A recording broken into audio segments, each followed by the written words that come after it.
All right, let's get this show on the road. I hope the beat isn't too loud. Um, It's something I'm testing out, so... But yeah, I finally got my case of BT05 in, and I'm super stoked and excited to be opening it for everyone. Hold on, let me do a camera test to make sure.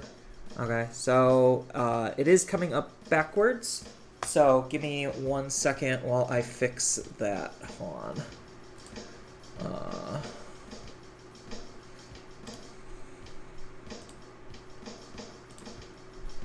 So I need to go here, and then I need to go display capture, right click, transform, and flip horizontal.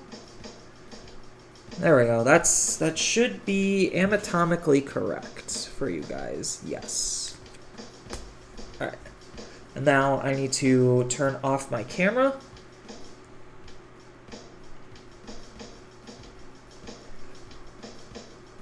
Oh, thanks. Oop. Yeah, I'm just doing just a tiny bit of setup. So what was I about to do? I got my boxes.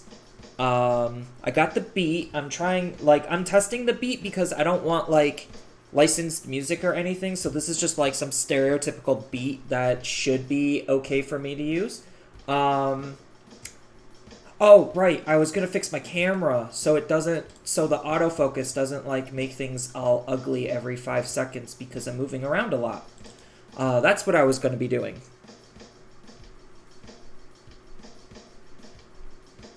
All right. Autofocus, please turn yourself off. Cool down. Camera controls, autofocus, apply. Okay. There we go. Okay. Ooh, oops. I just ate dinner not that long ago, so I do apologize for the burpage. All right.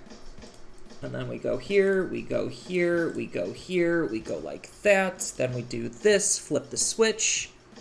Oh, Tamer Salvation TCG 2020. Thank you for the follow. I totally missed that yesterday. I do apologize.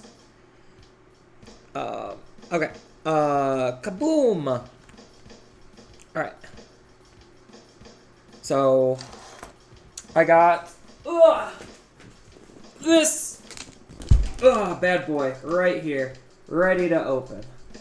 Alright, so let's just start with boxes. Oh my god, there's no dash packs. I have the trash can right here. Alright. Box 1. Sexy. Yeah, I know. Boxes are very sexy. I could use these keys. I don't work at this place anymore, and I didn't return their keys, so I could use these. Oh wait, no, those are. No, I did return the keys. Oh well. Oh man, I already destroyed the first box. I gave it a nick in the corner. Wow, these boxes are really... That shrink wrap was just really not having any of it. It just wanted it to just not come off. Oh, good start already. Nokia Tamer. That's like what, the best one already? So I'm going to... That is left side, that is right side. So I'm going to try keeping these as untainted as I possibly can. So that way I can kind of like map things out to see if those are, like if there's anything funky with the box. So I guess I should turn these around. I maybe should have rethought my setup, but oh well. We're just having a good time anyway.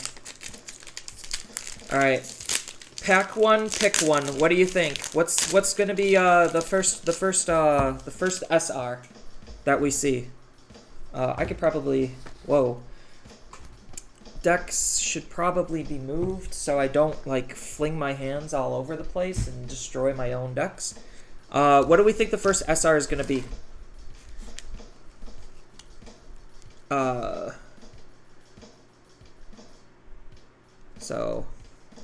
Common. Oh, there's the box topper. So common, common, common. All right, I have to be very mindful of the lighting. Common, common, common, uncommon, uncommon, uncommon, rare, rare. All right. So that was from this pile. Okay.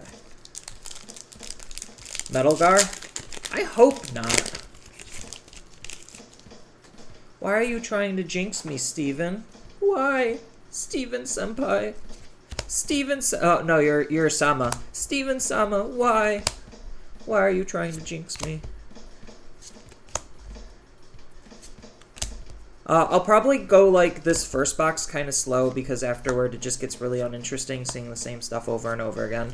Ooh, Black War. I need one more of that for my friend. And Errata. Errata Sonata.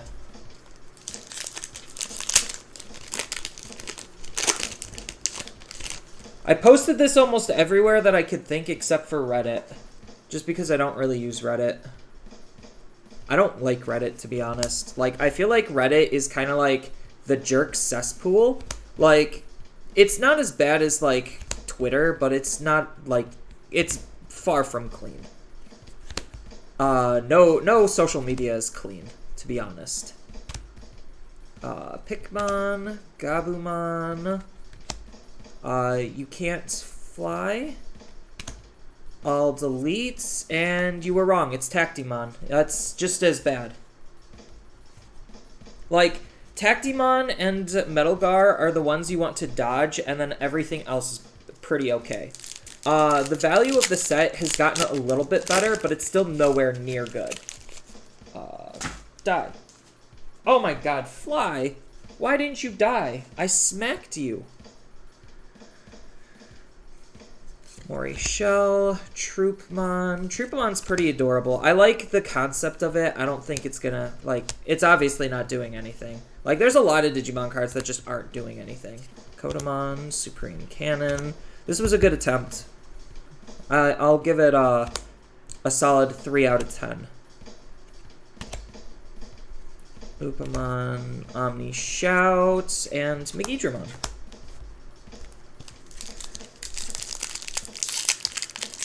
Hey, you didn't miss much, Roxas.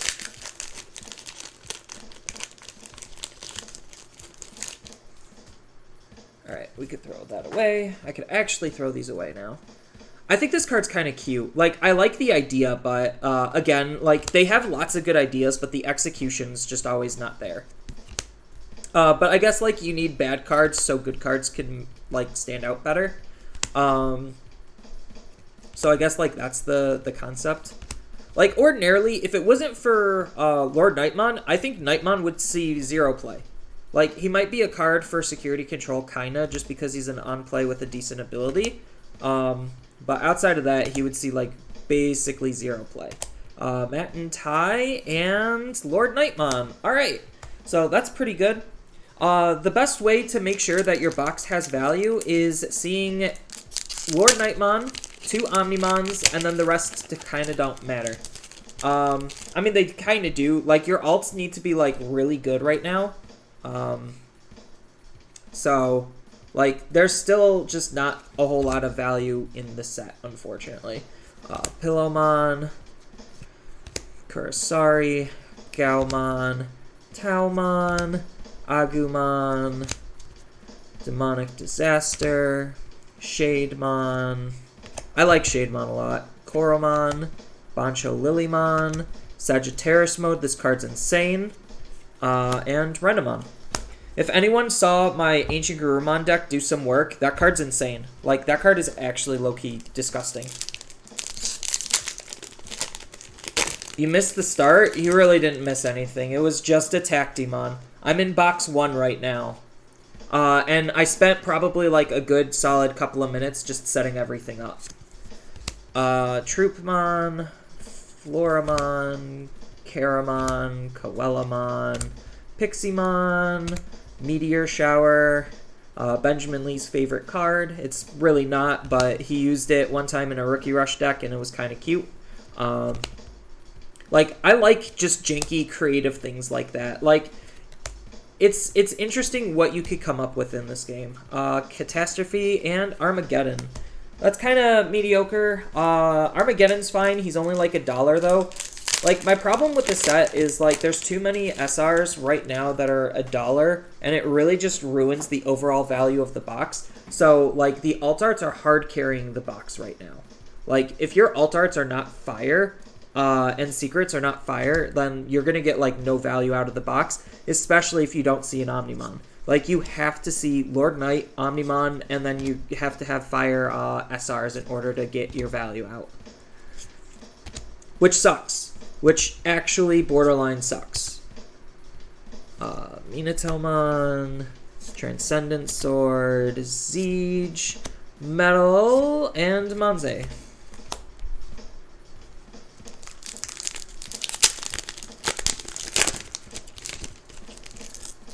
So I got a whole case to go through, and this is box 1.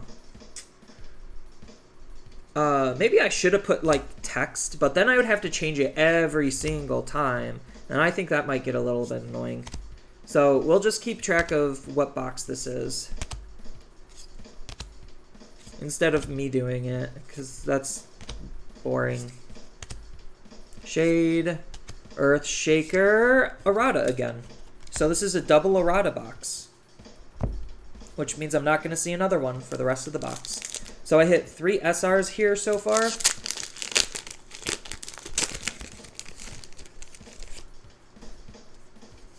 Woo!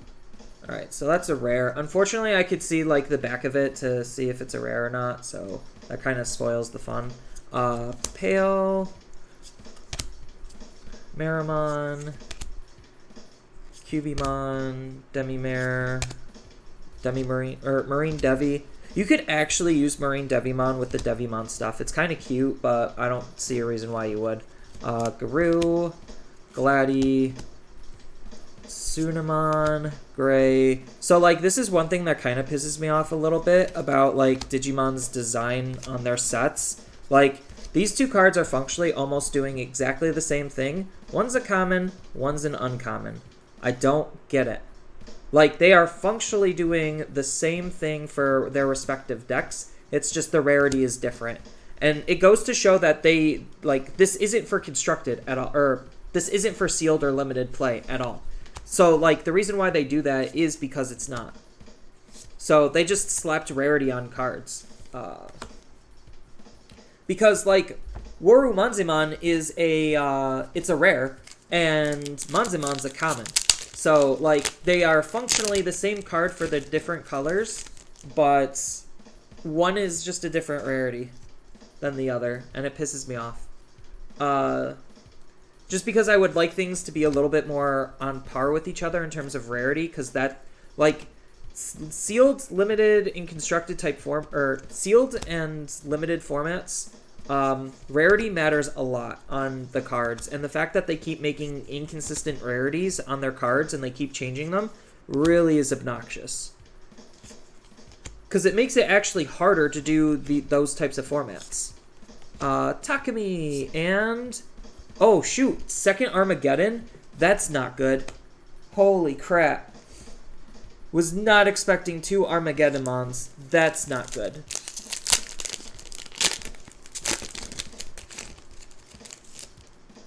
You saw it here, folks. There is a possibility at duplicates in these boxes. I heard rumors about it, and I'm like, nah, that can't be true. And then I pull 2 Armageddonmons, and I guess it comes to bite me in the butt, because that's one of the lowest value cards in the set, in terms of SRs.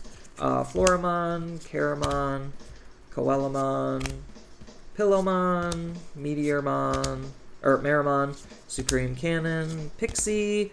I actually lost a pre-release game because of this card, but I digress.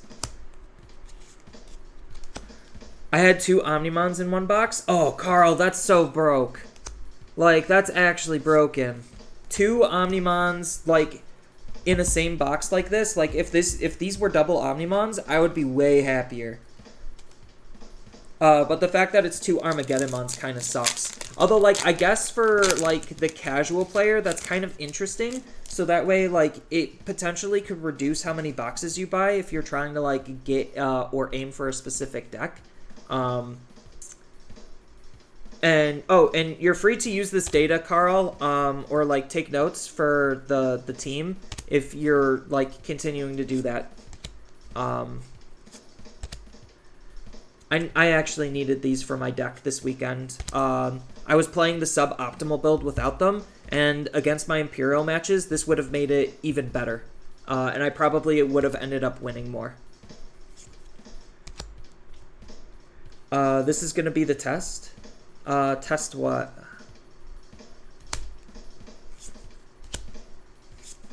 Oh, going to be on the test. I totally misread that. Argamon. No, so, the team that I'm a part of, they've been doing lots of, data stuff to see if, like, the boxes are mapped or if there's anything funky with the boxes, just because BT04 was just a shit show.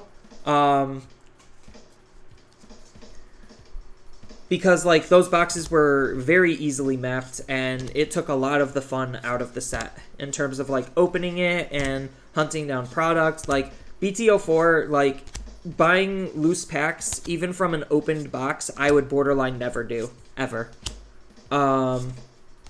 Just because of their mapability. Omnimon X Antibody. That's... Whew, alright. So, this is already a very low-value box. So, yeah. Weedmon's actually insane. I like Weedmon a lot. The card's good. Vajramon, the fact that he's a diva is kind of nice. Like, they're acknowledging it.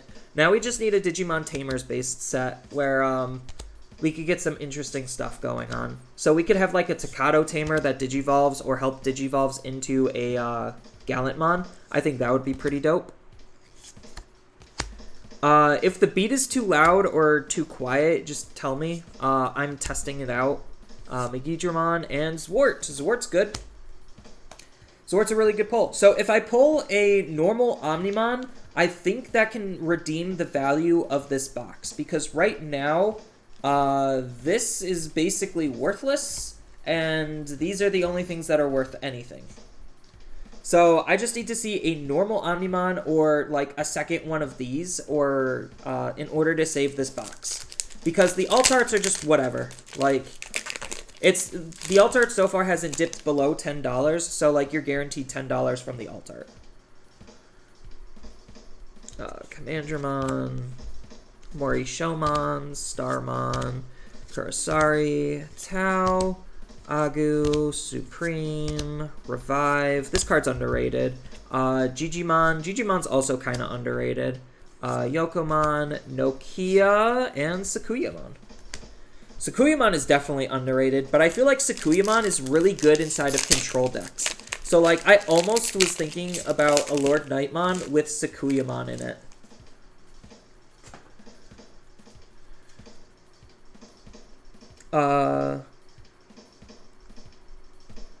This will have a VOD available. I'm glad you're taking box stats. Oh, yeah. The VOD will be available for at least 2 weeks. Maybe I should have changed the focus on my camera before I turned off autofocus. That would have been a very good thing, because I think it's like more focused down here or like right here. So maybe, but the lighting. Glady, Ultimate, Gabu, Spiral, Catastrophe, Omni Shout. Okay.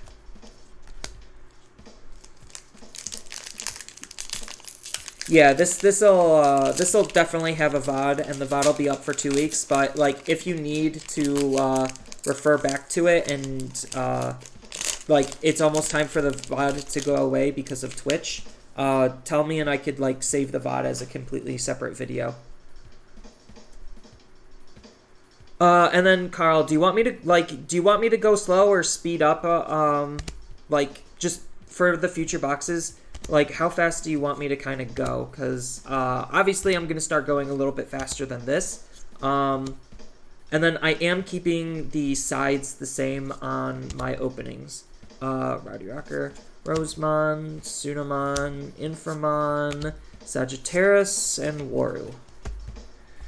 So, like, this was currently off of the... I believe this is the right side of the box, something like that. You just want to know secret rares. Okay, you just want to know the good stuff. Gotcha. Mechanorimon's insane. I'm surprised Security Control didn't pick up on this card yet. Like, they should just be hard playing Mechanorimon if they're planning on splashing black. To be 100% honest. Gaussmon. Gaussmon's cute to think about. He's just not functional. Like, I love the idea of it, but, like, Gaussmon is the type of card where you need to have more than one in your deck in order to make that ability work. And unfortunately, they didn't do that. Takumi and Wargrave.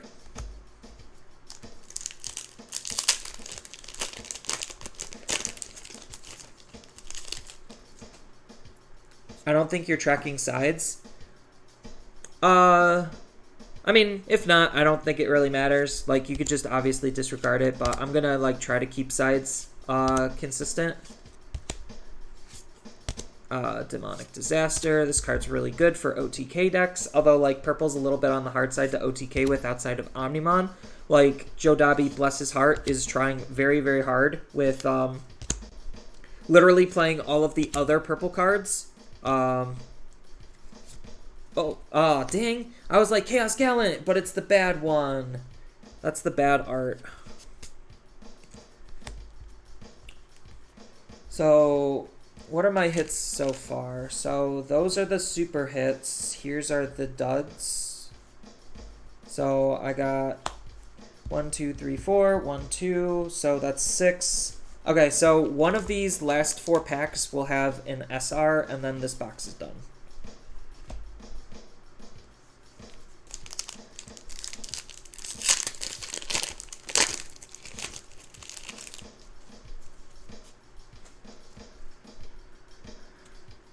So, Black Wargrell. This card's kind of hard to use. Like, it's kind of interesting why they would have the Digiburst 3 on top of the, like, the fact that you need to have the inheritable. So, like, I feel like if his Black Growlmon's inheritable was you needed to Digiburst to get it off, I think that card would see a lot more play. Guilmon, Mega Digimon Fusion, Diaboromon.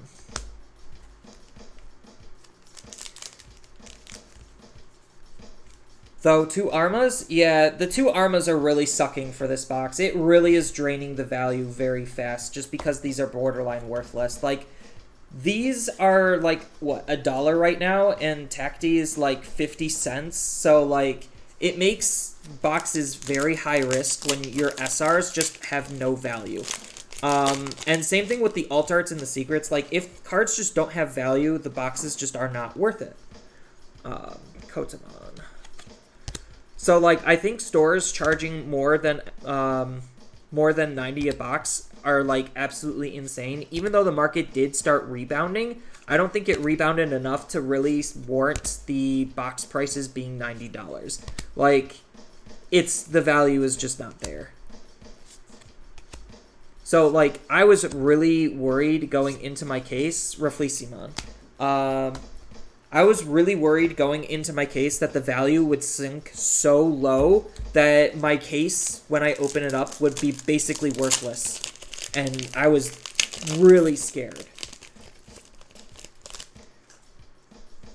It's not necessarily, like, bigger pulls. Like, I think what we currently have, like, these ratios are fine.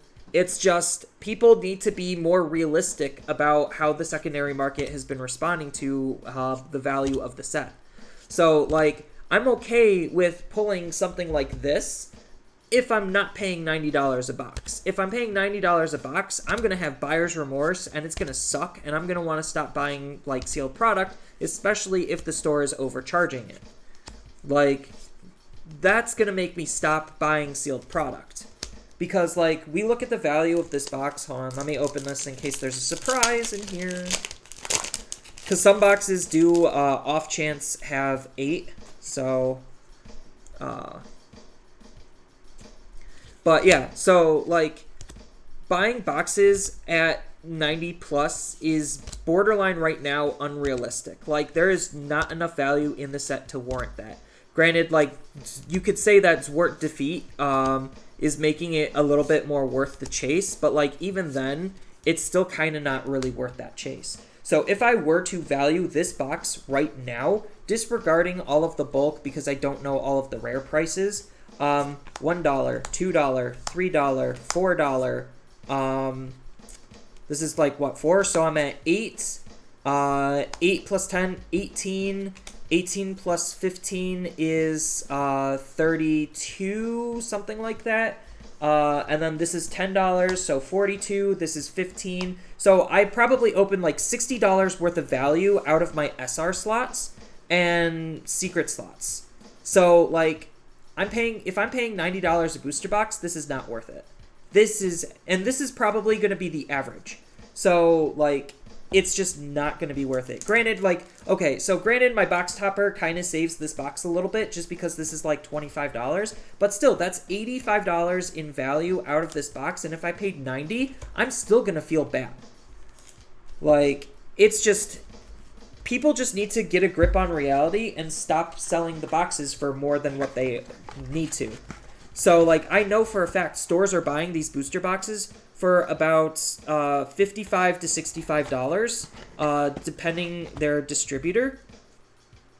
So, like, that tells me that they don't need to sell these at that high of a markup, considering, like, if we take Magic into the equation, stores will buy Magic booster boxes for about $85 and sell them for $100. That's only a $15 profit for them.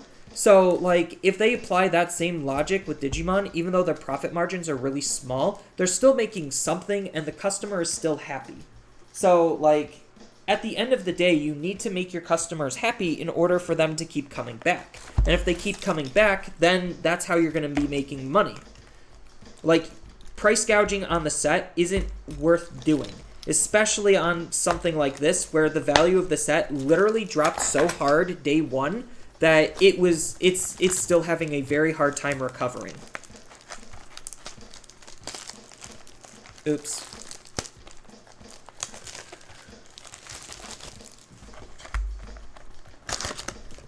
Errata, that's alright.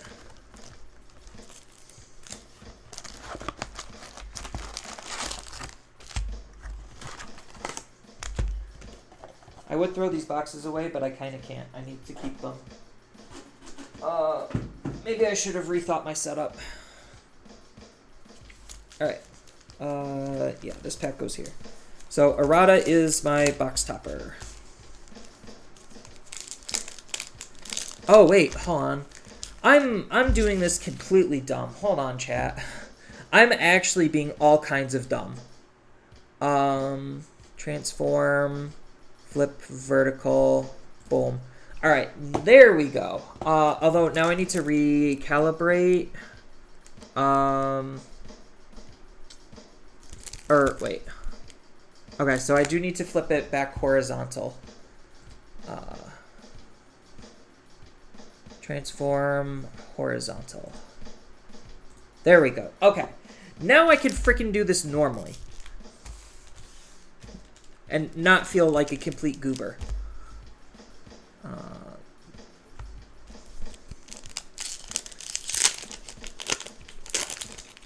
Does it need to confirm dumb? Yeah, I'm extremely stupid.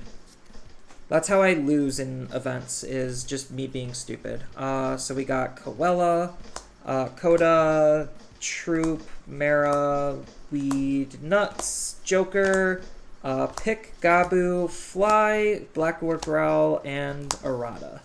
There we go.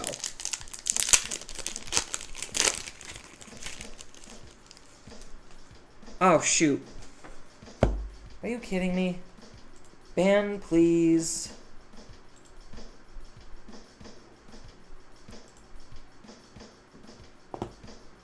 Alright. Yeah, Errata's my box topper. Oh, right. I don't need to do that anymore because I'm actually a smart, intelligent human being right now. We got Commandramon, Gauss, Tau, Masuya, Tricera, Agu, Meteor, Infer, Gray, Yoko, Rena, Weisslin. Weisslin?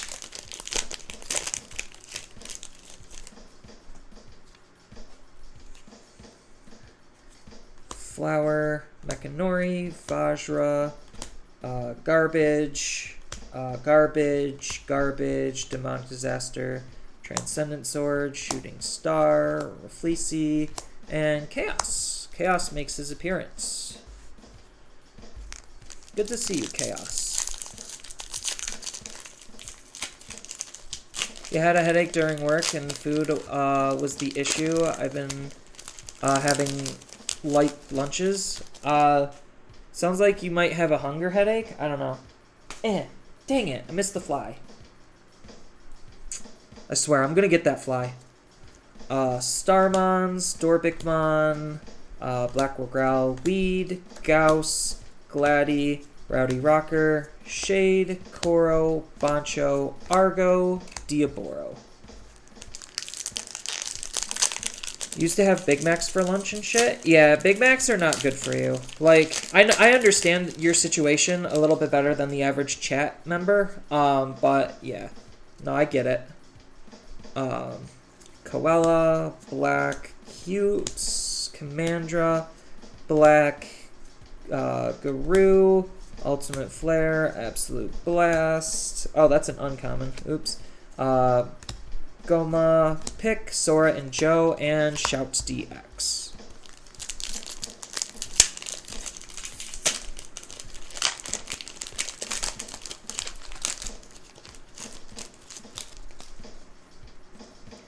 Gets fly, makes Altswort D fly. Wait, I think I'm missing context. I need more of these. I'm so upset that I lost because I didn't play this in my deck in the event, in the Gyroshan. There was a lot of micro things that I could have done better against the two matchups I lost in Gyroshan. One of them I knew was a deck choice. Like, I just didn't have the cards available in order to make the correct decisions. Altaris, Megidra. And then the other one was just very minor micro level plays that you just don't know if they're going to be like the correct play or not. Kota, Dara, Pale, Mara, Joker, Nuts, Knight, Metal Storm, Kiwi, Gigi, Nokia, Reflexy. That's, not exactly the lineup that I want to see so far, but, like, I wish... I can't really control it, obviously. Oh, man, I could have got the fly. Fudge. Kurasari, Koella, Kota, Troop, Mara, Flare, Gao, Gigi, Shade, Zeege, Sagittarius, Rena. So far, that seems to be a pairing in my case is Sagittarius, Rena. That's like the second time I saw it. Maybe it's just like a one per box kind of a thing, but who knows. I don't think I'm going to see it that often. Weed, Commandra, Gauss, Tau, Masuya, Agu, Demonic Disaster, Return from Darkness, Gigi, Yoko, Ultimate, Metal.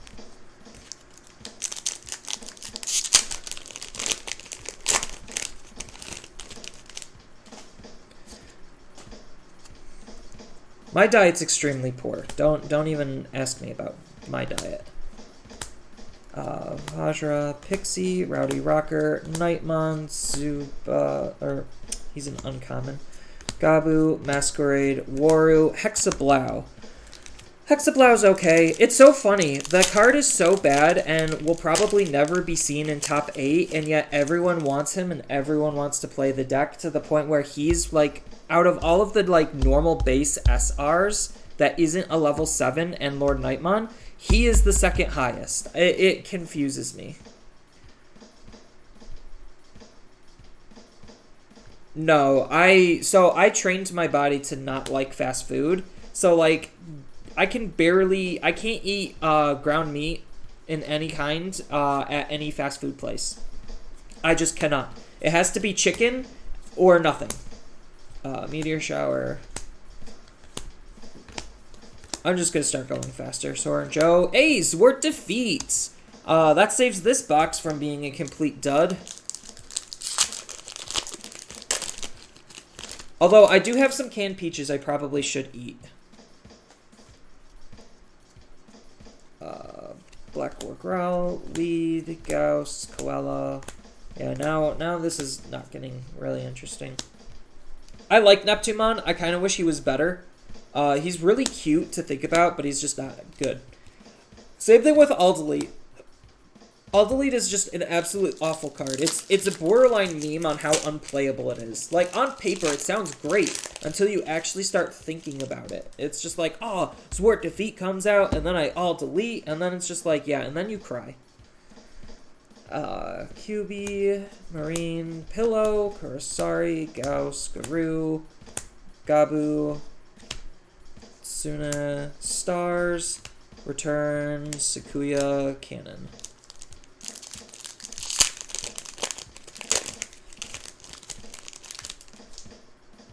It was so funny. I was looking over spoilers and doing my spoiler video last night, and like I really honestly don't understand why they keep giving yellow literally every single tool underneath the sun. Like the Postmon line in BT7 has blocker on their higher levels and pseudo reboot on their higher levels. And I'm just like, is that really necessary? Like, do you have to do that? Like, what is it about Pulsemon that is compelling you to give them Black's mechanics? Like, I really don't understand. Because it's yellow. Yeah, yellow is basically the sum of everything. And then it gets its own unique stuff on top of having everything else. Because now they're also playing around with giving yellow security tech plus a little bit more. And I'm just like, can you guys stop? Like, the big problem with Lord Nightmon is the fact that it's a slower deck. Like, its damage is through bodies, not through single attacks. And, like, that's fine. Like, I'm fine with that being the weakness of the deck. But at the same time, like, keep that as yellow's weakness. Stop giving them tools to compete on the same level as everything else. Black metal. But for whatever reason, whoever's designing the cards over there just really has a boner for yellow. Like, they really need to get off yellow. They kind of gave yellow, like, the shaft for, like, maybe half of a set. So, like, BT6, yellow takes a huge dip just because it really didn't get anything. And that's about it. But, like, the level of control, even without yellow, is still just so high, it's just absolutely obnoxious. It's like, oh, yeah, yellow is, like, an okay playable color. It's not the color to play. Oh, you're an uncommon. But it's just mind-baffling, like, the design decisions that they make. Because, like, half of this stuff could be avoided if they stopped, like, if they stopped printing certain abilities on certain cards. Like, they use, I was talking with Psycho Feather about it, like, they use activate this card's main ability on really powerful options a little too much, and that type of ability incentivizes recovery and security control as a whole. So it's just like, you chill out with that ability, and the level of control starts slowing down and dimming down to a more reasonable level. Because if you have a good control card that you want to hard play from your hand, like, you can make them hard play it from their hand. Like, Hell's Gate. Hell's Gate's a great example. It's just like, you really want a good kill option in purple, like, hard play Hell's Gate. Or like, the other problem is the game's already doing a lot of things that are kind of like taboo in TCGs, or at least like design taboos. So like, I don't know. So like, there's a couple going into the taboo topic. Or wait, hold on, let me read chat. I guess I should read chat. Give yellow a delicate plan. Oh no. Yeah, like, it's so silly.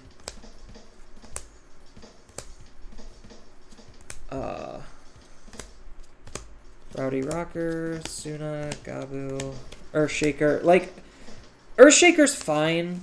Like, this is a fine removal card. It's not, like, overtly overpowered, but it's not, like, dramatically underpowered either. It's just fine.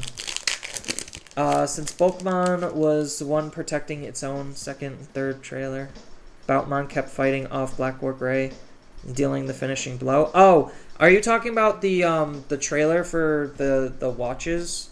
For the raids? Those trailers actually look good. A little bit too good, to be honest. Like, way better than they need to be. Lord Knight! Hey, there we go. Lord Knight's good. The Silent Rooster, thank you for the follow.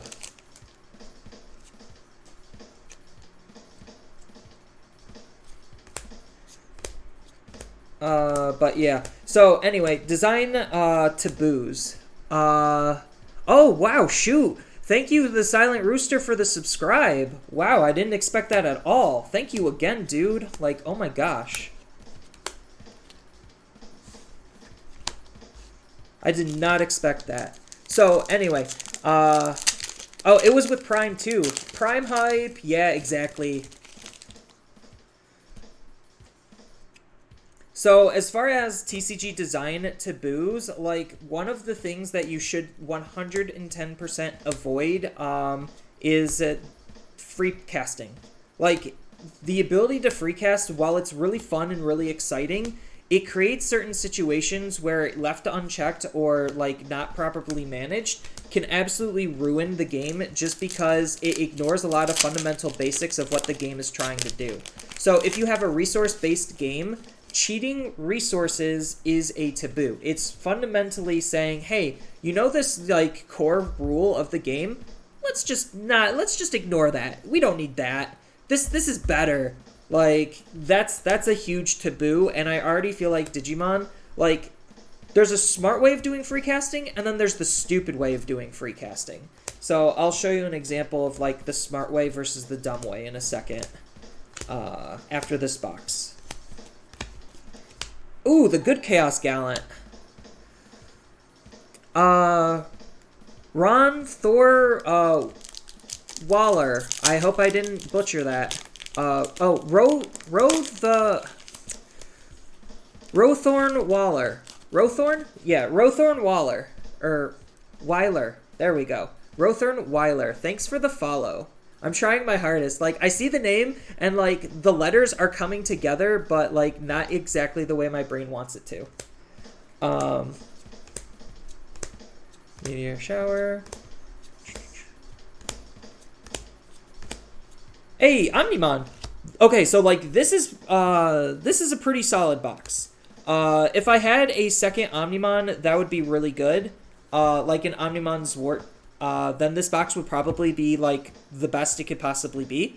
Like, you need to see, in order to make value, you need to see one Omnimon, both Omnimon preferred, Lord Nightmon, and then your secret and alt need to be fire in order for the box to be relatively worth it, because this is just barely not even worth it. Even though, like, Hex did go up in value, Chaos Gallant's going up in value, Shout DX is going up in value. Like, cards are still increasing in value overall, but it's not enough in order to make the box worth a lot of money.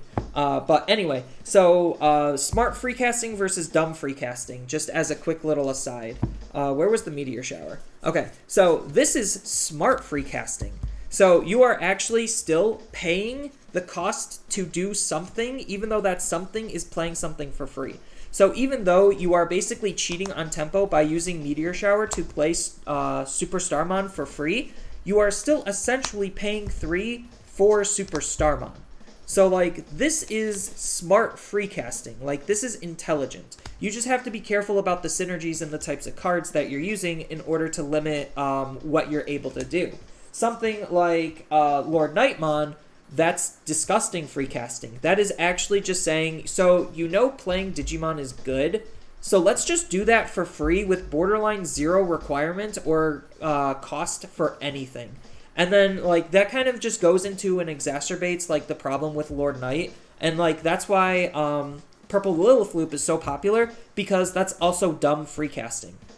Where it's just like, yeah, I just stupidly put on the field 2 high-level bodies, swing, and then I could just Digivolve on top of either one of them while it's still my turn. So, like, there's smart ways of free casting and dumb ways of free casting. So, like, they need to do more of this and less of the Lord Knight stuff. And, like, the problem is, now that they started doing it, they can't stop, because the game is now forever warped because of how powerful those strategies are. Where'd my box go? Here we go. So that is the biggest TCG. That is one of the biggest TCG sins, is free casting to undermine the resource system of the game. Because, like, Nightmon, he's a level 5.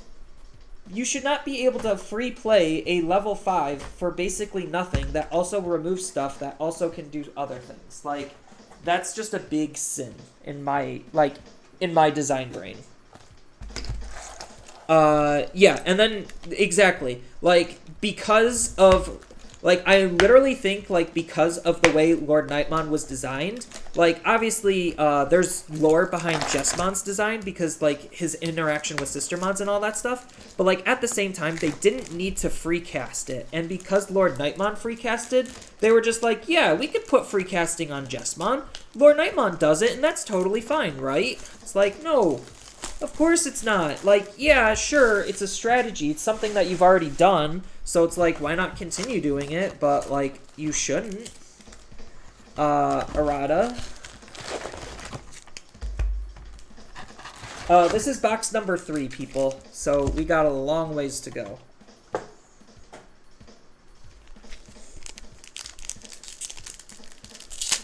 So, like, undermining your own game systems and mechanics is the biggest sin you could commit in TCG design.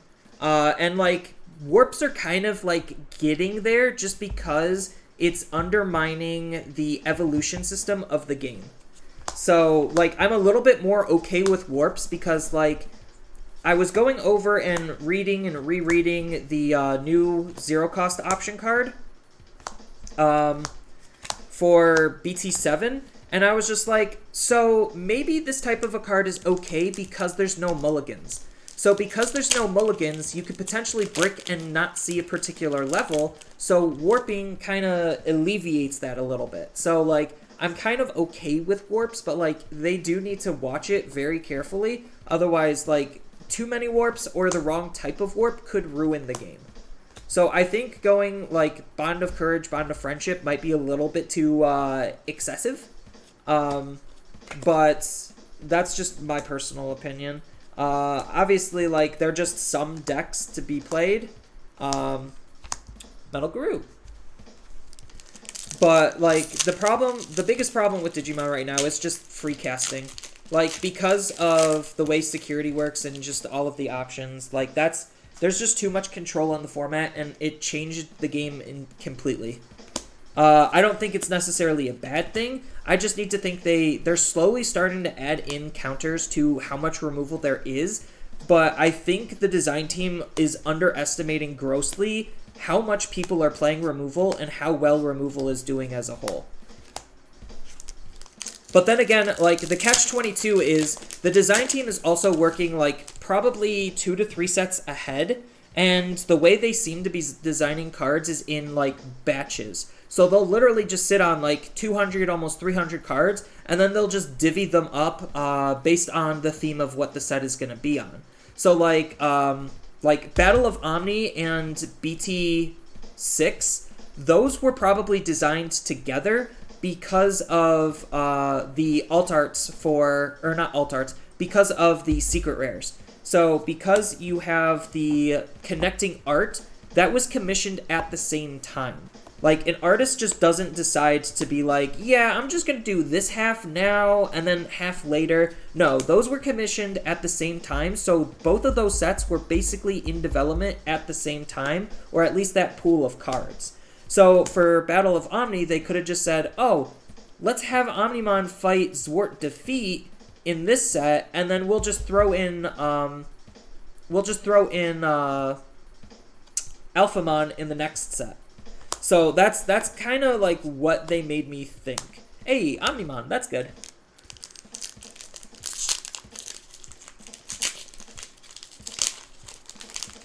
Yeah, exactly. Like, you really should not just be able to fill the deck with the strongest option cards and then just play a couple of recovery cards and win the game. Like, it's actually kind of just, like, sure, you could say it's creative deck building, but at the same time, it really takes away a lot of the fun and it ruins a lot of what the game is supposed to be. Because the game is supposed to be, you're playing Digimon and you're doing fun things, not... You're just sitting there recovering and drawing until you feel content to attack with whatever decides to stick on the board. Like, that's not what this game is supposed to be about. Because, like, we could see in 1.5 meta, like, that was probably the last meta that normal Digimon was going to be played because the level of removal just kept going higher and higher. So it's like, yeah, you had Omnimon and you had Shine Greymon. And, like, those kind of started the whole chicken game, but the rest of the game outside of those decks was not chicken. Like, you could safely move your Digimon out of raising, keep it on the field, expecting it to live for a couple of turns. So that way you could try to figure out what's the best way of using it. Now, you can't. Like, it's borderline impossible. You play Digimon, that Digimon has a 90% chance of dying. Okay, so right now we're already in good shape seeing Omnimon and Omnimon Zwart. If I get Lord Nightmon, this box, SR-wise, is almost perfect. Consider something like Control Green or Hex a true control? No, so Hex right now, because the way Hex plays, you have to play him like an aggro deck. So the way Digimon seems to be working is based on each color's level of removal. So if you have a high level of removal, then you're going to be a more control style of deck just because you're going to want to play those high levels of removal card just because you can, basically. And then outside of that, like if you don't have good control options, you have to play more aggressively and you're forced to play more aggressively because you won't be able to deal with what the opponent is doing because you don't have as good as control options. So something like Hexablaumon right now, while he seems like a fantastic control card, just because what he says is like, I'm going to shut out you from attacking or blocking. The problem is, if he dies, that ability goes away, and then literally nothing mattered. Nothing of what the card did mattered. So you need to use him more aggressively to try to get as much value out of the card as you can while he's on the field. So I literally think certain people's perceptions of cards are completely wrong. Armageddon. Like, Lord Nightmon is so powerful just because it's borderline breaking the game on top of having good aggro and control options. The only downside to Lord Nightmon, as I stated before, is, like, Lord Nightmon itself does not have a very high damage threshold, so it, on one swing, can't deal lots of damage. Or it alone can't deal lots of damage, but you have to put it in combination with stuff.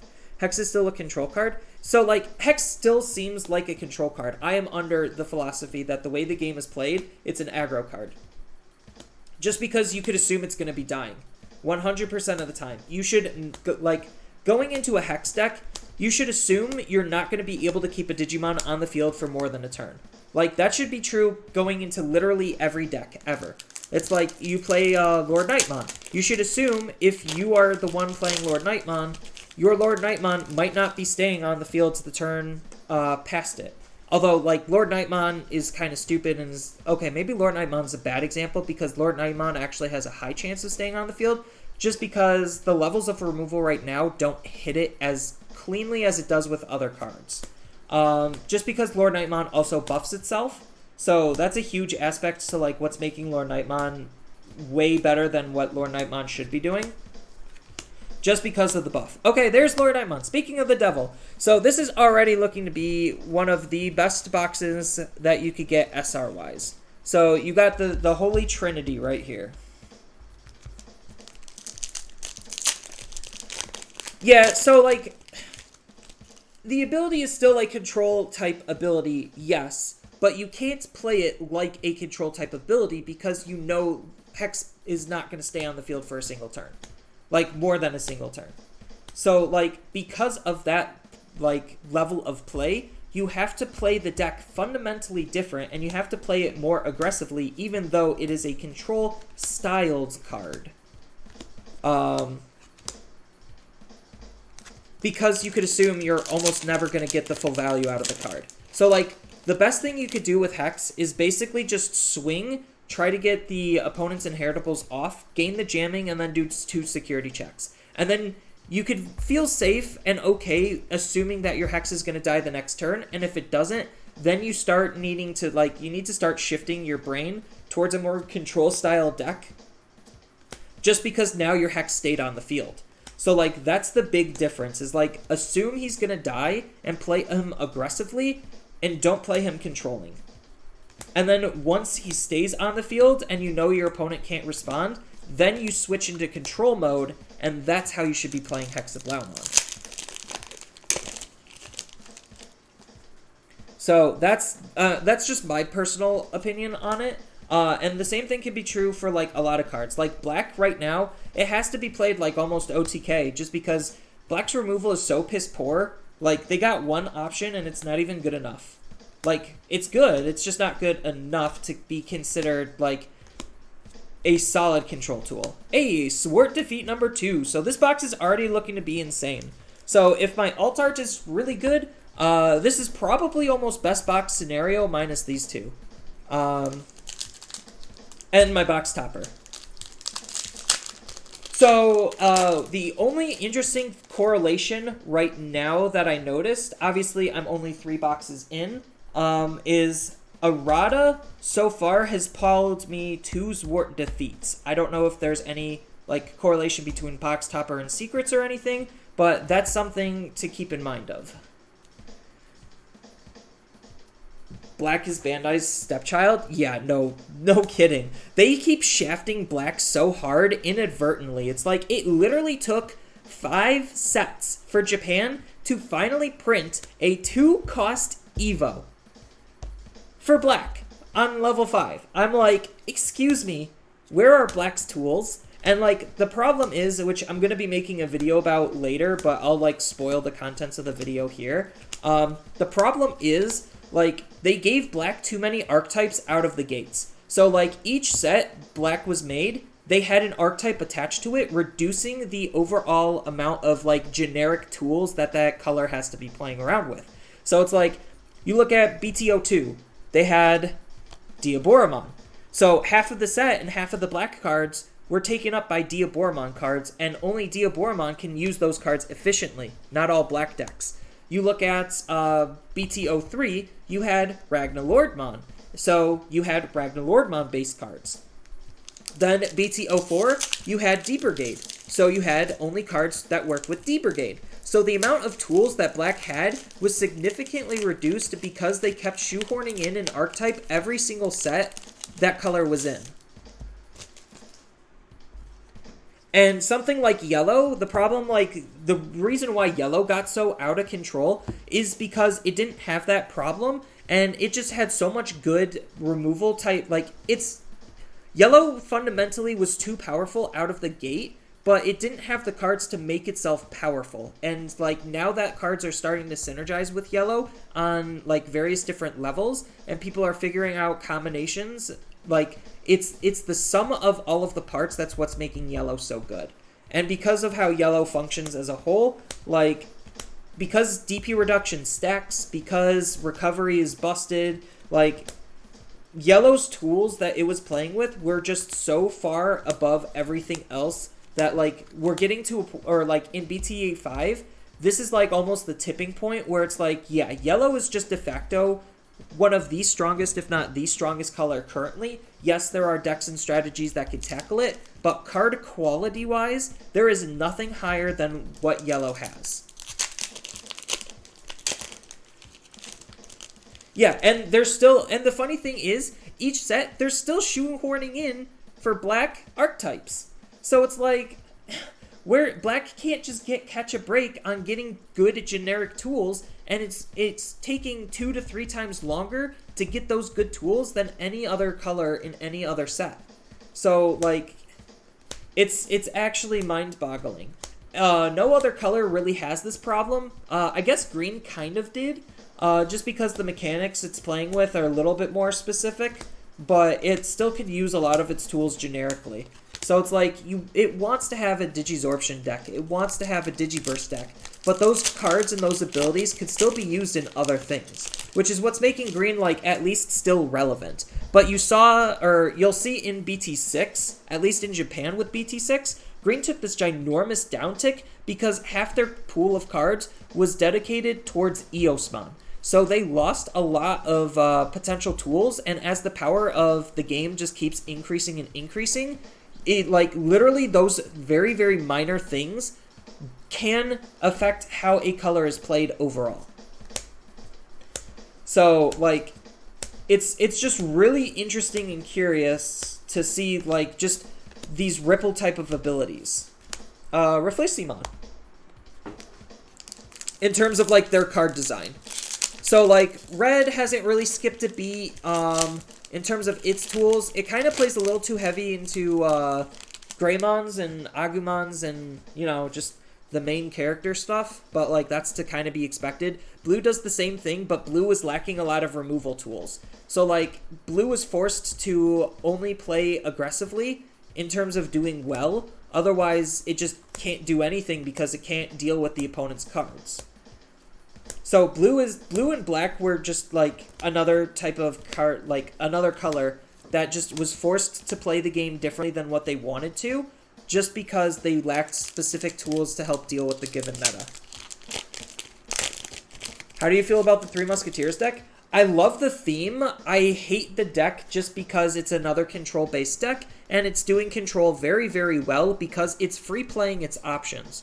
So, like, it was like I was saying earlier, like, one of the big fundamental, like, no-nos you should do in designing TCGs is free casting, because free casting done incorrectly undermines basic core mechanics of the game. So Three Musketeers is literally undermining one of the core mechanics of the game, which is the memory system, by allowing you to just play your options for free.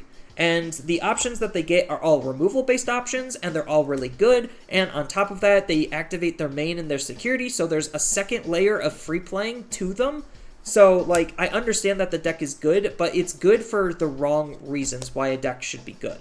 Like, it's good because the deck is actually fundamentally broken, just because it is basically undermining a lot of the core systems and mechanics of the game. Because, like, you could get to a point where it's just like, oh, I literally play a level 6 body for free, playing an option for free.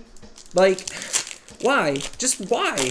And then you have the duo tamers that just help the deck function as a whole, just because they can give you lots of memory really quickly, and especially since you're a control type deck, you have enough time to actually just play those cards.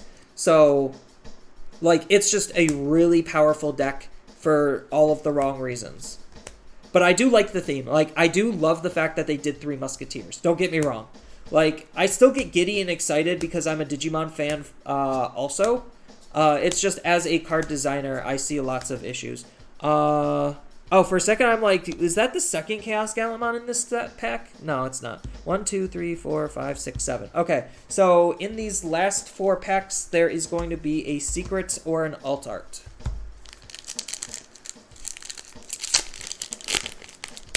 So, like, security control is probably the worst thing to happen to the game because it is literally showing all of the game's errors on its sleeve.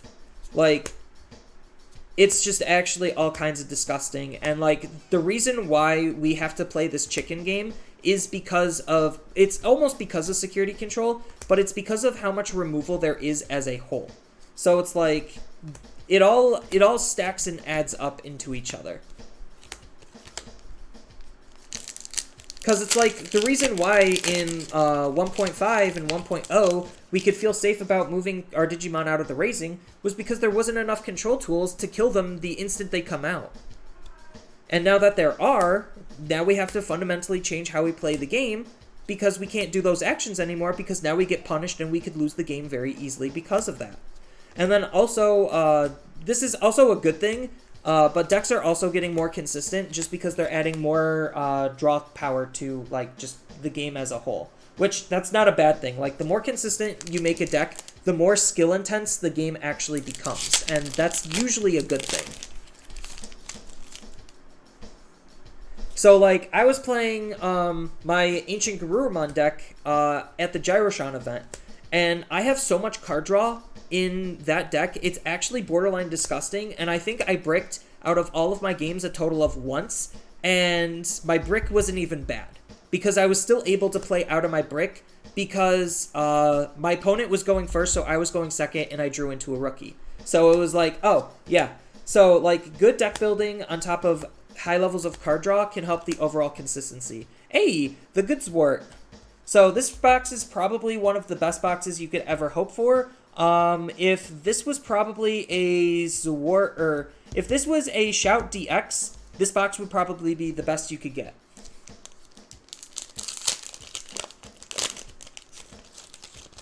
I mean, obviously, if this was also Zwart Defeat Alt Art, then this is the best box you could get, period. But, yeah.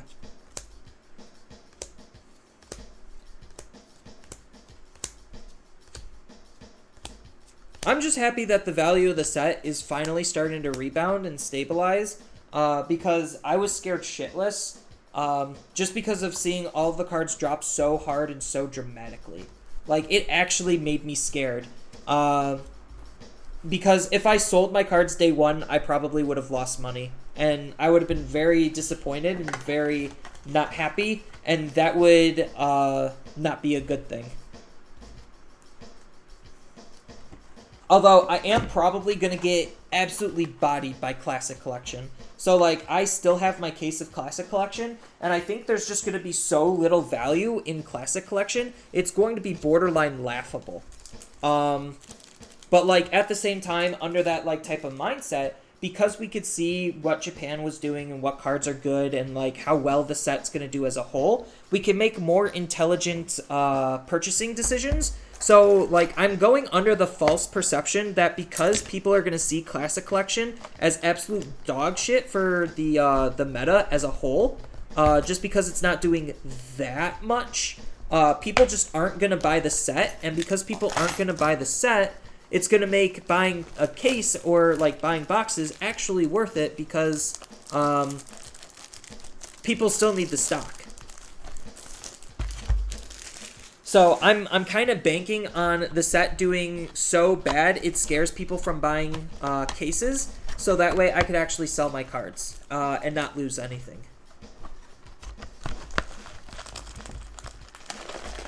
Yeah, that box was definitely 9.5 out of 10. That was, like, near what I want to see every single time, except because I know I have a case, that's not going to happen. So that's going to be the only unfortunate thing, is I know that type of a box is not going to happen all the time. Sora and Joe. Okay, so right now, the only correlation between things that I've seen is Errata has given me... Both of my Errata boxes have given me Zwart defeats. So if I see another Errata and I see another Zwart defeat, there might actually be a correlation between the two. I am currently on box number 4. I'm just taking my sweet time. I don't feel like I really need to rush. Because I like talking to everyone, and I like hearing everyone's thoughts and opinions. And still reading chat. Hexablaumon. That's not bad. Sora and Joe makes Hexablaumon good. I actually think, like, probably the two best ways to build Hexablaumon is probably going to be, oh my god. Do you see this? This pack just did not want to break open the way I usually pull packs. God. I think the two best ways to play Hexablaumon is going to be All Force Hexablaumon, just because Sora and Joe adds a lot of aggression to Hexablaumon. Or Sora and Joe adds a lot of pressure with All Force because you could rest them and then do All Force shenanigans. And then the other way is going to be Vike. Even though Vike is a little bit slower, you still get some just really good value just because swing for like 3 security checks, 13k is just good. Like, it's just good. There's no way around it.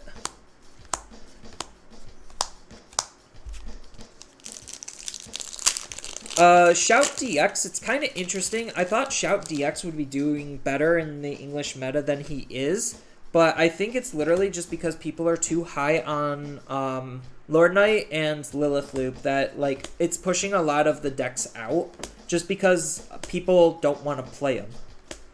So, like, what makes a meta isn't necessarily just what's good, it's what people are playing. So, like, if everyone is playing Hexablaumon, then Hexablaumon is still a meta card to think about just because, hey, another Zwart defeat. That's really good. I want to see more Zwart defeats in my case than X antibodies. But what was I saying? Oh, meta. Yeah, so part of the meta is what people are actually playing. So, like, people could be playing, like, if a tournament is literally all Lord Nightmons, then, yeah, of course, that's what the meta is going to be. But if a tournament is all, let's just say, Diaboromons, then, yeah, obviously, Diaboromon is going to be the meta for that event. So, like, part of the perception of meta is what people are playing, and I think people have the perception that certain decks are just, like, their own personal biases that certain decks are better than others, and it seems like the US is in agreement more between Lilith Loop and Lord Nightmon than any of the other decks, even though Shout DX had a great showing in Japan. Like, Shout DX was everywhere in Japan almost as much as Lord Nightmon, maybe a little bit less. But the fact that we're not playing it here is because, obviously, more people are high on Lord Nightmon. So, like, the US has this self-fulfilling prophecy with a lot of its metas. Zwart. Alright, this is looking to be very good. Hey, 12 Olympus 97. Welcome to the stream. I am currently on box number 4, and so far it is not treating me totally boo-boos.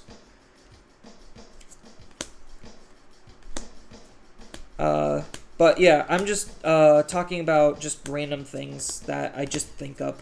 Like this is these types of streams where I'm just opening my case is probably the best time to see me a little bit more raw and unfiltered on my thoughts and opinions of the game.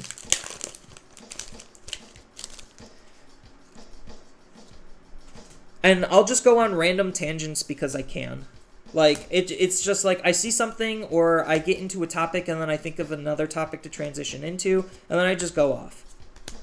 But that's like what makes it fun because I think Digimon is a really great game and has a lot of potential. It just needs to fix a couple of its issues.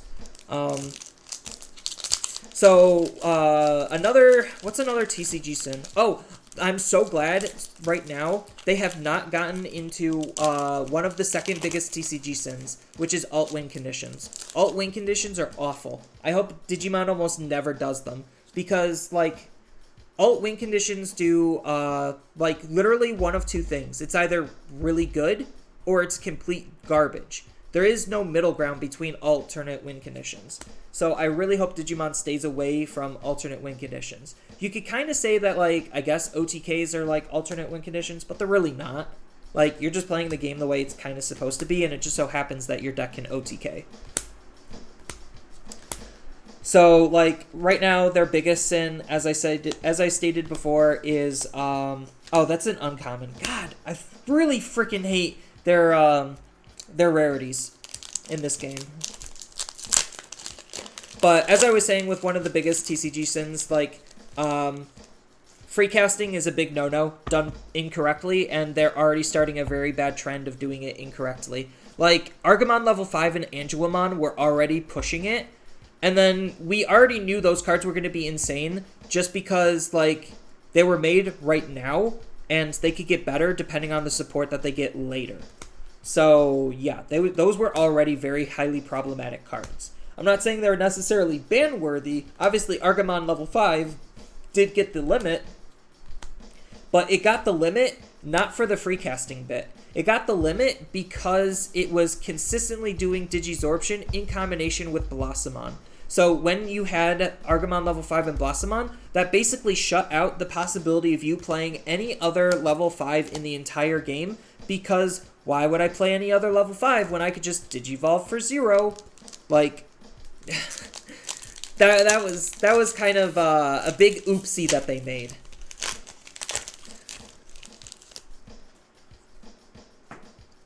So, but outside of, like, they're not really breaking a whole lot of their own rules. I'm still on the fence with the warps, but I do like the idea of the warps because it helps with brick scenarios.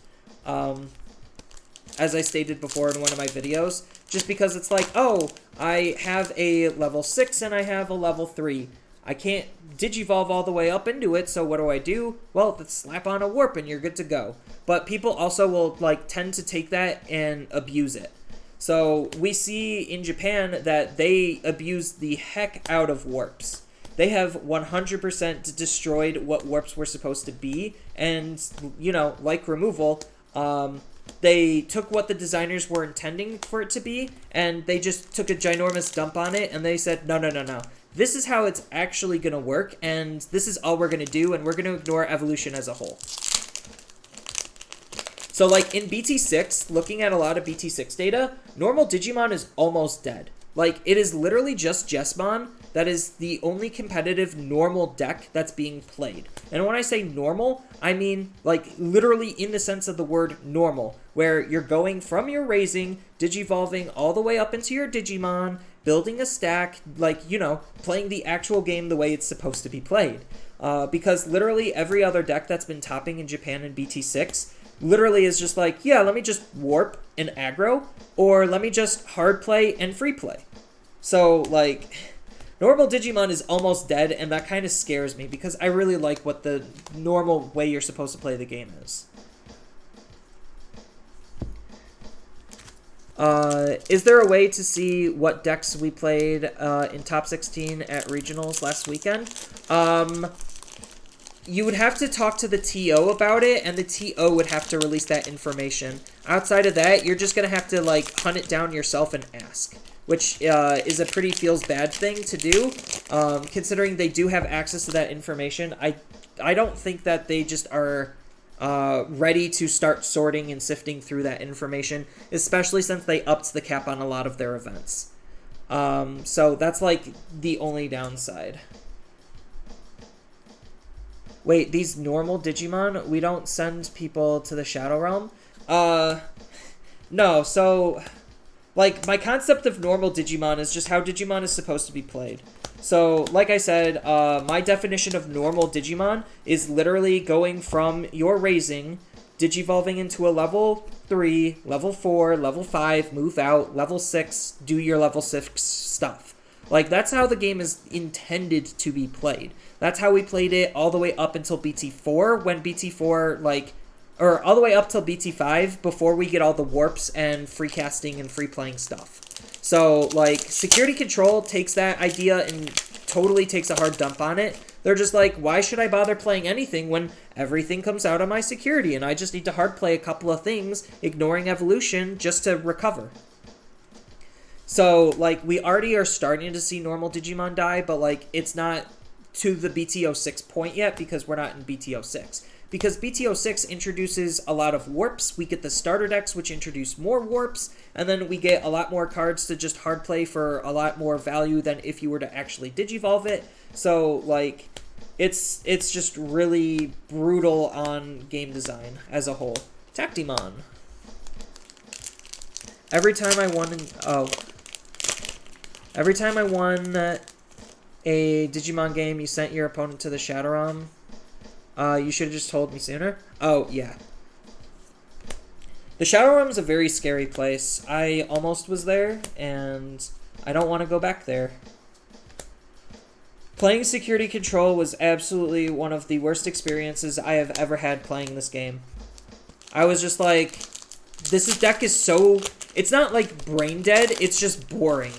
Because, like, the problem with the deck and why a lot of people are going into time is because it's forcing the opponent to overthink things. And that's the initial problem with the deck. It's like, yeah, KVN keeps complaining about slow playing. It's just like, my opponent's slow playing. He's playing too slow. And it's just like, yeah, because you're forcing him to overthink his plays because he's trying to overanalyze what could be in your lottery of a security.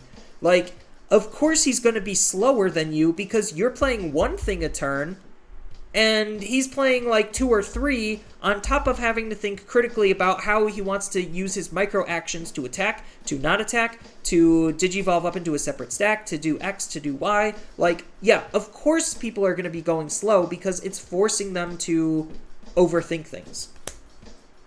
And that was like my issue with the deck. It's like, the deck is fine, it's okay. I wasn't super thrilled. It's like, kill pass or draw pass isn't my favorite game in the world. I played that in Magic and I hated it then and I hate it now in Digimon. But like, it's just it's not a fun deck to play and it's not a fun deck to play against. Hello, Try HK. Welcome to the stream. I am currently on box number 4. And so far the pulls are okay. My low end is getting low, but my high end is getting high. So like, it's just fine. Everything is balancing out, I guess. And I'm just going off on random tangents. Uncommon, rare, gallant.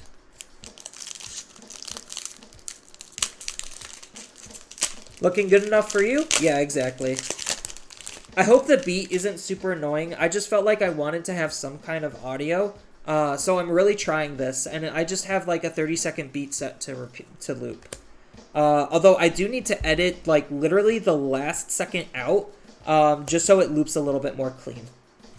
But outside of that, I'm just testing some audio things just to make it seem a little bit more interesting. While going off on tangents. So, like, I think decks that people should avoid playing for tournaments is Security Control and Lilith Loop, to be 100% honest.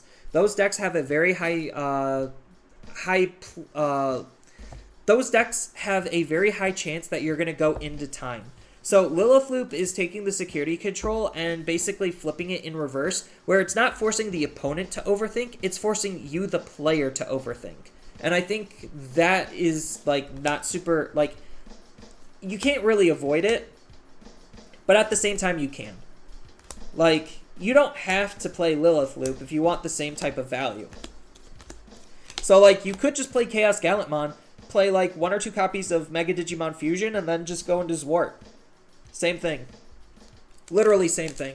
You don't need to, like, try to set up going into Zwart multiple times off of Lilith Loop and trying to play Lilithmon multiple times because you're playing Zwart. Like, that's just doing too much, in my opinion. Like, you could just cut the middleman and just literally just play better cards to do the exact same thing and have a stronger board state overall. Because you have to overextend on that combo to get the same level of ability that Chaos Gallantmon just has when you do it once with him.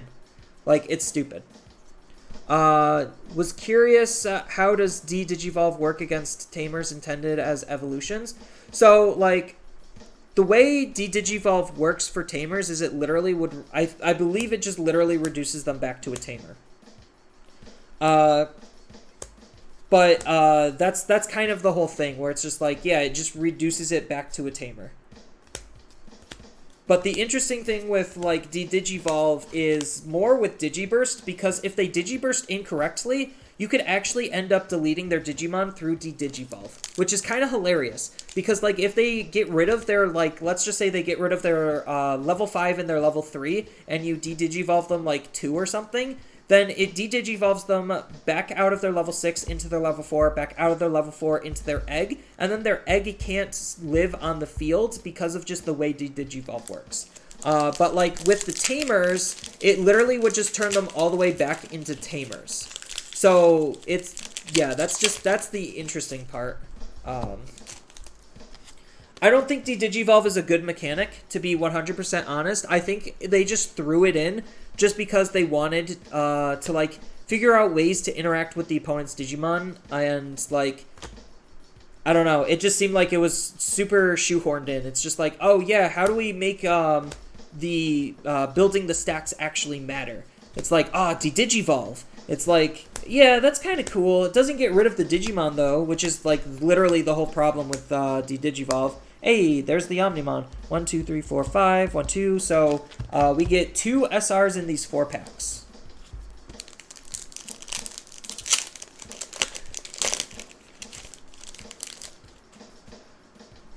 Oh, thank you, Pope. And hi, Pope. Totally forgot to say hi, Pope.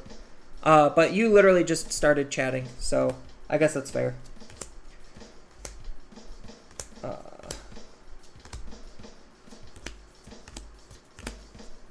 Hey, there's Omnimon. Okay, so if my last SR is Chaos, or not Chaos, if my last SR is Lord Nightmon, I'm feeling very good about this box.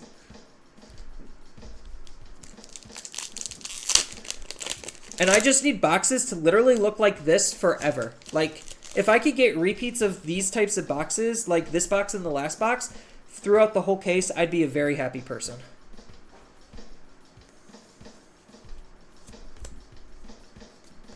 Just because, like, I think that the market isn't going to rebound as high as I want it to, which is unfortunate.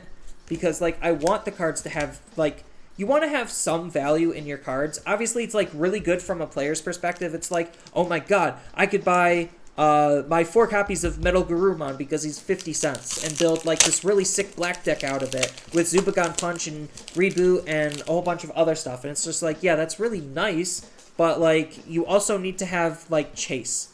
So, like, the fact that, like, Zwart is starting to rebound is making Zwart the chase, which, obviously, I knew Zwart was going to be the chase because, like, this card is just disgusting. This card actually is disgusting.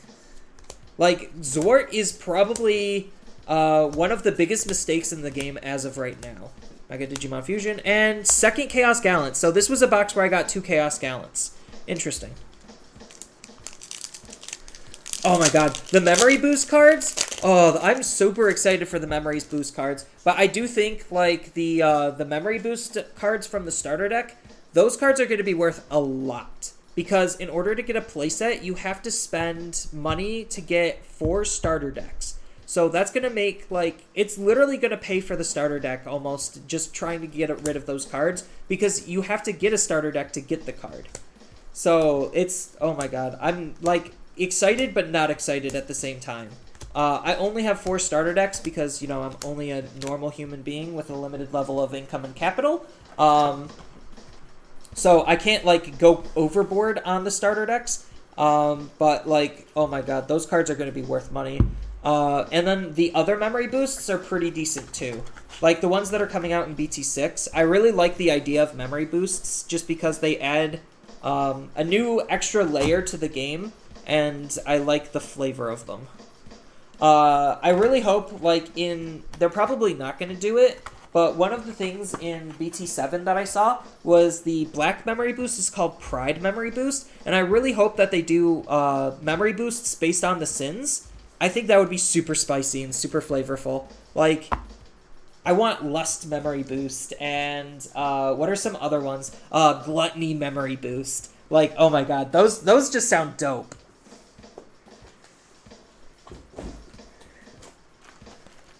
Alright, so this is box number 5. Yeah, box number 5.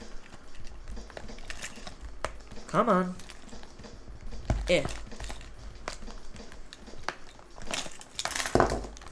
Although it is interesting that I pulled 3 Zwart defeats right now. I want to see more Zwart defeats. I'm at least expecting a playset, but 3 is already a very good start.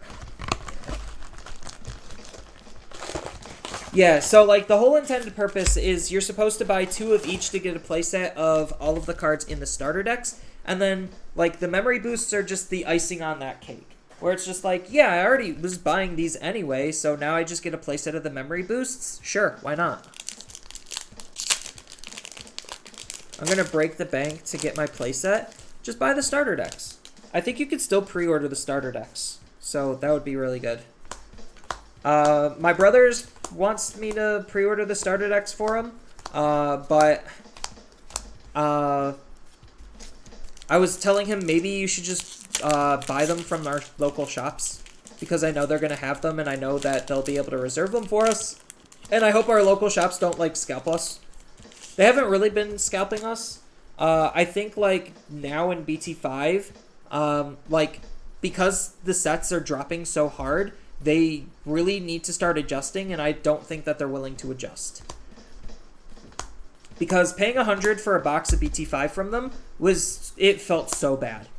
It actually felt really bad. And, like, I want to support them, but, like, at the same time, it's like, it doesn't feel good. But bless my LGS, I keep pushing them to do stuff, and they keep listening to the best of their abilities, so, like, I know I put a lot of pressure on them. Because I care a lot about the game, and I want to get it going. And this would actually be the first time I successfully have built a community, a locals community, because I tried with Force of Will, and it was just awful. Like, the game was so dead by the time I joined it that, like, building a scene was very, very difficult. And then when I did manage to get a scene going, the game decided to take a ginormous dump, and then the scene just literally fell apart at the seams. I'm just like, well, that was fun. So much effort trying to get LGSs to carry product, so much effort trying to do X, Y, and Z, all for it to literally crumble because the game just decided to take a dump. Super Unlucky, the YouTuber? I do not know that name. I have, thankfully, I've been active enough to be able to figure out where I should be buying from and who I should be buying from online. So I have a lot of people and a good amount of connections that just help me get product if and when I need.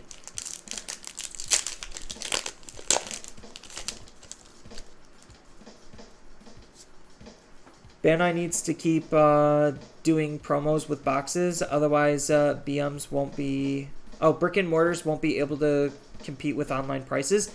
Yeah, so, like, it was funny. I was going through, like, whatchamacallit? I was going through all of the shops in my area that were listed on Bandai's website for the pre-release. And there was literally a shop there that was just an eBay shop. Like, I kid you not, the address that was listed was literally for this house in the middle of nowhere. And I'm just like, that can't be right. So I do a little digging and investigating, and it's literally just an online eBay shop.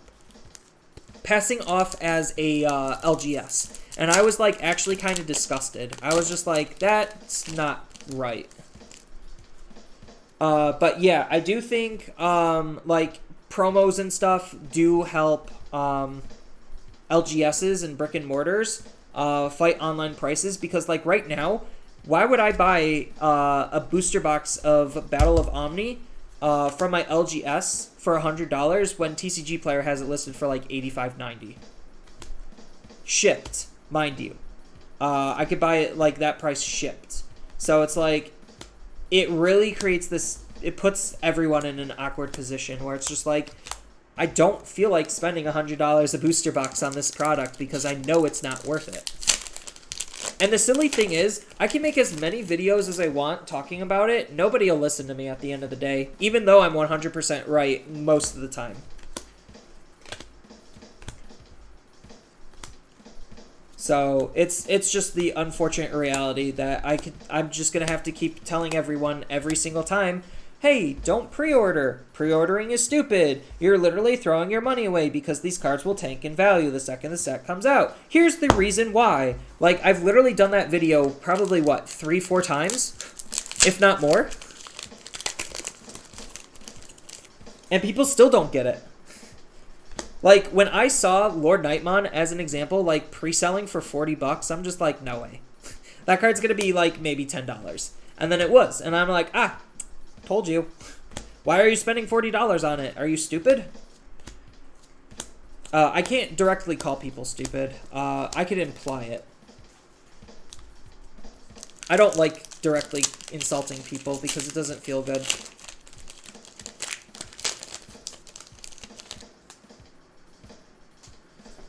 Learned my pre-order box is over 100 on the set. Yeah, no, that's a big no-no. Like, it was so hard to evaluate pre-order box prices. So pre-order box prices are a little bit harder to evaluate because like you don't know how the set is going to hold singles wise. So I thought the alt arts and the secrets would hold a little bit better than they are, and the majority of them are kind of doing like not really a whole lot, which really does end up sucking and devaluing the set. But like the set just had so much hype going into it that like it was hard not to. So like I knew there was probably going to be a ton of this product out there. I just didn't know how much. Either that or I don't know if people were getting sick of the game by then and people would like limit their pre-orders. So I had no idea what the exact situation was going on. But like it's hard to evaluate pre-order box prices because it's like I know looking at Japan, you can kind of like evaluate what you feel like you should be spending. Because it's like, I know based on what Japan is doing with Classic Collection and the pull rates that Classic Collection, like, and the pull rates that Classic Collection are going to have mathematically don't make sense for it being a $90 box. Like, it just does not. Like, the type of products that it is, realistically, it should be like a $70 product. Even then, it probably is not even going to have $70 worth of value just because the pull rates are going to be absolutely awful. Like, rares and below are going to be so overly abundant, it's going to be disgusting just because of how few, like, just because it's a smaller set. So, like, it's not looking like it's going to be a very good product just from that.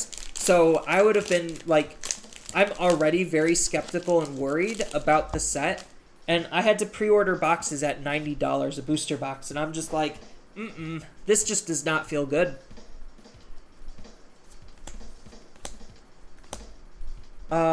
It's because LGS's over smashed the product for singles here because the cards were pretty valuable in the previous sets, so the prices went through the roofs. Yeah, like, I think people just completely underestimated the level of product that was going to be coming and how many people were trying to open and flip singles. That, like, it really did just create this this overstockage on the product where it's just like, oh, there's too much singles, so now the singles prices have to drop, and if the singles prices drop enough all across the board, then booster box prices are going to have to drop. So, like, it's something that's kind of hard to guesstimate on how hard it's going to drop. Like, I knew, like, you could see my prediction video. You could see, like, where I thought cards were at. X antibody, that's alright. You could see, like, what my predictions were, and those predictions were based on BT04 data. So I didn't think that this set on release would do way worse than BT4 singles-wise. Like, lower value as a whole. So that felt, like, really super awkward. Like, being correct, but overly correct. It's just like, oh, I had no idea Tactimon was going to be 50 cents. I thought that card was at least going to be $1, and it's not even $1. I'm just like, oof, that feels kind of good and bad simultaneously. A's worked. So even though I pulled X Antibody, which is only holding like just sub 20, like these are helping a lot with the overall box value. Like, you always want to see both Omnimons or an Omnimon and a Lord Nightmon per box in order to feel good. If you get the dreaded box where you see none of those, oh, that's going to suck.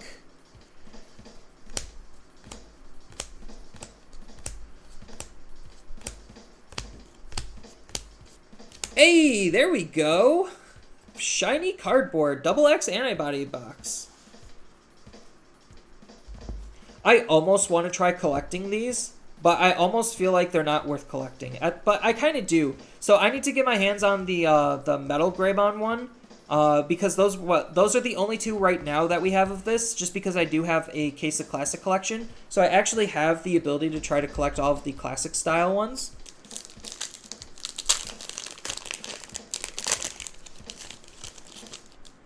I can make chat bigger if you want to, like, I don't know if I should. Is like chat okay screen real estate wise? I'm just trying to evaluate everything to make it look as good as I can.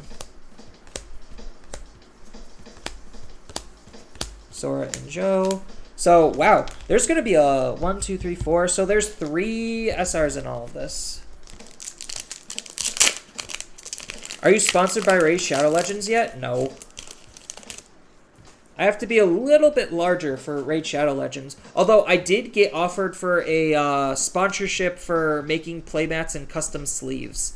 So I don't know if I want to follow through with that, just because, like, I don't know. It doesn't really seem worth it because they're giving me 10%. And, like, based on my sales already with Overcard Gamers and how much I promote that already, it's like I realistically don't think 10% is going to be worth my time just to try to record something and keep recording it. Hexablamon. Like, they were going to give me free product too, but, like, I really don't need more playmats and card sleeves, to be honest. Where'd you get my playmat? So I designed the playmat myself, and I had it printed by Overcard Gamers. They are a shop in Singapore, and you could go to Facebook and look up Overcard Gamers. Here's the little, like, logo or icon.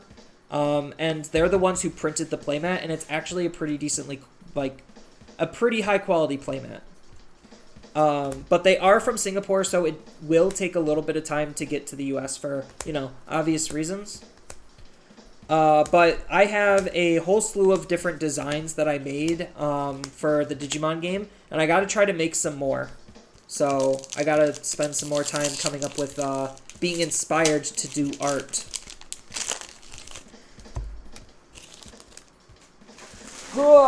Crush. So I could show chat like my my playmats and stuff in a bit. Like, I didn't get all of my playmats printed from them. I got this one, but I do have all of the designs on my computer. But you could also just go to the website, or you could go onto their Facebook page and look at all my stuff, because they organize it. Like, they organize all of the images by, like, post and artists. So, like, I have my own little post with all of my art on it. So you could just click on that post and then just sift through all of that. Chaos Gallant made another appearance. So it's still kind of ironic that, like, it's kind of frequently infrequent that I'm getting double SR boxes. So I think right now I've had 2 double SR boxes, like 2 of the same SRs in a box. I've had that happen to me twice out of 4 boxes. So that might be something to note.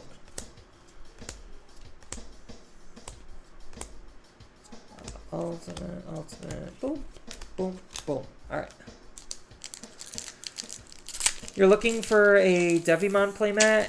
Know where I can get one? I currently do not have a Devimon playmat. So right now, I am kind of on the lazy side, and I need to finish my Shine Greymon playmat, but, like, Shine Greymon's a lot more complex of a character than I would have liked normally, so that is taking a while. And then I think the next one that I want to work on after that is going to be an Impmon playmat. And then after that, I don't really have any ideas, but I don't know how long it would be till I decide to come across to making one. But I would totally be down to making a Devimon playmat. I think his design is, like, super sick. Now, are you looking for, like, Devimon, or just, like, anything? Like, just Devimon, or, like, any particular Devimon? I mean, I'm not saying I'm going to design it, like, right now or, like, start working on it. I'm just, like, out of curiosity, just wanting to know what you're looking for, Jelly. Because Jodabi, he has a really nice looking, I think it's a Chosugoi Devimon playmat, where it's, like, almost like a classic Japanese, like, castle building in the background, and then he has the different Devimons on, like, different pedestal type things. So, like, that one's pretty dope.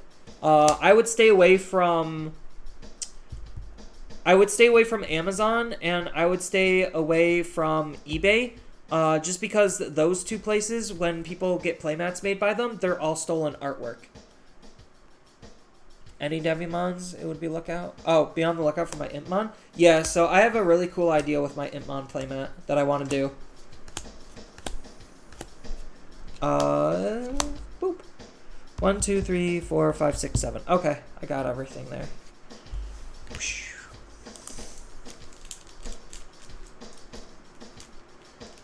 I'm trying to separate these by booster boxes, my SRs and stuff, so I could go over and review them.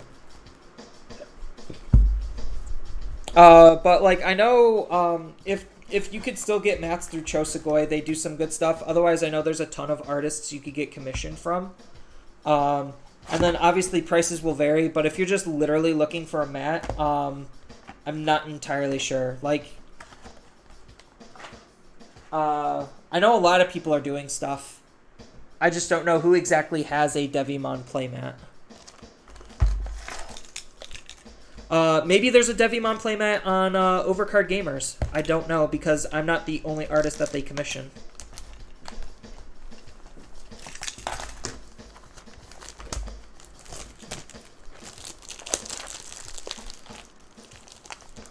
I would just, again, stay away from Amazon and eBay because it's all stolen artwork, and I do not want people supporting stolen artwork. Takumi is the box topper this time.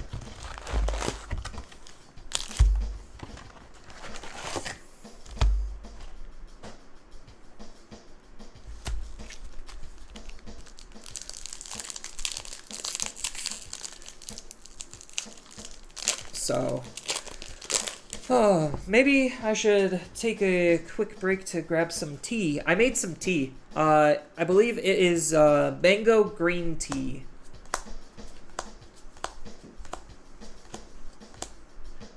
Rare, burp, bump, bump. Mega Digimon Fusion. But I feel like I'm kind of on a roll. Ugh. My luck's been pretty okay with these boxes so far. I think I only had one, like, super dud box that I kind of felt bad about, but, like, I knew it was going to happen in a case setting. Like, you just can't avoid a bad box because of just how correlation works between cases. Boom, boom. I do actually really like the look of these tamers this time around. Like, I'm not normally super high on alt art, like full arts like this, but like, I don't know. Something about these ones just look especially good. It could just be like the coloration of them. I haven't opened one up to like feel or see the foiling, but they do just look really good this time. But I'm super hyped for the box toppers in BT6. Just because the box toppers in BT6 are going to be a whole bunch of alt art reprints. And, like, oh god, some of those look so good. Which I do think, like, they're doing a really good job at making cards accessible. Like, for the most part, it seems like they're doing an okay job. Like, certain cards are, like, obviously cheaper, but, like, I do like the fact that they slowed way down on exclusive promos, because that's usually a very slippery slope. And as we saw in the beginning of the game, they kind of just screwed a lot of the English players just because they made the promos harder to get, and that made the cards spike in price and them unavailable. So, like, I think Pulsemon and the memory boosts are, like, the last times that they've done it. I can't think in Japan, like, where else they decided to put exclusive promos. So we don't know exactly where the new Mega promos are going to be, where it has the Mega and the Tamer on it. I don't know how Japan's getting them, and by extension, I don't know how America's getting them, or the English market, but that's going to be something to look out for. Obviously, Japan usually doesn't have huge accessibility issues because they're Japan. But yeah, I do hope they stop making like really dumb ways of getting exclusive promos. Pulsemon I think was kind of okay, but like I think Pulsemon's perception on how good he is in yellow, which don't get me wrong, he's really fucking good in yellow, exacerbated the problem by a lot. So like maybe if he was, I can't even say if he was a tournament card, because that would make him even less accessible. Like he almost needed to be like I don't even know. He was an entry promo, though, for pre-releases. So, I don't know. We do know that he is getting an alt art, and he does have an alt art, so I don't know where that alt art is going to be, but that's something. I think they swung too far with the promos. Like, example, tournament pack. Yeah, I didn't know. That was the biggest mistake they made. Was literally the tournament pack promos in Japan. One pack had literally one of all of the cards, and then in English, one tournament kit had a playset of all of the cards. So like the amount of cards of those floating around were significantly less. Granted, almost all of those cards are borderline bad or unplayable, but I digress. It's still the fact that, like, they could do that for other cards. Like, Pulsemon, as an example, if you didn't play in BT04 pre-release and you're just getting into the game now, and you need Pulsemons, like, that kind of just sucks. So, like, I do like the promos as box toppers, to be honest. Like, I really liked it when the Garurumon and Weregurumon, the Taichi V-Tamer and Vidramon Zero, like, I really liked them as box toppers. That felt pretty good because all you have to do is just buy product to get it. And, like, depending on how they do it, like, you don't necessarily need to go overboard with the product. So, like, there is smart ways of doing it. I think, like, the starter deck thing for the memory boosts is okay. Just because it's another throw-in to incentivize you buying the decks. But, like, those will still be the value of the decks. So, like, they'll still be very expensive to buy the singles of. And I think people are going to be opening a lot of the decks because they know you have to buy a deck in order to get a set of those cards. Which is kind of unfortunate because it'll make finding sealed decks of them a little bit harder than they should be. Oh, hey J-Pain. The pulls? So far the pulls weren't too bad. I only had one box where I actively felt bad. And outside of that, this is box number 1, 2, 3, 4, 5, 6. This is box number 6, and we're doing pretty alright. Kuro Fighter, thank you for the follow.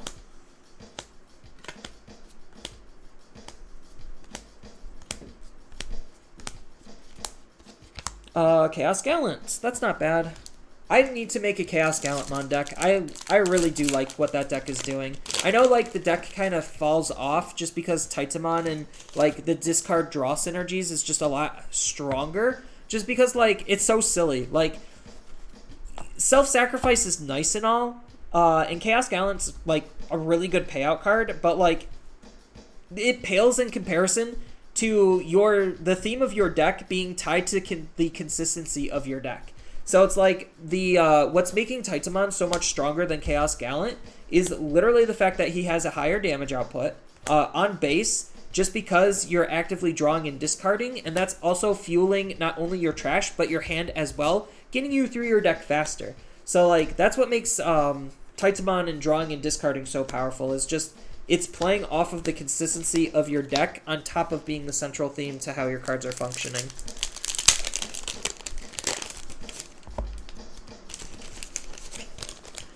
But I do like Chaos Gallant, and I kind of wish that he gets a little, like, self-sacrificing gets a little bit better support in the future. Because, like, what it really seems like to me is they do something once and then they forget about it for a while, and then they sprinkle in some support here and there, which is, like, fine. But if the support's not meaningful enough to keep the deck relevant, it kind of just doesn't really matter. And it's just like, oh, wow, I wish that you would have used that space for something else, or you gave me this card earlier. Plus the level 4 Rush next set. Oh my god. Like, Genkumon Promote is the dumbest idea I've ever seen them print. Like, yeah, let's put Rush on a card that just allows you to res for, like, almost nothing. It's like, it's so disgusting. So, like, I know for a fact that that card is going to be abused with Three Musketeers, because Three Musketeers plays, like, a one of Nailbone, because, you know, they can, because Bella Starmon is the main card of that deck and the glue to that deck. So like they just are able to play promote for free, and like I guess by inversely it does make Metal Guru a little bit more playable, just because like you can nail bone promote out and then swing with the promote. But I think just based on the power level we get in BT6, I don't necessarily see Metal Guru doing that much better than he currently is. And I think like he's still a good card. It's just he's getting outshined by a lot of other things. Hey, Zwart Defeat. That's Zwart Defeat number 4. So that's really good. Like, the power spike in BT5 is not going to be as hard as BT6. Like, the power spike in BT5 is pretty hard compared to BT4, but, like, this goes into, like, my philosophy of, like, them designing sets in, like, chunks, where they were probably working with set 5 and 6 at the same time and just deciding how to divvy up the cards. So, like, that's why the power level kind of stays, like, relatively similar, although BT6 does have a good power spike just because of the warps and the free casting. But, like, the power that this adds with the level 7s is just really insane, and the power it adds with Lord Nightmon is, like, also really insane. So, like, they do have their own spikes in power. It's just, it feels like the power spikes are more in chunks. What are the warps? Yeah, exactly. Zwart Defeat equals a win for the box. But the warps are basically cards that allow you to go from, like, level 3 to level 7, or level 3 to level 6. We see a little bit of it in this set with Shoutmon and Omni Shoutmon, where you could go level 3 to level 5. We also see it with Karamon and Inframon, where we go level 3 to level 5 as well. So, like, there are certain cards that allow us to just skip stages, and, like, the Digimon term for them is a warp evolution, because, I mean, I watched the anime, so that was my mental reasoning behind it. So, like, where is, did I pull one? Yeah, so, like, Omni Shoutmon literally reads, you can Digivolve this on top of your Shoutmon by paying 4 and ignoring the Digivolution requirement. So you literally go from level 3 to level 5. So that is considered a warp. And then, like, there's going to be more warps with the starter decks. So you get an All-Force warp and you get a Gallantmon warp. So, like, those are going to be really insane. And then in BT6, you get level 7 warps by going from Agumon to Agumon Bond of Courage and Gabumon to Gabumon Bond of Friendship. So, like, it introduces a lot more warps, allowing you to skip your stages that much easier. Yeah, and then Itmon and Beelzemon was the first warp that we had.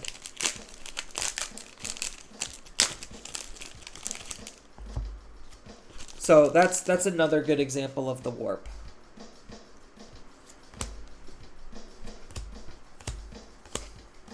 But the warps are crazy. Like, I'm still on the fence if I like warps or not. Because, like, on one hand, it helps fix brick situations, because if you don't see a level 4, you could just warp into a level 5 or 6. But on the downside, like I said before, like, do it too much or the ways that you do it, and that's literally going to be the focus of the deck, and people are going to build their deck around the warp. So, like, that's the side effect of that type of a mechanic, is, like, people will literally build around just that mechanic. That's the second one of this art I got. That's pretty unfortunate. Yeah, it really just depends on, like, what the card is doing, to be honest, to allow what the deck, to, like, dictate what the deck is trying to be doing. So, like, because of the way Shoutmon DX works, it wants to have a really good stack. So, like, you don't necessarily want to warp, but the warp is there. And I really like that factor. Same thing with Armageddonmon and Diaboromon. Like, you don't have to warp, but the warp is there in case you need it. And, like, that's what I like about it. And you don't have to build around the warp. But something like the Gallantmon from the starter deck, that's a warp people abuse, and that's something I'm a little bit less okay with. Zwart, hey! So all we need to see is Lord Nightmon, and this box is borderline perfect. Well, as perfect as it'll let me get. Yeah, so, like, the Beelzemon Warp is pretty okay because it needs some setup, and, like, the goal of the deck isn't necessarily to warp. It's just there for when you need it, which is really how warps should be. It's when people start abusing it, that's when it gets brought into question, or at least it should get brought into question. Because it's just like, oh, maybe this was too strong to the point where people are literally focusing their decks around it. So, like, Security Control, as an example, they've already been taking a Megazoo style of approach a little bit more and more, just because the quality of the higher levels has just gone that much higher. And the fact that they literally have the Warp means that they could just literally play the Warp for free without really doing much of anything. So they get access to the level 3 to start drawing cards early, they get access to a rookie to start aggroing really early, and then in the mid to late game, they have access to the Warp, which is also kind of disgusting. So it really just does depend on what the Warp is doing and the conditions and requirements and the Digimon involved. Like, I don't hate the idea. I love the idea. It's just they need to watch what they're doing, and I feel like they just have not been watching what they're doing at all. And, like, you can kind of tell based on how they are designing reactionary cards. So, like, Takumi, as much as people like this card, he's designed not necessarily to hate on Rookie Rush.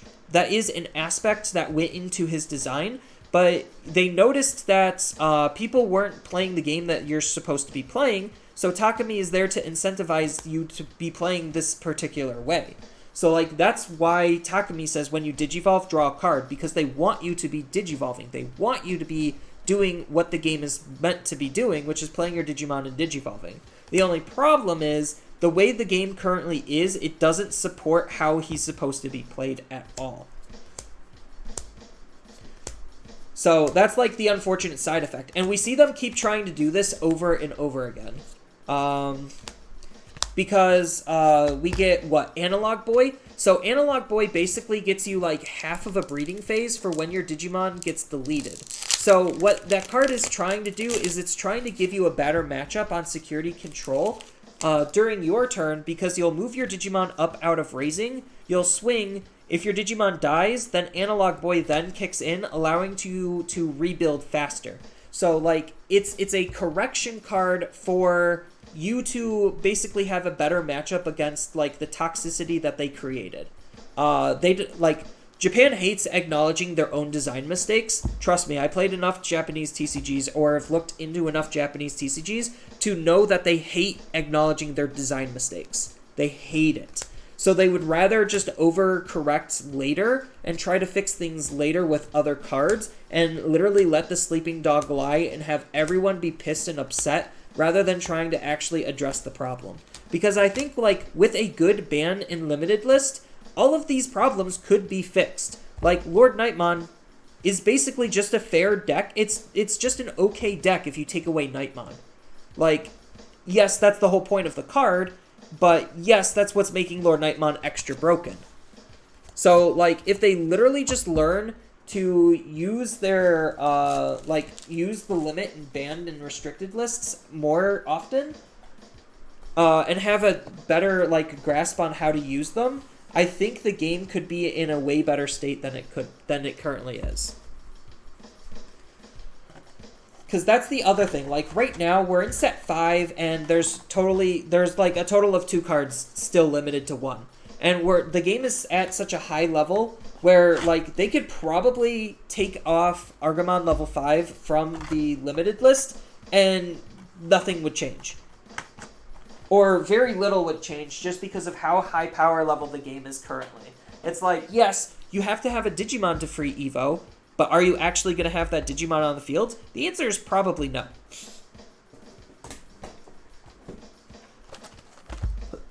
So most people are just using Digisorption with itself because that's the only Digimon you're actually going to be able to have on the field. So that's like... It's all of the byproduct of just how the design of the game just has been handled. I'm not saying they should unrestrict Argamon level 5, because the reason why they did was because it was limiting the usage of other level 5s. Because it's like, there's no reason to not run both Blossomon and Argamon level 5. So between the two, obviously they would want to ban the stronger one, not just because it's a Digisorption, but because it also has the additional benefit. Takumi.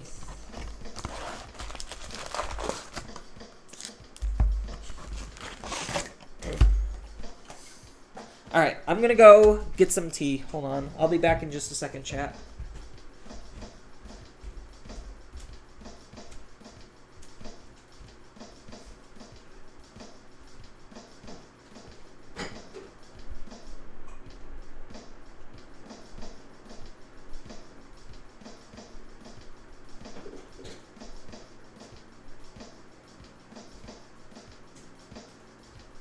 Oh.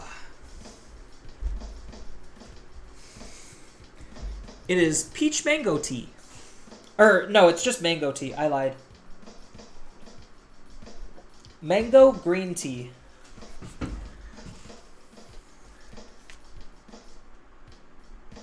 They brought in way too much anti-Rookie Rush for Takumi to be viable.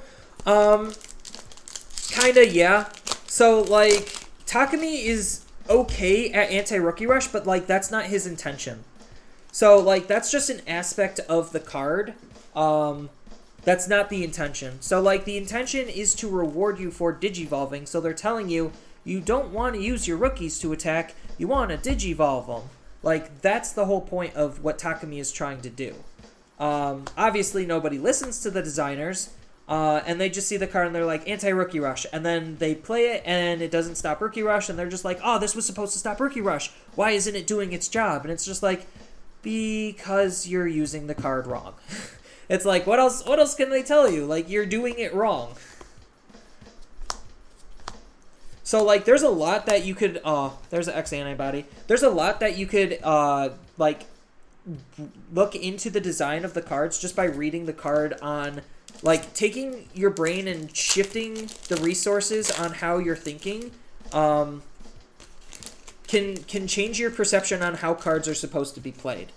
So, like, it's a little bit harder to do than I'm making it out to be, just because it's like design brains and like other brains work on two different levels. Like, they're almost like two different operating systems, where it's just like a designer tends to think this way and a player tends to think this way, and that's where like the miscommunication creates really like broken and unintended synergies and stuff, because the player is just like, oh yeah, Mega Digimon Fusion is supposed to allow you to play Omnimon even more efficiently. Let's just Lilith loop that. And the designers are probably like, oh, oops. Didn't think that would happen, because, like, they're, like, in the design brain, like, they're thinking, okay, Lilith loop isn't going to be that big of a deal because this is a white card. So Lilithmon can't grab this back to constantly loop things. So that's their mentality, and that's why they decided to make the card white. Is because, like, people think white is actually a color, but, like, it is and it isn't. White's never going to be a fully fleshed out color, because white is the color of anti-synergy. Why is Takumi white? So he doesn't interact with other color-based interactions. And right now, the game has the most color-based interactions, just because that's, like, what they started to play around with, and now they're shifting to doing some other interactions as well. So, like, Takumi not working with color-based interactions just means, like, yeah, he's kind of generic in that sense, but, like, at the same time, it really does limit the amount of play he actually is going to see. So, like, I was running this weekend at the Gyroshan event. I was running Ancient Garurumon. So it's for the most part a Garurumon tribal deck. So you would think, oh, Nokia is a really good card that I would want in here because she makes my evolutions of Garurumons cheaper. And I have a whole bunch of Gabumons, so she allows me to play the Gabumons. So the big thing on why I didn't take her or run her in the deck is literally because of, where is Strabimon? Literally because Strabimon can't take her. Like, the fact that Strabimon is saying he can only take blue Tamer cards means that if I reveal a Nokia, that Nokia is going to the bottom of the deck, and if that card was literally something else that has a higher chance of me actually grabbing something off of Strabimon, then I want to run Strabimon instead. So, like, Takumi is in that same type of a camp where it's just like, him being a white tamer, while he's really good because he could fit in a whole bunch of different decks, it also limits and restricts the interactions that he has with those types of decks. So, like, not every deck is going to even have enough space to fit in Takumi because they're having a hard enough time fitting space in their other deck, like, other cards that are more important. So, like, that's kind of the big thing. And literally, like, they're just using Takumi as an excuse to run white option cards. Because they're not going to be playing Zwart Defeat because Lilith Loop doesn't have enough space for it. Tactimon again.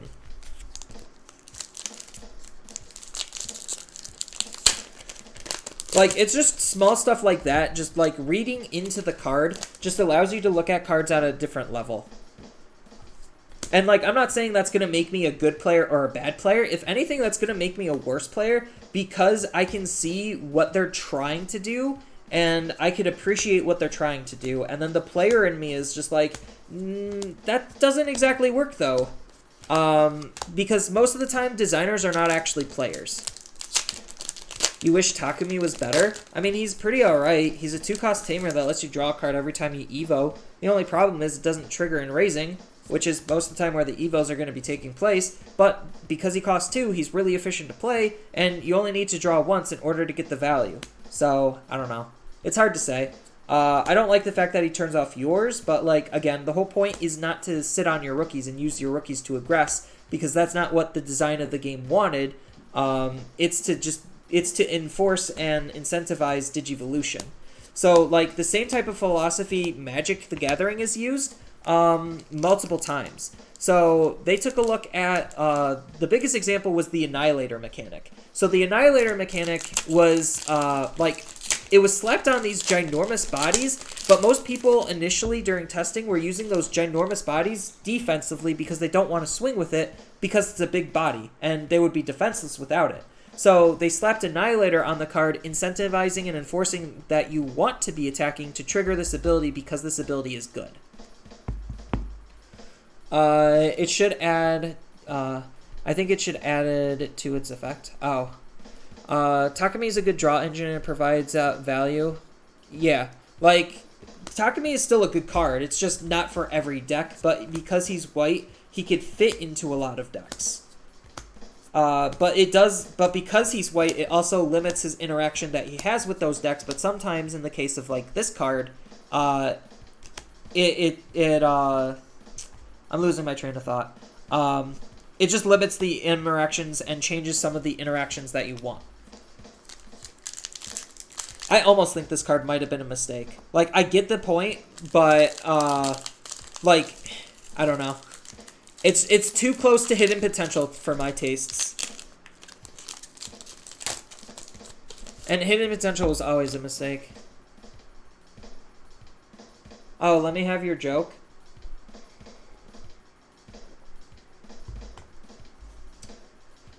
Okay, so in my defense, Roxas, jokes are a lot harder to read over texts.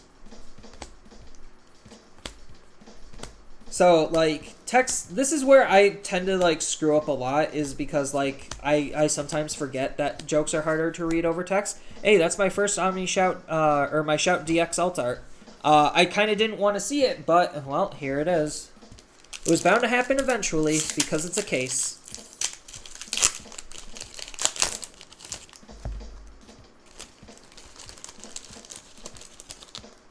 Although, I do have a lot of really hot takes.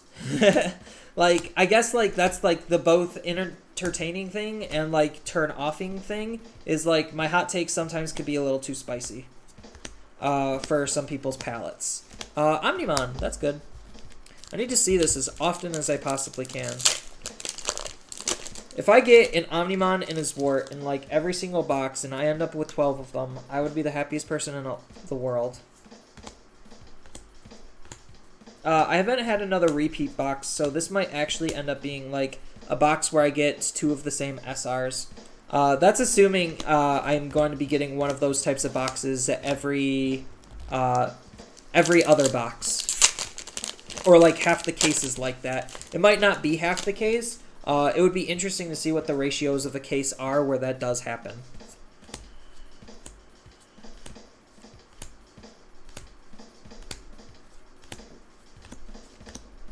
Uncommon, rare, Armageddon! But don't you need 4 of each SR? Yeah, I mean, I'm going to get 4 of each SR, but like certain SRs you obviously want more of, especially if I'm going to be selling them. Like, I need to see Omnimon as much as I humanly possibly can. I need to see Zwart as much as I humanly possibly can. And I need to see Lord Knight as much as I humanly possibly can. I actually haven't had a Lord Knight in a while, which is a little concerning. Because that's the card I kind of want right now. Because I have to give my Lord Knight back to my brother. Because in my Lord Knight deck, I'm borrowing my brother's Lord Knight. So I have to give him back one. Just because I didn't have enough Lord Knights, because I was the stupid person who decided to trade my 4th Lord Knight, not knowing I would pull a 4th one, for an Ancient Garurumon, so I could actually play my Ancient Garurumon deck. So that was a silly part on my bad, but I plussed on that trade, so I don't care. My brother also plussed on one of his trades. He literally traded a Hexablaumon for a Omnimon Alter S. And he was just like, Austin, is that a good deal? And I'm just like, yes, take it right now and walk away. This was at pre-release. So that was an insane one. Like an insane trade that he made. And then I also got my trade at pre-release also. It's a good thing the BCC ID system has a guest function.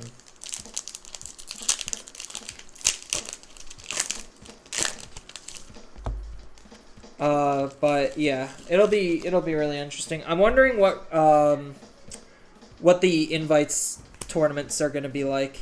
Like, everyone wants to win these invites, and I wonder what that tournament's actually going to end up looking like. I think that tournament's going to be like really dope though. Like, they have to make it special. They have to. Trade an alt Zwart for a Zwart defeat. I think that's a good trade. Zwart defeat's really good.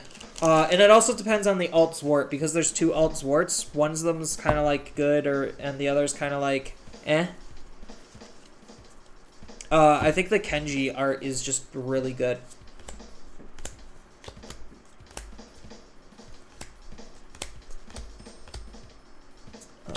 Boop, boop, boop, boop. So, I don't know. Digimon set design is always perplexing to me. I'm just looking at Renamon and just thinking, where are the tamers? Those should be, we should already have those. Because we already have, like, their full lines, and we don't have them. Like, they didn't have to use Arata. They could have just put in, Takuya. Or Takato. Not Takuya. Takatomon. That would be funny if they actually called, like, a tamer card Takatomon. I would love that. Oh, it would be absolutely hilarious if they actually made him a Digimon too, instead of a tamer. And he's just like, this card also counts as a tamer. That would be adorable. I would love that. Like, Takatomon, a level... So, okay, Takatomon, a level 2 Digitama that also has the inheritable ability, this card counts as a tamer. Boom. That would be pretty funny.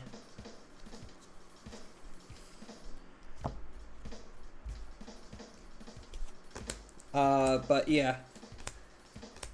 I'm just trying to think what to talk about, because I still got like half of a case left and I'm running out of material. Jokes, knock knock, who's there? Digimon who? I don't know where this joke is going.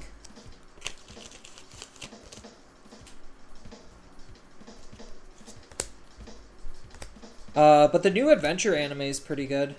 It was so funny. I was watching probably the worst episode to show to my parents because I was, hey, there's a lore knight. Speak of the devil.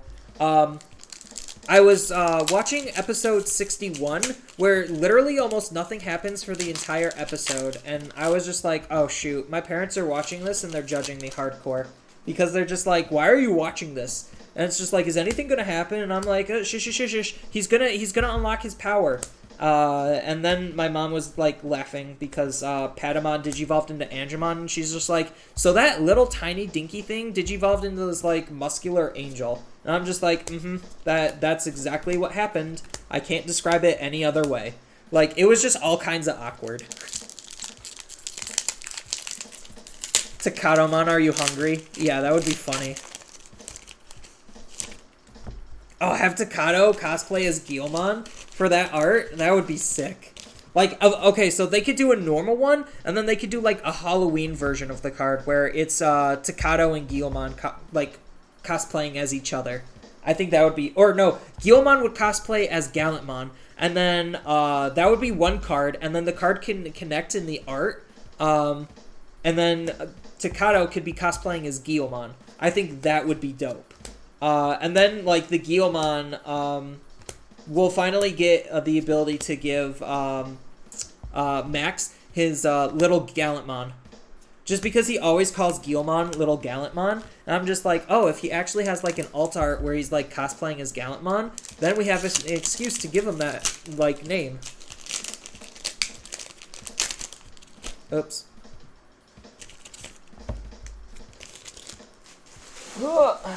I think the fly left, or he went to bed. I don't know. He stopped showing up. Maybe he's crushed under the pressure of all of the packs, the empty wrappers. There was a fly earlier, and it was bothering me. Hex. 1, 2, 3, 4, 5, 6, 7. Okay, this box is done, so this pack is a dud. What I should do for if I was, like, really mean is I would take all of my dud packs where I know it's not an SR because I pulled all of them in a box, and I would just sell the loose packs. That would be really mean. I obviously I'm not doing that, but I'm just saying that would be mean. Uncommon, uncommon, uncommon. Boom, boom. Alright, box number 6 is done. We are just past the halfway point, ladies and gentlemen. Yeah, he has to cosplay as oh, yeah. Takato has to cosplay as Guilmon, and Guilmon has to cosplay as Gallantmon.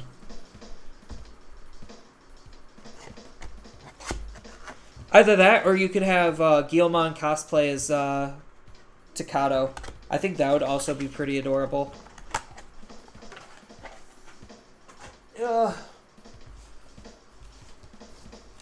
So, that box was interesting. Maybe this isn't the best place to put all of my SRs. So I'm separating my SRs. I'm obviously going to go through and I'm going to, like, properly, like, sleeve them and do everything. But for organization's sake, I'm just holding on to them just so I can count my SRs and see where everything is and what box had what in correlation to what tamer. Just to see if there's any patterns or anything.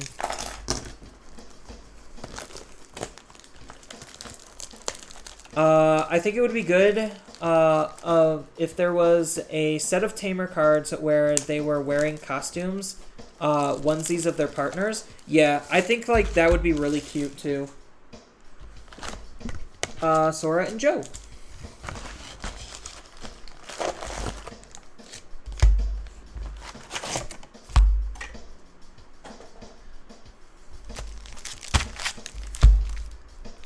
Although, I kind of do want some of the crossover Digimon to make it into the game. I think that would be pretty dope. So, like, getting the Metabots Digimon, that would be pretty sick. Has Digimon done a whole lot of I don't think Digimon's done, like, that many crossovers, to be honest. I mean, they could do a crossover with Dragon Ball if they really wanted to, just because they're two Bandai card games, but I don't think they're going to. They'd rather just do cross-promotion like they did, where it's just like, oh, here's Digimon cards, here's Dragon Ball Super cards. I think that's easier for them to do. Armageddon. Already getting sick of seeing him. He's cool, but he's worthless. I think some of the pull rates of some of these cards might actually be like skewed. So I think like they obviously knew that they obviously knew what was going to be popular, and they probably reduced the print run on those cards by just a hair, so that way they show up less prevalently. Because so far I have yet to have like the God box where I think I had it once, where it was Lord Nightmon and then both Omnimons. Like that's like already the good stuff if you're able to get that box, but I think that box is really, really rare. Yeah, he's I like Armageddon. The deck he's in is just not super great. Like, I saw that people are still trying to make Diaboromon work, and I think like it's a very valiant effort. It's just the deck just takes too much work in order to make it worthwhile, and I think that's the problem. Like, he's just slow. He's a slower OTK deck than a lot of the other decks. Because like he could like spam lots of bodies on board, and it could be very hard for the opponent to deal with at times. But like against certain decks, it's like actually no brainer on how to clear a wide board. It's like a lot of decks can do it actually. Reflecimon. It's like you look at Shout DX, that could clear it. You look at basically any yellow deck, and that can clear the field. You look at, I mean, I guess using the OG Omnimon, even that just clears the field. If you're just like teching in a one of OG Omnimon. There's just, and the bodies are too weak, so like, there's just a lot of holes in it.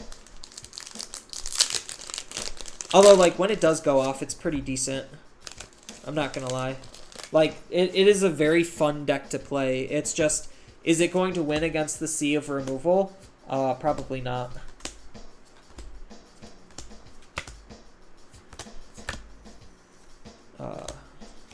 Lord Nightmon! Yeah! That's what we want. Lord Nightmon. Diaboromon is getting his win condition. Or, Diaboromon has gotten his win condition. You've already lost some of... Yeah. Like, by the time he does get to his win condition, like, it might already be too late.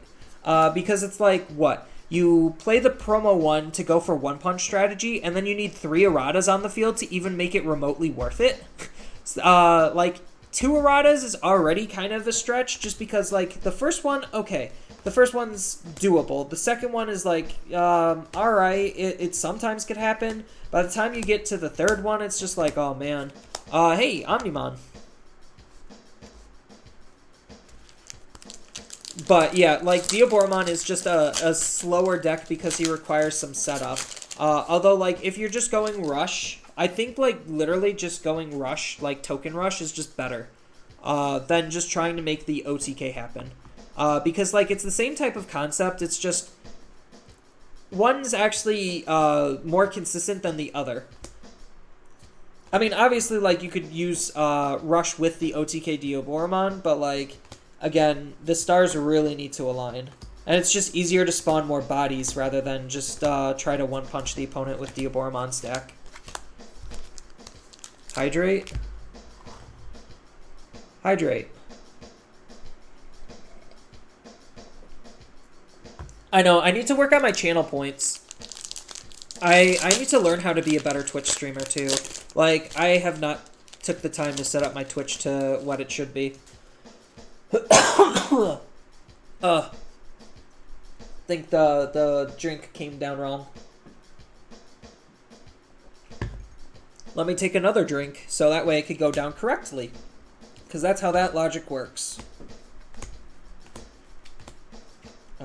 Common, uncommon, uncommon, uncommon, rare, rare. Yeah, it's all kinds of interesting. The stars aligned for me at my locals. With my Ancient Gurumon deck, I was able to take my opponent's security in one round with the promo Were Gurumon and the Ancient Gurumon on field. I've done that too. That's so much fun, Spinal Wolf. So, like, you could go into my VODs, and it should be relatively, like, it should be within my last couple of VODs where you could see my Ancient Gurumon deck, like, do some really good levels of work. And then the last VOD that I had, I was breaking down a misplay, just thinking of how I could have done that match better, just because, like, I lost and I felt super salty losing to something I probably shouldn't have lost to.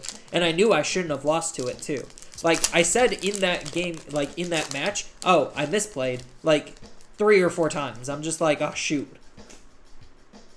So I knew I was not playing that match as efficiently as I could have. So I was just going and breaking down all of the misplays that I made. But, like, my second to last one, where I'm playing in the Gyroshan event, like, I was able to literally just do the double warp, where I just did 2 Ancient Gurumon warps in one turn. It was absolutely fire. And then I have used the promo Were Gurumon is just super underrated. Like, that card is just good. Like, the multi-swings actually do matter a lot. And the fact that you have that accessibility on a level 5 body is just insane.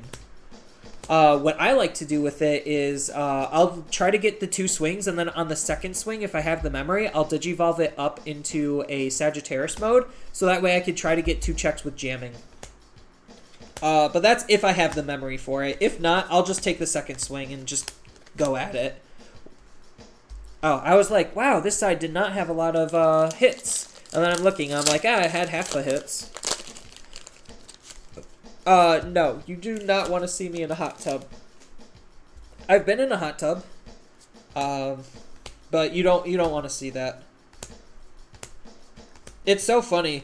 My roommate, he subtly gym shames me because I don't like working out as much as he does. And he's just like, oh, so you actually gonna work out now? And I'm like, are you subtly gym shaming me?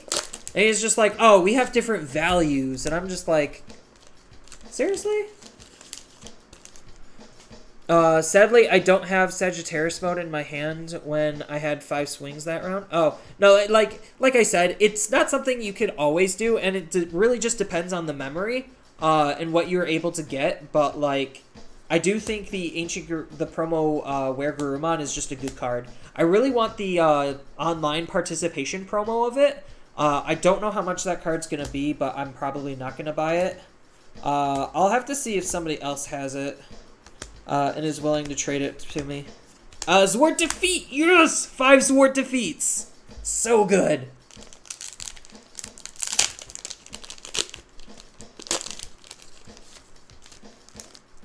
Your doctor told me you're getting fat and it hurt. So, like, there's a little bit difference between, like, getting told you're fat and being gym shamed. Like, I know I'm slightly overweight. I'm about 5'7" and I weigh about 180. So, like, my BMI says that I'm slightly overweight. But, like, to me, it's whatever.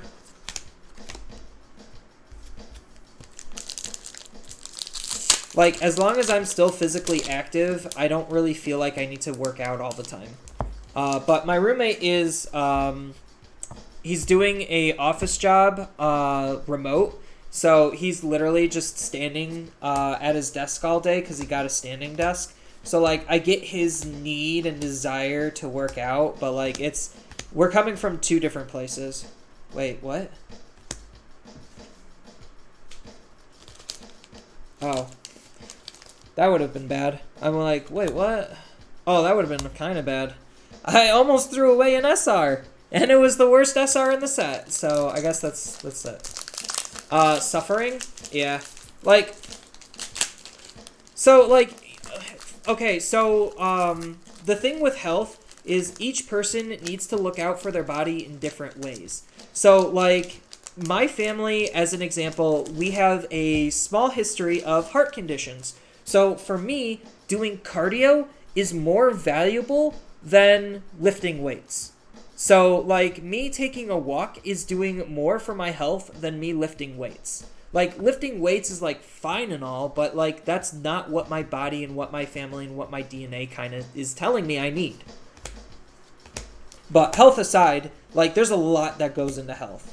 And I keep telling my roommate this, and he just keeps ignoring me. Because I'm just like, look, this is not good for you. This is not good for you. This is not good for you. And then he goes and has the audacity to gym shame me. And I'm just like, whatever. Your family health is horrible? Yeah, I feel that. Mine just has a history of heart conditions.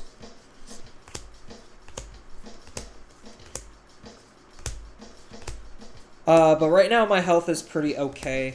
I know that could go away very quickly. Chaos Gallant.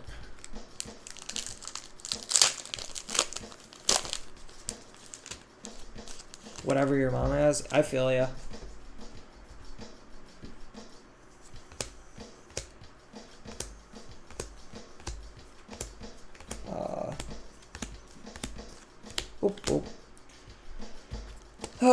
But yeah, health is an interesting thing. I'm not like super health savvy, but like I like to. My mom's a naturopathic doctor, so I just learned secondhand stuff from her. To be honest.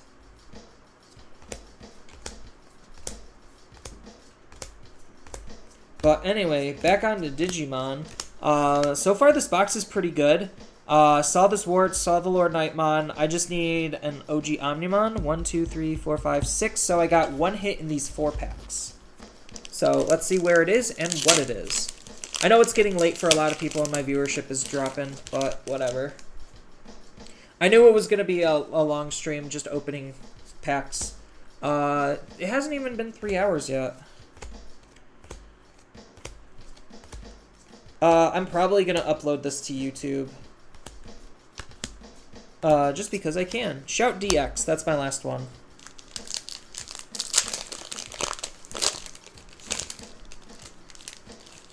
Like, I know my roommate doesn't watch my content, even though he knows I make it. Cutting out so much fat. Yeah. Like, there's just some very subtle things that you could do with your health that can make a lot of difference. Because I used to go to a vegan group because one of my friends was vegan and my mom liked to promote her naturopathic doctor stuff to the vegans. So, like, I used to go to just support her. And literally there was, like, I encountered the vegan crazies where it's just, like, vegan is the only way. And if you're not going vegan, then you're, like, doing everything in your life wrong.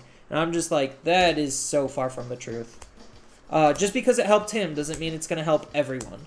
And the same thing is with vaccination, too. That's, like, your body does respond differently to different things than other people. So, like, even though some people might say this is really good for you, it actually sometimes cannot be. But let's get off the topic of health, because then that's too close to the politics topic, which I also don't want to get into. But as far as Digimon goes, it's going to be really interesting to see how BT05 develops because we have, what, like 2.5, 3 months left of BT5? So there's still a lot left to not only explore, but like to start seeing the meta-counter-meta start developing. So I think that's going to be really interesting to see like what people actually start settling on and to see people countering Lord Nightmon. Because I do think, like, going into almost any event, you need to be very comfortable with your Lord Knight matchups, because you could safely assume, if not more, 50% of the field is going to be Lord Nightmons. I would always just assume that. Even though sometimes that's not always true, and it does depend on the event that you're going into, it's just a safe assumption that you're just going to run into Lord Knight, and that's going to be your hardest matchup of that night. So, and I do think, like, purple is really good against Lord Knight as a whole. Like, as long as you're playing good purple decks. You could, like, bad purple decks will do absolutely nothing. Just because, like, a bad deck is still a bad deck. You just need to Ugh. You just need to play the better cards. Like, I'm not saying, like, people should start net decking and everything, because, like, the key to any meta is just figuring out some spicy tech that they might not be expecting, and then when that spicy tech actually starts working, that's how decks start performing extra well at events. So, like, take Dan Vang. He ran Imperial, and his spicy tech was Nidhoggmon. No one was prepared for that, and that helped him win some games. So, like, obviously he made the correct meta call in putting that in. Is it a consistent card that you always want in your deck? Probably not, but it was good enough for the current meta that he was expecting to get him enough wins to help propel him forward in a lot of his matchups. And that's the type of stuff we need to start getting into earlier, is those spicy tech cards that just really can change the foundation on how your deck functions against certain matchups.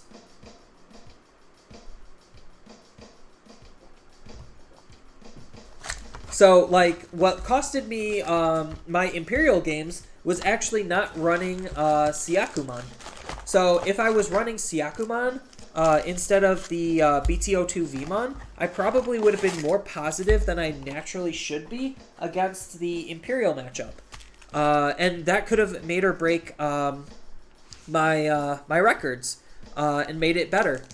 Because I did end up seeing Imperial, but I was not expecting to see Imperial, so I didn't tech for it, and I got kind of punished for it. So, like, that's the type of thing that you have to always acknowledge. Like, you can't always tech in for everything. You just tech in for what you're really afraid of and what you're not super prepared for.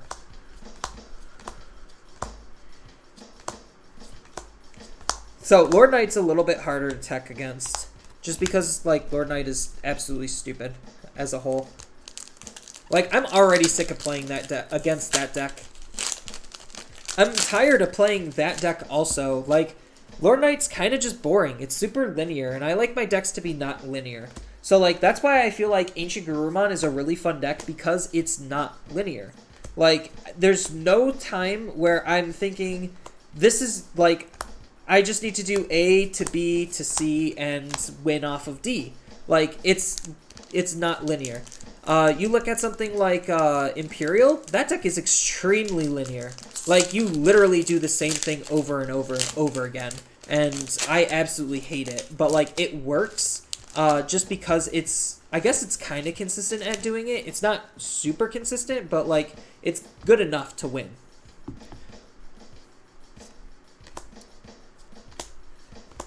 So yeah, I just needed to run this, and I probably would have been fine for the event. But now, am I expected to see more Imperials? And if I am, should I run a higher number of this card? Then that's when we start getting into, like, the meta counter-picking based on what I think I'm going to be seeing. Because over the past weekend, we had, what, 2 Imperial... We literally had 2 Imperials top, and then we had a Rookie Rush top in event too. So, like... not just top, but win.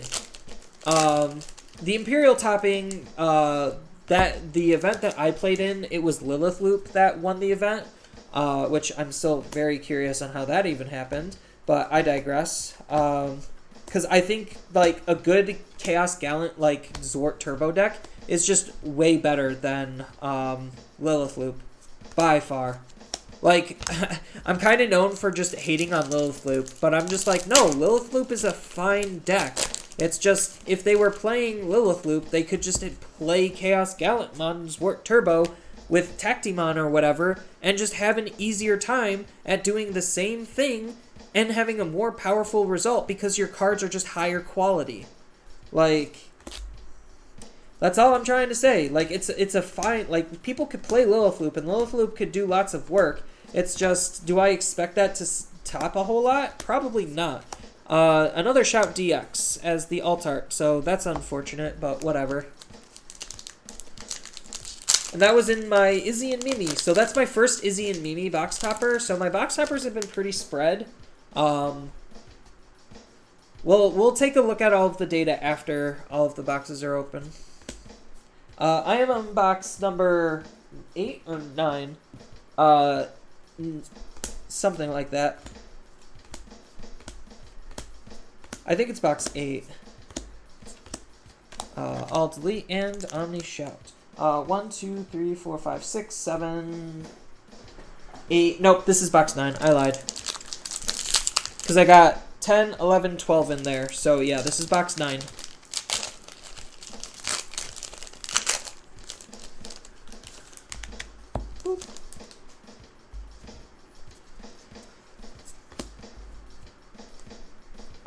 So I know a lot of Mastimon players are playing Zwart, or their Lord Knight players are playing Mastimon because like Japan has showed and like just results against War Greymon in yellow have showed that like Mastimon is a good counterattack to just yellow as a whole.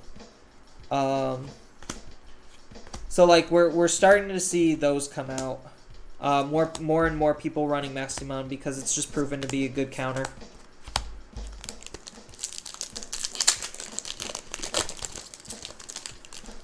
I'm just trying to think how I can consistently... So, like, the big thing, Mastimon's also good for a lot of matchups, and it helps fix a lot of bad matchups for Lord Knight also.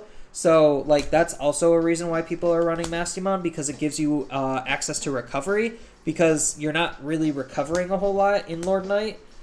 You could play Lucimon as, like, a tech one-of, but it's not, like, the greatest of ideas. Just because it's eating away at a deck space of a card that's not really doing a whole lot. Like, it is, but it isn't. Mastimon's also good because she makes intimidating... Or because she makes intimidate use of your played Nightmons. Yeah, no, like, Mastimon's just insane. Because, like, choking the opponent at 1, Digivolving on top of a Nightmon after swinging is just good. Putting the opponent to 4 is, like, okay. But, like, ripping the security, being able to attack and do other stuff is just very, very powerful. And then, literally, Mastimon just rezzing another body gets you literally 3 bodies that turn. Well, I guess technically 2, because you use Lord Nightmon, swing, go into Nightmon, then Mastimon, res something. So that's an extra body that the opponent might not be counting on.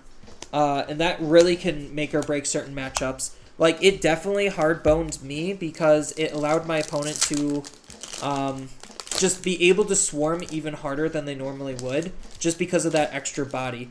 So, like, you really, again, because I'm playing an aggro style of deck, and I generally like playing aggro style decks, you have to be able to, like, figure out ways to beat them, and, like, recovery is the best way of beating them, and swarming and outpacing them is the other way you beat them. So, like, Mastimon helps you outpace the opponent just because of the extra body that you could then use for various other things. Yeah, and then you play Lord Nightmon on top of it, and then because you're playing Mastimon, you also have access to Zwart Defeat. Zwart Defeat popping the Tamers is actually super important, because if the opponent's only running, like, an average of, like, 2 to 3 Tamers, especially, like, of the same Tamer, popping a Tamer means they're going to have to replay their Tamer, and that could be really, really hard for them to do depending on the deck that they're running. And Zwart Defeat just coming out of security, having that possibility is also just low-key insane. Like, that's why Zwart Defeat is just the dumbest card in the world.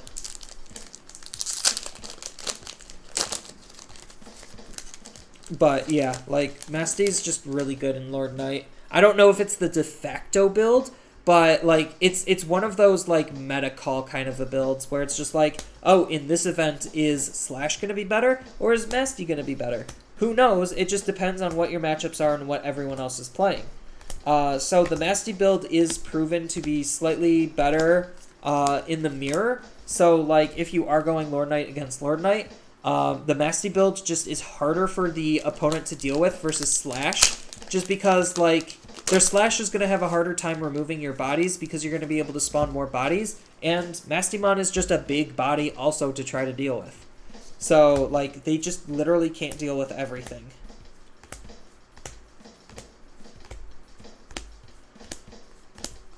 And then I still think people are too high on Lilith Loop. Like, there's so much other good things in Black to explore than Lilith Loop that, like, I think a lot of people just aren't bothering to explore.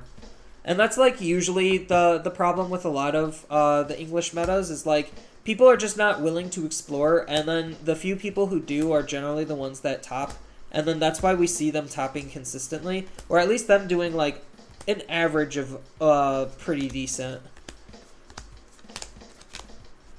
I need to play in more events, but I also want to try judging, because I hear that a judge program is going to be coming, because like we're getting to regionals, so like, and we're getting to in-person events, so they're going to have to start up an actual judge program eventually.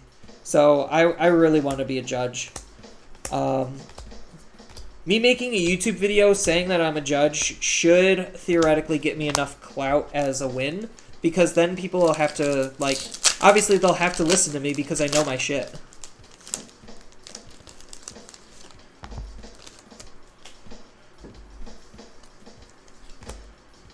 Because I'm not tired of playing, I'm tired of just trying to grind to the top. Like, I know I'm an okay player. I just don't like trying to prove it all the time. It's like, oh yeah, my matchups were bad. I couldn't prove that I was a good player. Oops. I guess I'm just not a good player because I couldn't prove it this time. Like, it's just too much pressure. Me saying I'm a judge and being like, yeah, judging is awesome. And telling, like, judge stories or, like, telling people about card rulings is, like, more interesting to me than saying, yeah, here's my winning deck profile. I won again. Zwart defeat. Or Zwart. That's good. Because, like, I was debating about doing a deck profile on my Ancient Garurumon deck, but I already have a deck profile on my Ancient Garurumon deck on YouTube, and, like, I leave a lot of my YouTube content up for viewer interpretation. So, like, you are supposed to look at that and say, maybe there's some things that I can do better for it. Or look at it and be like, this is pretty good, but I don't have access to these. What can I use instead? Like, they're designed to be iterated upon based on what you have access to and what you like and would want to play. Like, I don't like making definitive builds. Oh, double alt art box. Well, at least it's of this Omni, so that's alright. That's my first double alt art box. 1, 2, 3, 4, 5, 6. So there's one more hit in these packs. If you played a Lord Knight on top, oh yeah, I already read that. Boop, boop. Like, I'm not trying to win for clout. Like, winning for clout obviously helps, but I just want to make good content for people. Because part of, like, being a better player is being a more informed player. And I think, like, that's something a lot of people are lacking, is, like, the amount or level of information. And we saw this, like, very blatantly early on, because, like, when people were literally asking the same repetitive questions, like, come on, the on-play versus on-digivolve, does this really need to be explained for the 15th time? Like, it's small things like that that just show that the community as a whole doesn't have all of the information. Obviously, they're there to look for that information when they keep asking the same questions, but they're also not utilizing the search functions to find the answers for themselves. And, like, half of their questions could actually just be answered just by simply looking at the rules. Like, I'm not saying the community is lazy as a whole. That's just people as a whole. I'm just saying, like, usually when we get those types of questions, it's usually a lot of new players who just aren't wanting to search for the answers themselves. They just want it given to them because it's easier to ask than to find. Boom, boom. Sakuyamon! I love Sakuyamon. She's such a good card. So underrated. She's really... So, like, I'm trying to figure out how to build a deck that solos her. Like, she is the star, and she's just not the star. But, like, in a budget deck, I'm also having a hard time figuring out what card pairs best with her. So, I'm almost thinking on, like, maybe Sakuyamon Cherubimon. That might be good, or, like, I don't know. She's just really good for any, like, control style of deck as a supporting mega, just because she helps against certain matchups. Like, she literally just turns OTK off. It's insane. Tactimon is my last one. So this was kind of a mediocre box.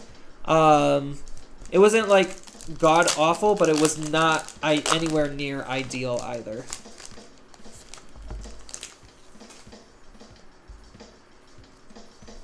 Boop, boop, boop, boop, boop, boop, boop. Boop, boop, boop, boop, boop. Alright, box is done. Box 9 is over. Game over.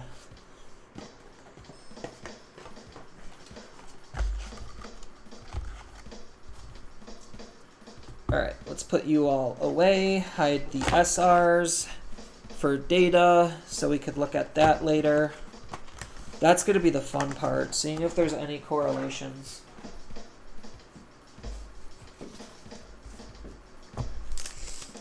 Although my stack is getting a little on the too tall side, so my fan might be blowing it away eventually. Let me swap it to the other side.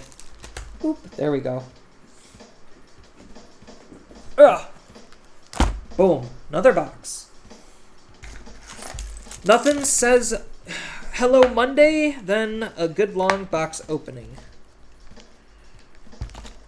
So that way, when I go into work tomorrow, I could be tired, exhausted, and have very little faith in what I'm doing. Oops.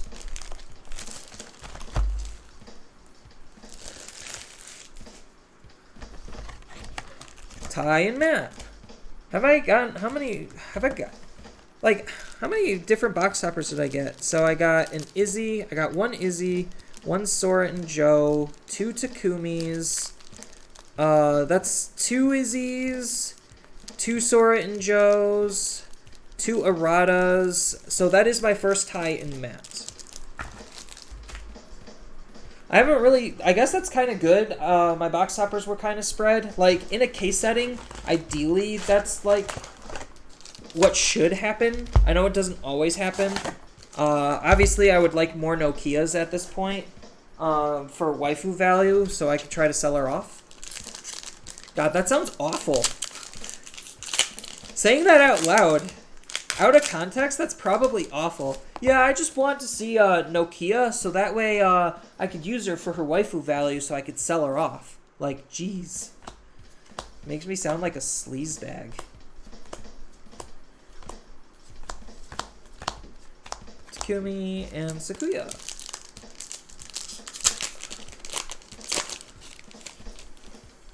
Although, it was really funny. Like, on one of my videos, like, I keep forgetting that people aren't used to MTG terminology, and I keep using magic terms. So, like, I keep using the word tribal a lot in a lot of the decks that are, like, name-based synergies. So I'm just like, yeah, this is Gurumon tribal, this is Devimon tribal. And they're just like, what the heck does tribal mean? And I'm just like, oh, right, you might not be a magic player.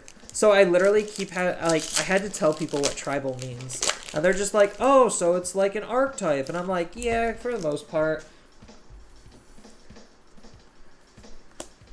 Because Yu-Gi-Oh! Uses archetypes. But, like, archetypes are also kind of a little bit different than a tribal. Hey, X-Antibody. It's not exactly what I want to see. I got 5 Swart defeats, so I'm hoping to see more Swart defeats. I have yet to see an alt-art Zwart defeat, so I'm hoping to see at least one. Mathematically, I should see at least one. Mathematical! Bluco! So, like, mathematically, I should see at least one of every alt-art. And then I should be getting at least bare minimum 2 playsets of all of the SRs. Obviously, that doesn't look like it's going to be the case, but mathematically, that's what should happen. So I'm hoping to see Lord Knight in this box, because I pulled, what, 4 Lord Knights, and I have 3 boxes left, so I'm probably going to be short on Lord Knights, which is not good. Hopefully my Omni counts are good. I wasn't keeping track of my Omni counts. But I do think Omnimon, Zwart, and Lord Nightmon were all short printed. I just have that feeling they were ever so slightly short printed.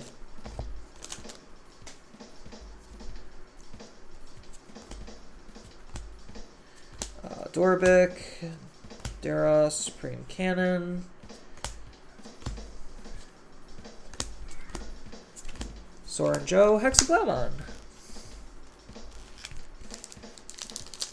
I need to build a Hexablamon deck. I'm kind of hesitant just because, like, I know I'm not going to play it, so it's like, why am I building it?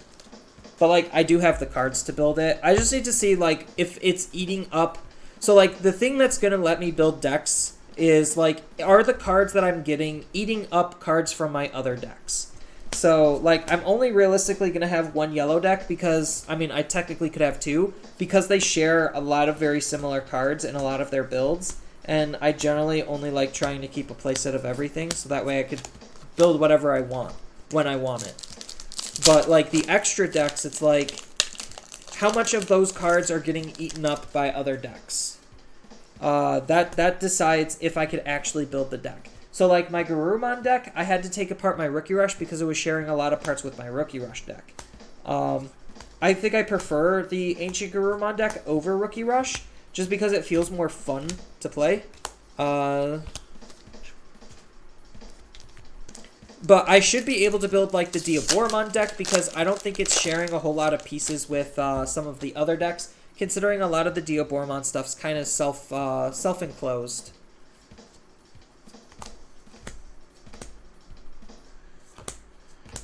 So I might be able to build that.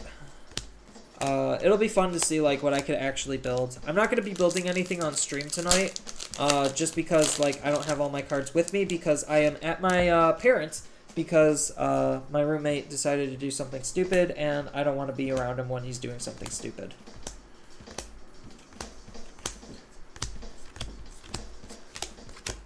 Boom. Wow. Okay, so this should have a secret rare. Because usually one side will have 4, the other side will have 5. That's the only thing I noticed. Like, opening up all these boxes is like one side will have 4 SRs, the other will have 5. So this, yeah, this, I could already see it. It has an SR in it.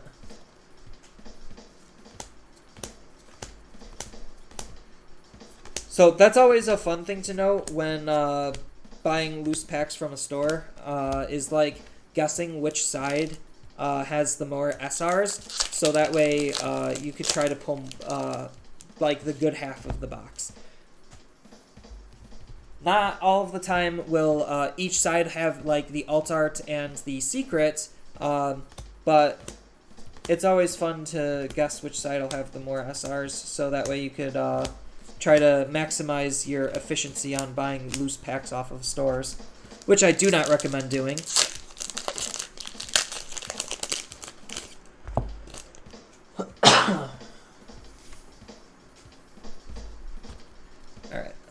I really like the big Death Stars. Like, I kind of hope we get Gravimon, so that way we get more big Death Stars. And what's the pirate one? He's always fun. I like him a lot. Uncommon, rare, Armageddon alt art. That's not what we want to see. That's like the worst alt art in the entire set. I was dodging him for so good, and he finally caught up to me. So there should be a Lord Nightmon in this box, if I'm not mistaken. Just because, like, based on my pulls. Tacti. Tactimon's actually kind of disgusting. I was undervaluing how good Tactimon is, and then, like, the more I saw him played, the more I was just like, oh, this card's actually good. Like, I do want to build a Tactimon, Chaos Gallant, Zwart Turbo deck. I think that deck's fire. I don't know how good I would be of a pilot on it, but I think that deck is still pretty good. Boom. Looks like chat calmed down a bit. There's not a whole lot of action. No high-octane action here. Just a nice chill stream. Weisslin and Raflissi in the same pack. It's fate that they were together. Just like how I pulled a Hex in a Sora and Joe pack. They're just fated to be together.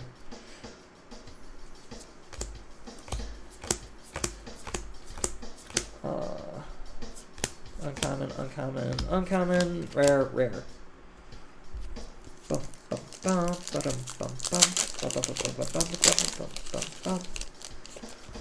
Alright. Pow! Throw you away. You should see how full my trash can is. Although, I gotta take out the trash tonight, so I guess this is a good thing. Koala, Black Gauss, Supreme Cannon. I always find it funny because, like, they screwed up the art based on colors. Hey, there's an Omnimon. I haven't seen an Omnimon in a while. Hasn't felt like I did. I was seeing a lot of garbage.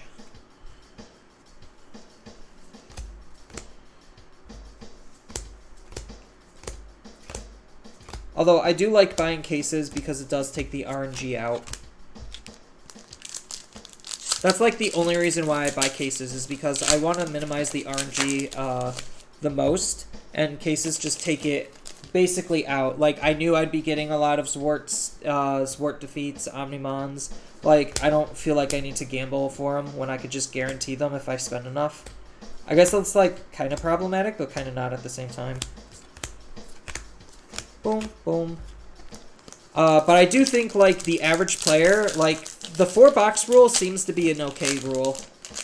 Like, I guess, like, the way Digimon works currently, based on these pull rates, like, you could get away with the 4-box rule, where it's just, like, you buy 4 boxes and you're done. Because you'll get a playset. In 4 boxes, you should get, like, at least 2 to 3 playsets of all of the commons, 2 playsets of all of the uncommons, at least a playset or playset and a half of all of the rares, and then you should get like a playset of some of the super rares. Secrets, if you're lucky, then you could get that too, but I wouldn't count on that one. Takumi and Omni Shout. Did I get all the hits already? 1, 2, 3, 4, 5, 6. So I'm missing 1. What did I miss, Fura? You missed, this is box number 10. So, I'm gonna, at the end, go over all of my pulls, breaking down each of the boxes. So, I think I'm doing pretty okay. I'm not entirely sure anymore, because I stopped keeping track, because the more I got into it, the harder it was to keep track of. Mega Digi. There's the Lord Knight. Okay, so this box is, like, kind of recovering. This is not, like, a super great box by any stretch of the word. Because, let's see, we have 10. We'll just say 15, so 25. Add another, like, what? 5, I know he's 8, so that's 23. 33.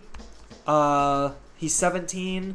So 50, yeah, this is like what you on average will see, and this is still just not a good box if you're buying at like 80, 90 bucks. 80 bucks, this is more okay, because this is like, so I probably pulled like in this box 60, 70, so it's still not good, but it is just what it is, unfortunately.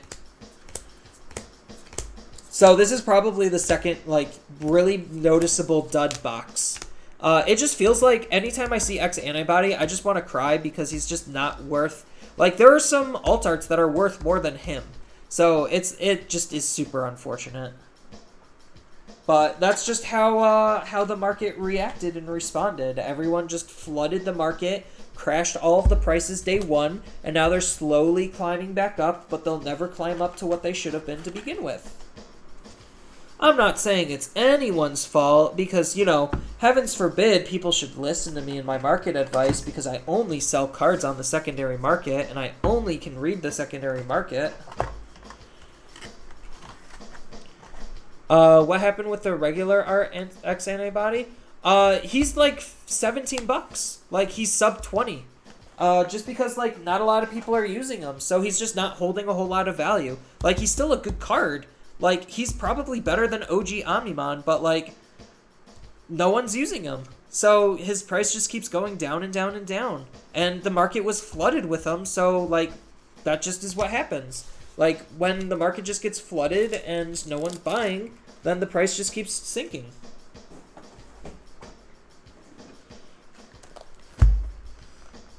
Oh, sad what happened to the regular X Antibody.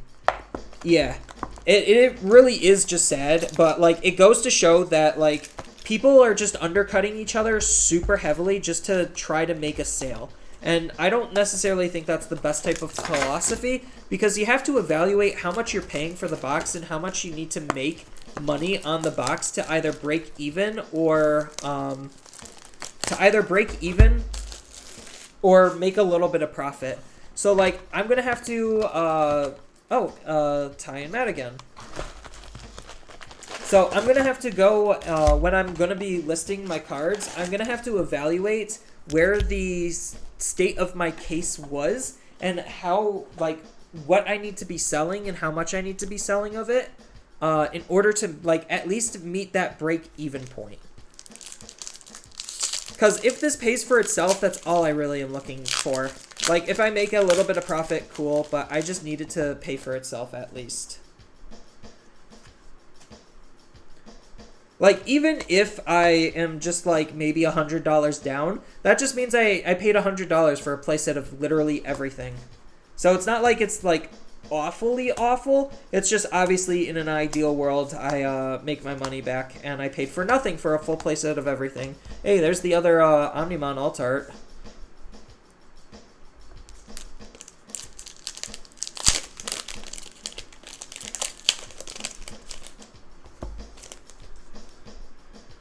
Woo! Alright. But yeah, the market is, people just made a huge, I don't want to say a huge mistake. People just undercut each other a little savagely. Like, they didn't have to undercut each other as hard as they did. Like, if you're a person who's selling singles, you should know what the single is worth before you even get the card. So, like, I think that was, like, the big misunderstanding is there's too many new sellers who don't understand how to, how to value and evaluate your card.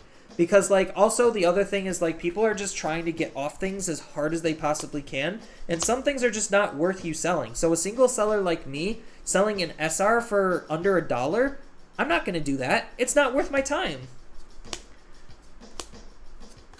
Like, and people are just trying to get literally anything back for their cards, and I'm just like, I could use these cards and sell them in different ways rather than me taking the 50 cents this card is worth.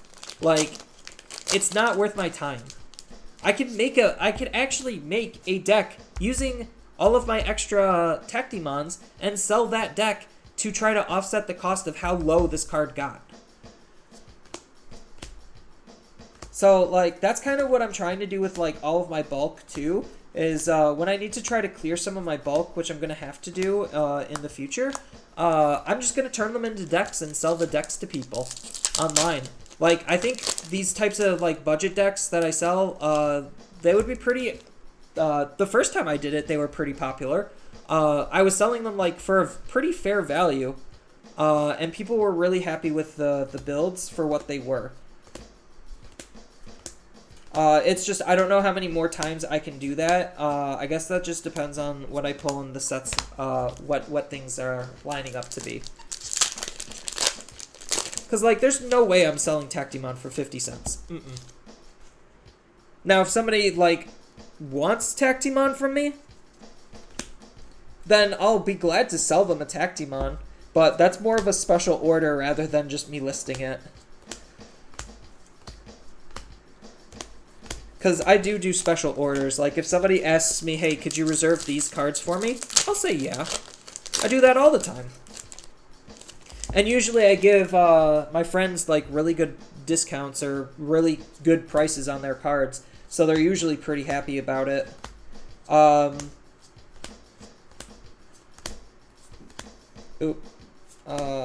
Knightmon! Yeah! Lord Knight! I think that's Lord Knight number 6 or 7, so... I'm definitely short on Lord Knights. But we'll count at the end. To see where my case actually was, to see how good it was. Because I could probably calculate the value on the fly, just because I should have an idea on what the more expensive cards are worth.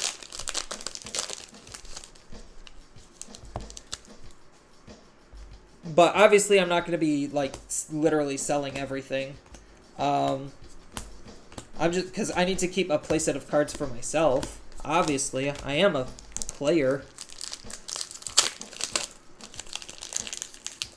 But a lot of these cards probably will end up going to be listed if they're remotely worth me trying to sell. After I fill in the special orders, because some people already did special order some cards from me. So I got to fill those out first, and then see where things go from there. Although I am, like I said, I'm very scared of Classic Collection. Like, that set kind of borderline worries me. Like, a smart individual should cancel their cases if they already did, and just buy the singles if you're a player. But I don't know. I guess if that's the mentality everyone's going into, then I want to be the person that they're buying from.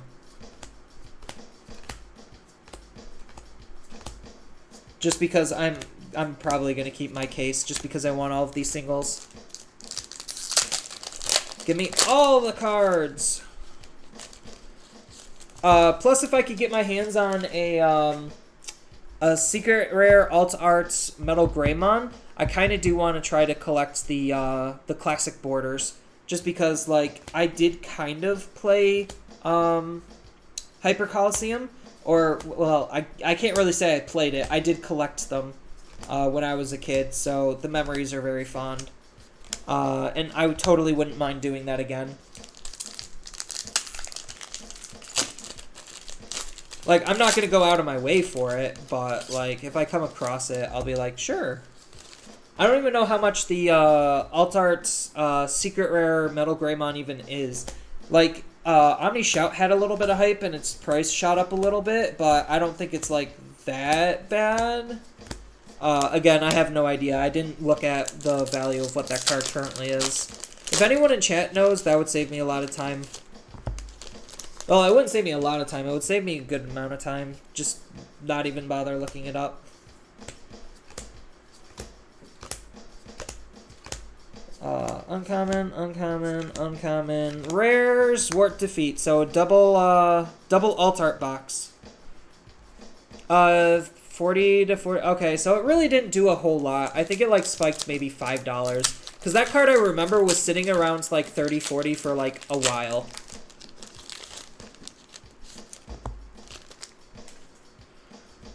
So, it's not that bad. Double alt art's kind of unfortunate, though. But, hey, at least, it's a Zwart.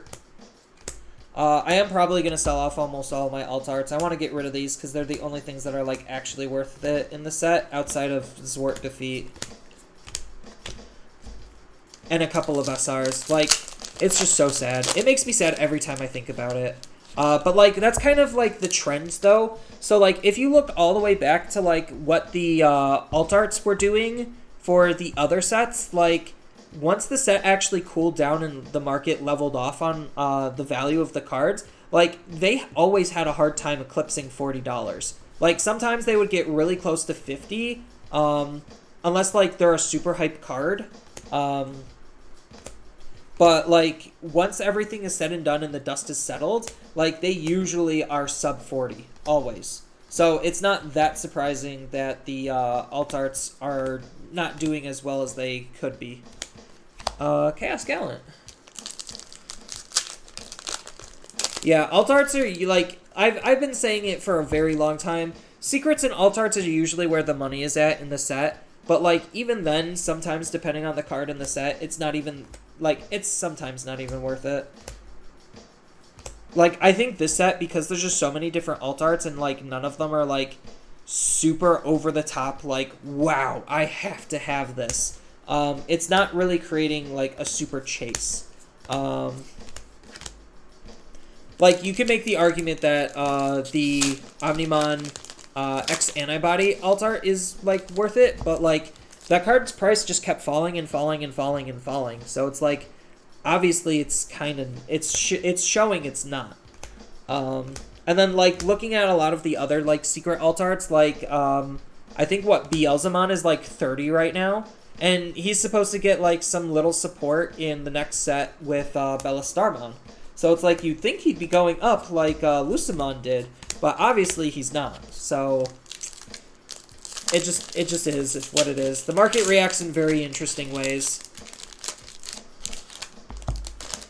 She is a fickle beast.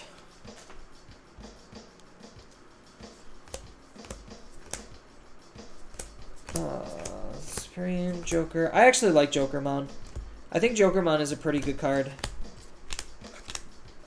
Oops, did I put... Yeah, there was an uncommon. Kiwimon, I don't know how to feel about. I think if Kiwimon was, like, on a level 3, that ability would be pretty good. Or, like, if it had some better interaction with Digisorption, if they were trying to push that, it would be good.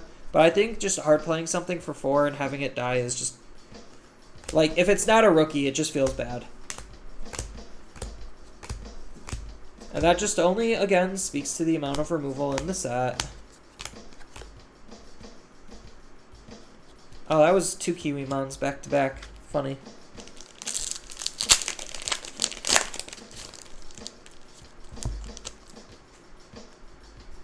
But yeah, once you guys are hearing it first. Right now my TCG player shop is taken down because I don't have access to all my cards and all of my materials to like actually sell the cards. So I'm going to be putting my TCG player shop back up. Hopefully with these cards and like Friday or Saturday. So if anyone is interested in like almost anything that I'm pulling, if it's worth me selling, either message me somehow or look for my TCG player shop when it comes back live. I know like people probably already have a lot of their cards right now.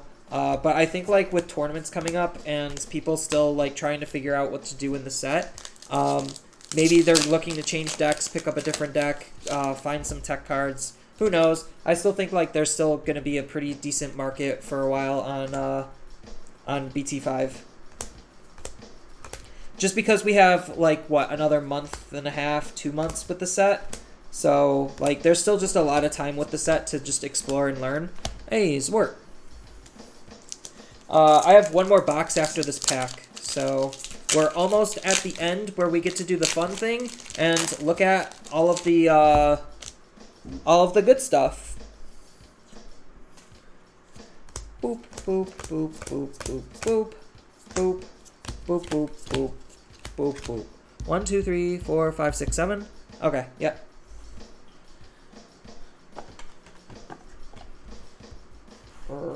Scoopity-doop. I could probably take off my watch. My Digimon's already asleep. So, yeah, I'm gonna take off my watch. What's the battery level? It's fine. I'll charge it later.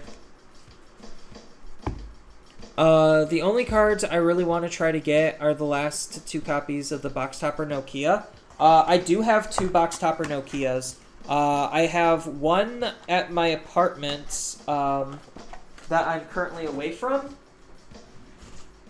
And then I did pull one today. So I do have 2 Box Topper Nokias that are most likely going to be listed.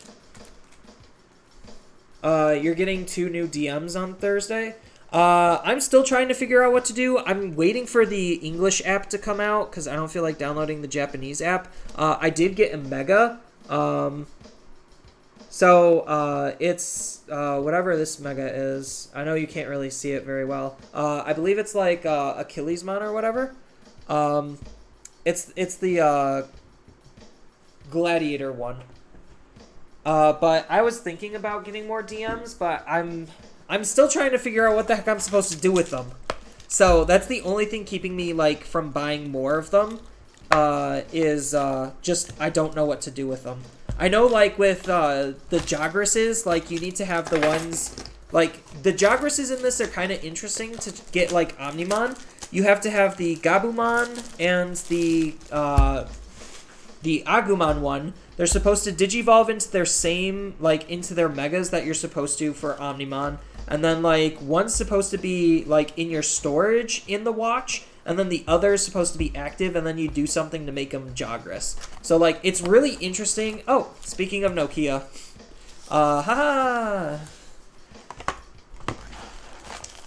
So, like, it's really interesting what you can do. It's just, I don't know why I'm doing it. Like, I'm using this just because I'm being a little bit physically active at work. So, like, it's helping with that, but... Without the app, it doesn't feel like I'm getting the full experience. So I don't really feel like I need to invest in other DMs because I have the special edition one. So I have the Vmon one. So I'm just like, I already have 2 dim cards if I really want. Once they're both mega, you would just wait 3 hours. That's it. I thought there was something else to it. Like, I still am confused on some of the conditions to get to megas. Because it took me like 3 weeks for my Digimon to get into a mega. It took like almost a month. And I was just super confused on like, what am I supposed to be doing? Am I just supposed to be battling? Because I just do adventure mode over and over again at work because I'm just walking a lot at work. So I'm just like, okay, I'll do adventure mode.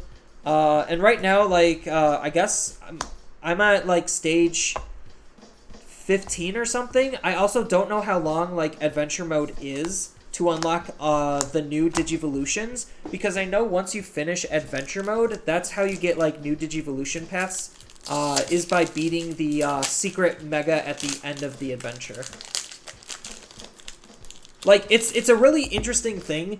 Again, I just don't exactly know what I'm doing with it. But I do know if you're inactive for literally like a day, your Digimon could just straight up die. I'm just like, ooh. I had that happen to me once on accident. I forgot to bring it with me to work, and I was just like, oh no, my Digimon died. That's not good. It was an ultimate at the time, so I felt like I lost a lot of progress. For whatever that's worth. Whatever progress is in the world of the watch. Lord Nightmon to start things off. That's pretty good.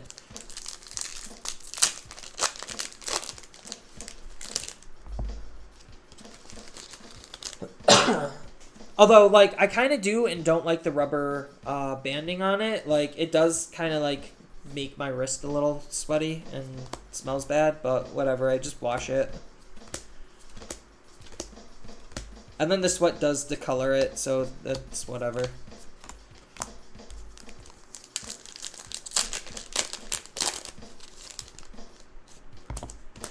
I wonder if they're going to add more than just the traditional Pulsemon line in the game. Like, it seems like they're taking more references from... like, they're obviously taking references from the new anime. And then they're taking a lot of video game references and other game references. So it's like the fact that we're getting the Digimon from Digimon Arise. We're getting Pulsemon. Multiple Pulsemons.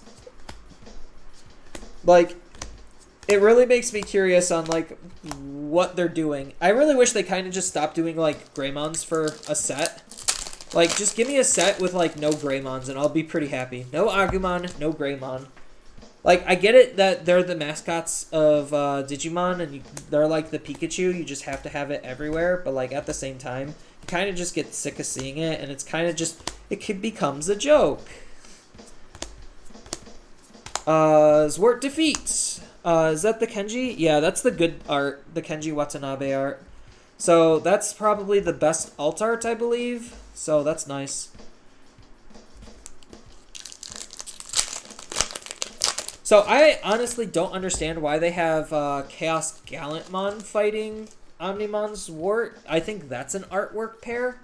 I'm like actually lost on that lore reference. If anyone knows that lore reference in the chat, that would be much appreciated, because I have to catch up on my more obscure Digimon lore. Like, I know a lot of the basic lore. I just don't know a lot of like the in-depth hyper lore. Yeah, that's Zwart, not Zwart defeat. If I get an alt art, so mathematically, I should see Zwart defeat alt art in this box. Mathematically. If I don't, I'm not going to be shocked, because that's not... Math is always wrong. You can never trust math when it comes to card games and luck and RNG. Math doesn't exist. But theoretically and mathematically, I should see alt art Zwart defeat.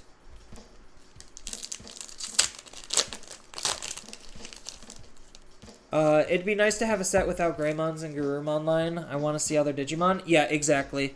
Like, there's what, 1,400 Digimon that they could choose from, and the fact that we're already seeing tons of duplicate Digimon is like, you guys really don't need to do that. like, I get it. You want to promote the show, and you want to promote, like, certain aspects of Digimon, but at the same time, you just don't need to.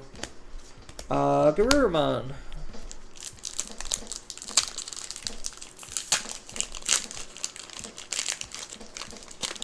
I think, so far, BT7... No, BT7 has a Metal Greymon. I don't know if we're gonna get, like, another Greymon line out of it, or if it's just the Metal Greymon that's supposed to support the Bond of Courage, stuff. So, only time will tell to see, like, if we're actually gonna get another, Gabumon and Agumon line in this set. But the fact that they're both secret rares is kind of, like, interesting. It's like, those cards are secret rares, so we're only, out of the spoilers, we're only missing one secret rare, and then everything goes downhill from there. So we have one more exciting card to see, and then everything else is just rares and below. Because we also don't know the alt arts, because we know both of the secrets. It's Lucamon Fall Down and Susanomon, and then we're missing one super rare, and then the rest is just whatevers. I mean, like, obviously there's a lot of power to be had in the commons and uncommons and rares still, because rarity doesn't mean anything in the Digimon world. It's just a suggestion of power. It's not like an actual telling of power. Also, why can't they just call Metal Garurumon by its proper name? Oh, like Black Metal Garurumon? Yeah, I don't know. The translation team's kind of been iffy.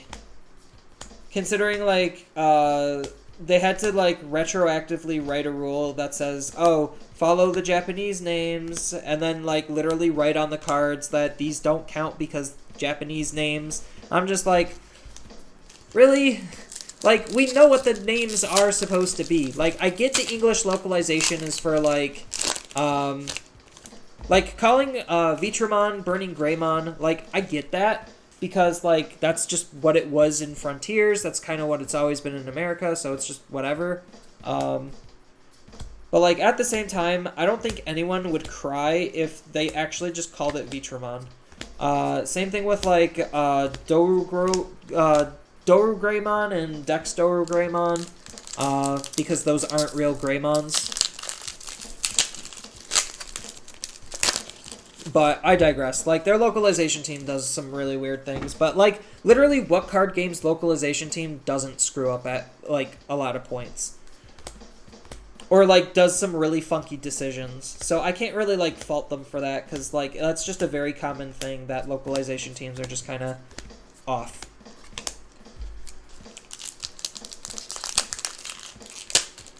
Yeah. Boom. Because I like Diaboromon is supposed to be Diablomon as like another example, but like he's always been Diaboromon in English. So it's just, it is what it is. Omnimon, hey! Lord Nightmon and Omnimon, can we... Okay, so we are on pace for a God box here. So if we could get a Zwart normal and Zwart defeat alt, this would probably be like almost God tier box, minus these. So mathematically, I should see a Zwart defeat alt, as I said, and that would be really dope.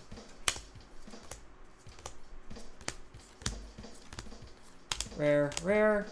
And then like I said, I wasn't paying attention, so I don't know like where my ratios are on these to even guess what it could be. This could actually, because I think I am slightly off on my Lord Knight count, I could actually end up accidentally pulling a double Lord Knight box.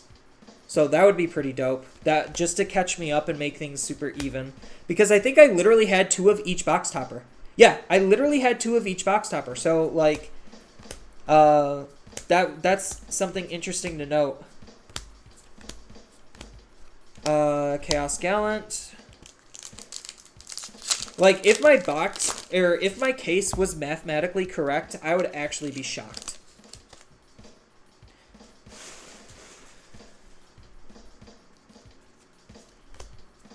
Let's see if it could happen. It could happen. I kind of hope it does happen. So 1, 2, 3, 4, 5. So we got a couple of more exciting things before we get into the other stuff. You could look at Dexdoru Greymon and say, yeah, it isn't a Greymon. I had no idea why the English localization called it Greymon. Yeah, I still don't understand why. Like, so a defining trait of Greymons is literally, like, in the helmet piece. So, like, it visually isn't even a Greymon. So it's just weird. I don't understand it. I almost wanted to learn Japanese and be a translator, but I learned translators don't make enough money, so I decided not to do that. And instead, I tried to be a game designer, and that backfired spectacularly. I was better off being a translator. But then I would have had to spend way more time learning Japanese. I could barely read Japanese as is. Like, I tried to learn Japanese, and that language was just, like, eh. It was fun to learn, like, on some of the basic stuff, but, maybe I just need to give it the good old college try again. Because I think Japanese is a really fun language, and I watch a lot of anime, so, like, being able to understand some of the more intricate nuances of it definitely might help my overall viewing experience.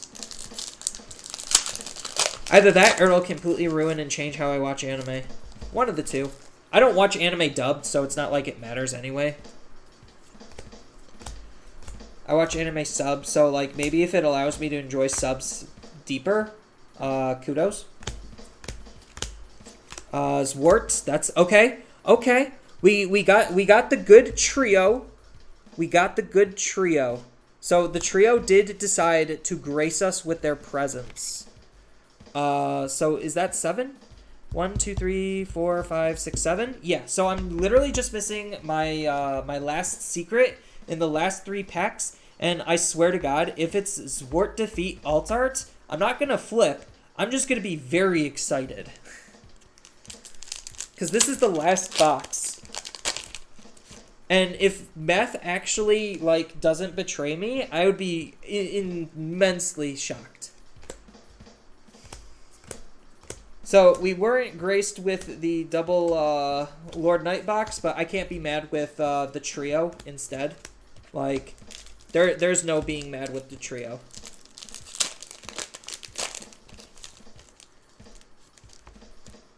Alright. Oh, this is it. We'll save that for later. That's it.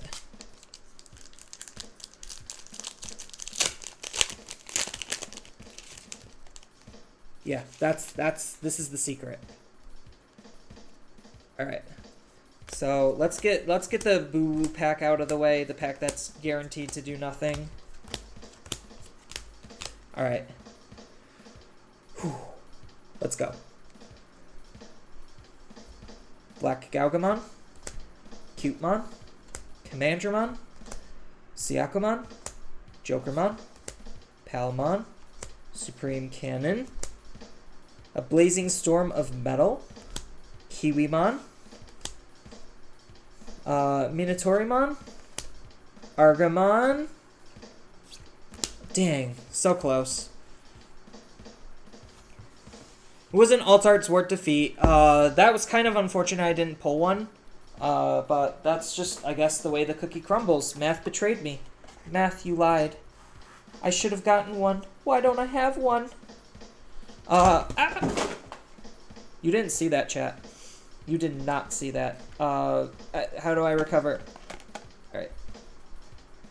It was just on commons. Thank God. I guess that's what happens when there's too much of them. Bandai. You totally did not see that, chat. Avert your eyes. Avert your eyes! They're all over the place.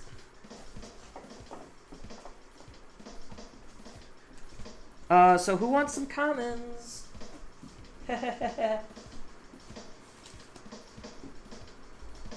Oh my God, they literally went everywhere.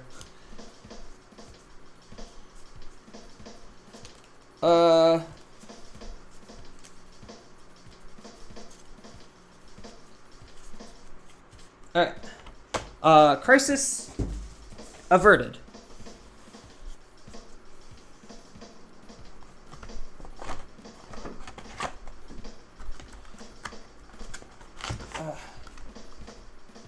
I feel like I got more commons and uncommons and rares in this set than the others. Alright. So this is the last box. So now we could break everything down.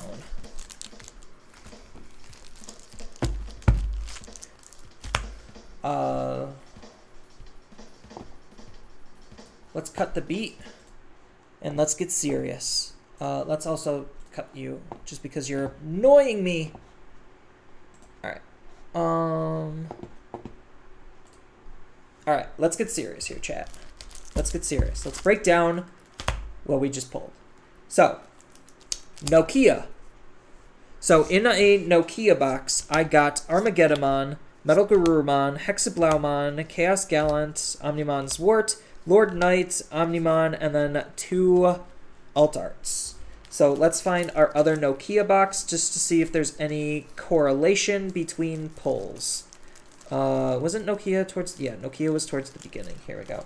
Okay, so my other Nokia box had Omnimon Swart, Lord Knight, Shouts DX, Tacti, Armageddon, Reflexy, and... Okay, so there is... Outside of the Armageddonmon, there's no correlation. So, random. Which is good. That's kind of what you want to see. So that way, like, you know that there's nothing fishy going on with the boxes. Although the double Armageddon still hurts every time I see it.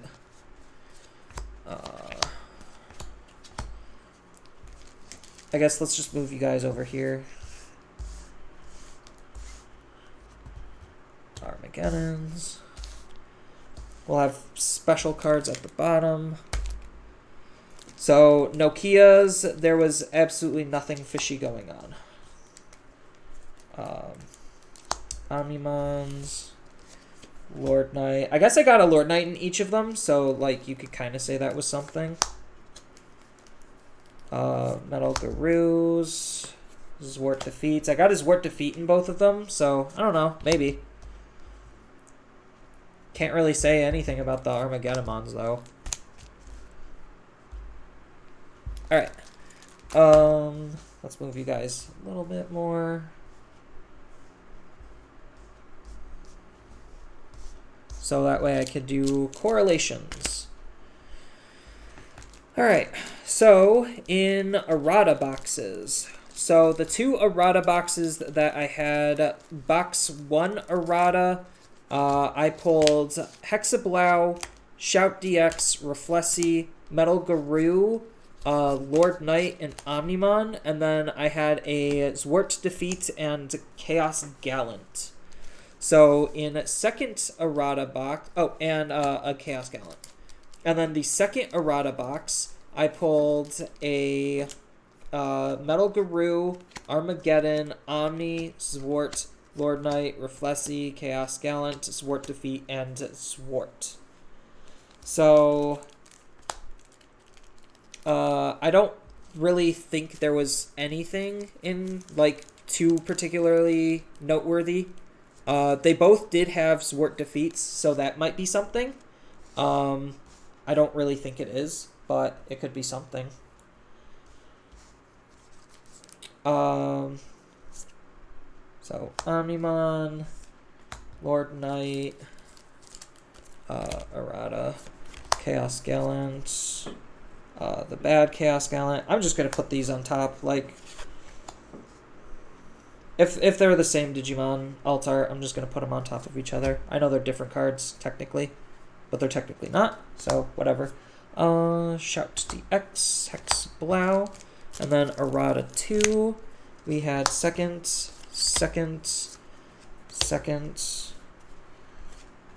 Lord Knight, Swart, Omni, Armageddon, and Metal. Alright, so I couldn't really see anything inside of the erratas that was anything too, like, spectacularly noteworthy. I guess, like, my sample size of, like, 2 for each box topper kind of just doesn't really help much in terms of the overall data of things, just because I didn't get, like, a larger sample size. So, Sora and Joe box. Here's one Sora and Joe box. Here is the second Sora and Joe box. 1, 2, 3, 4, 5, 6, 7, 8, 9. Yep. So Sora and Joe, they both did have Zwart defeats. Did they really both have Zwart defeats? Yeah, they did. Holy crap. So they both had Zwart defeats. They both had Alt Art Omnis.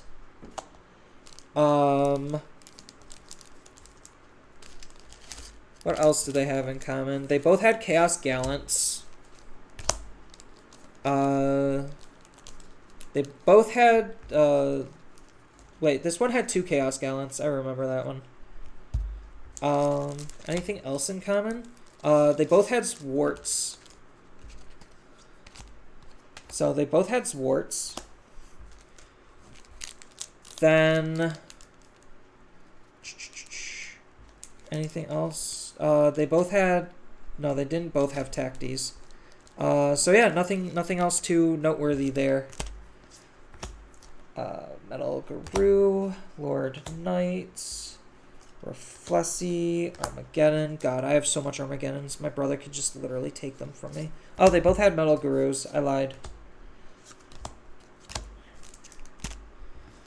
Alright, Izzy is next. Double Izzy and Mimi's.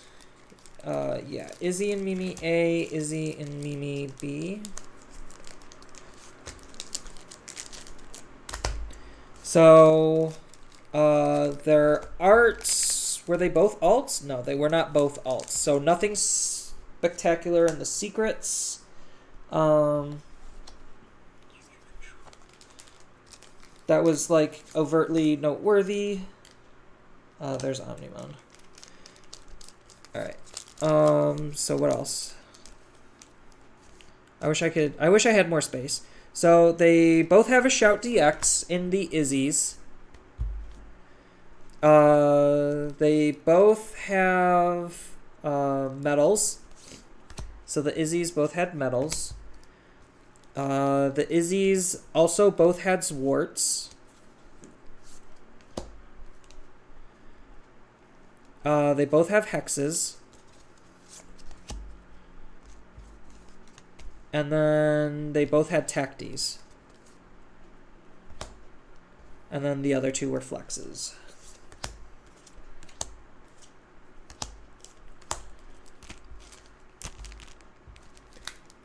And then the Matt and Ties are next.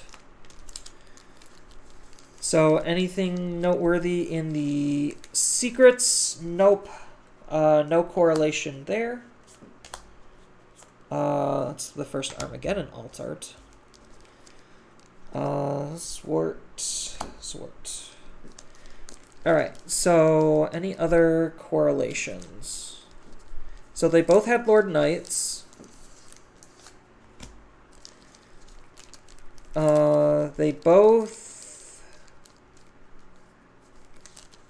They both had Armageddons.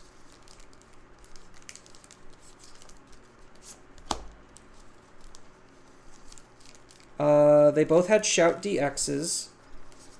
I know I'm just shuffling cards kind of loosely off camera.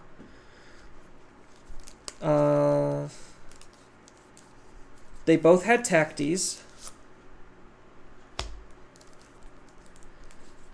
And then 3 differences? Wow. Alright.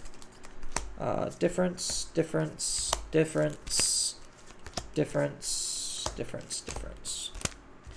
And then the last one, anything noteworthy on the alts?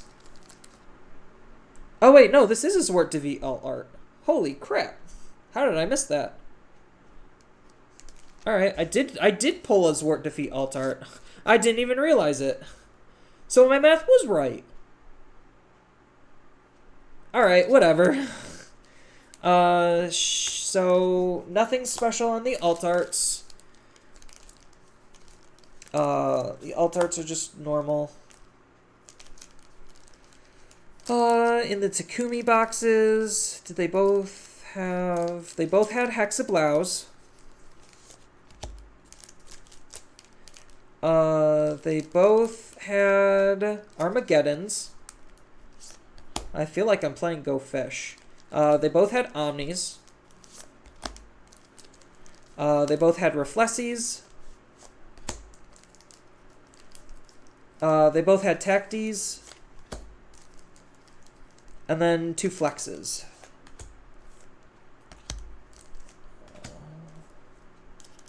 Where's... Okay. So, box topper wise, in terms of what I pulled, it was literally an even spread. Like, dead even. In terms of the Hexablouse, I should at least have 8. 1, 2, 3, 4, 5, 6, 7, 8. So, 2 playsets of Hexablouse. I should have basically at least 2 playsets of all of these cards. Maybe a little bit difference here and there. So I'm looking for playsets of 8. So 1, 2, 3, 4, 5, 6, 7, 8, 9. So I did get 1 additional Chaos Gallant. So I'll just move you up 1. 1, 2, 3, 4, 5, 6, 7, 8. Got exact on the medals. Shouts. 1, 2, 3, 4, 5, 6, 7, 8. Got exact on the shouts. Tacties. 1, 2, 3, 4, 5, 6, 7, 8. Got exact on the Tacties. Lord Knights. 1, 2, 3, 4, 5, 6, 7, 8. Got exact on the Lord Knights. Zwarts. 1, 2, 3, 4, 5, 6, 7, 8, 9. I'm up 1 on Zwarts. Reflexies. 1, 2, 3, 4, 5, 6, 7, 8. Got exact on the Reflexies. 1, 2, 3, 4, 5, 6, 7, 8, 9, 10. I'm up 2 on Armageddons, which is not where you want. So I might be down on the Omnis then. 1, 2, 3, 4, 5, 6, 7, 8. Nope, I'm exact on the Omnis. So there were a total of exact 2 playsets on everything with 1 extra Chaos Gallant, 2 extra Armageddons, and 1 extra Zwart. So that's really interesting in case anyone bothers to care. As far as alt arts, I knew for a fact I was going to guarantee at least one of all of the alt arts. So in terms of secrets, I should have ended up with 1 playset of each secret. So 1 playset of Omnimon X Antibody and 1 playset of Omnimon Zwart Defeat. So looks like math is correct there as well. Should have ended up with at least 1 of all of the alt arts, which I believe I did. So I got 2 of the Kenji Watanabe Zwarts and 1 Mira Zwart. I got 2 of the Mira Zwart, or 2 of the Mira Omni. And then 1 of the other Omnis. So I did actually get 1 of each alt art. I got, unfortunately, 2 of the Hitaro Chaos Gallants and 1 of the Kenji Chaos Gallant. 1 of each of the Secret alt arts, 1 Armageddon alt art, and 2 Shouts DX alt arts. So everything kind of worked out mathematically, exactly almost how I thought it would. It's interesting to see like where the extra cards come from. So like I know it's not all the same in everyone's cases. Some people might have exactly 8 Armageddons and they might be up on certain ones. But yeah, it looks like everything kind of mathematically as I thought would work out. That's awkward. All right. Wow, only took 4 hours to get to this point. Now to time to tear it all down, throw these in a binder, and figure the rest out, I guess. Yeah, so let's just throw these in a binder.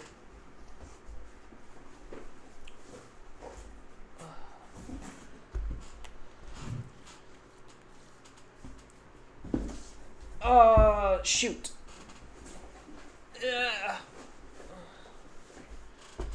So I am going to be using one of my old binders. It's a Pokemon binder with Teddy on it.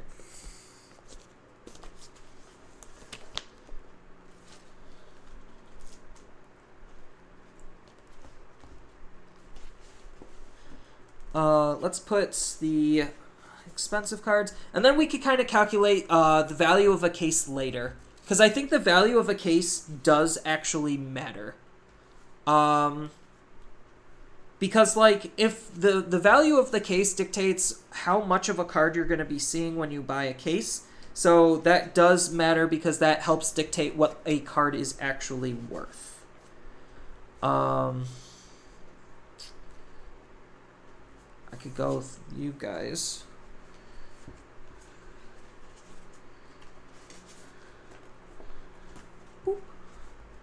Then the Omnis.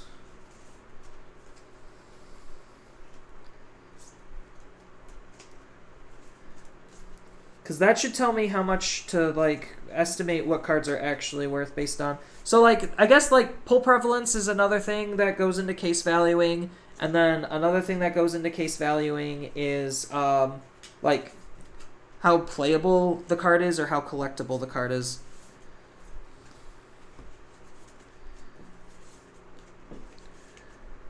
Because I am going to have to take a look at all of the cards that I pulled from, like, pre-releases and the booster boxes I bought initially and see how much of what I have. So that way I could take a look at my overall stock and inventory.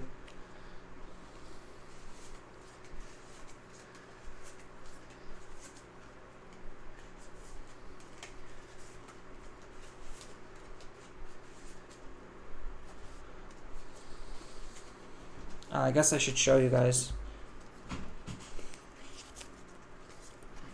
I don't really have a special way of like bindering cards or organizing cards as of right now because they're all just going to be moving again anyway. Some of them are going to go into my main binder. Some of them are going to go into my cell binder or my TCG Player Shop binder.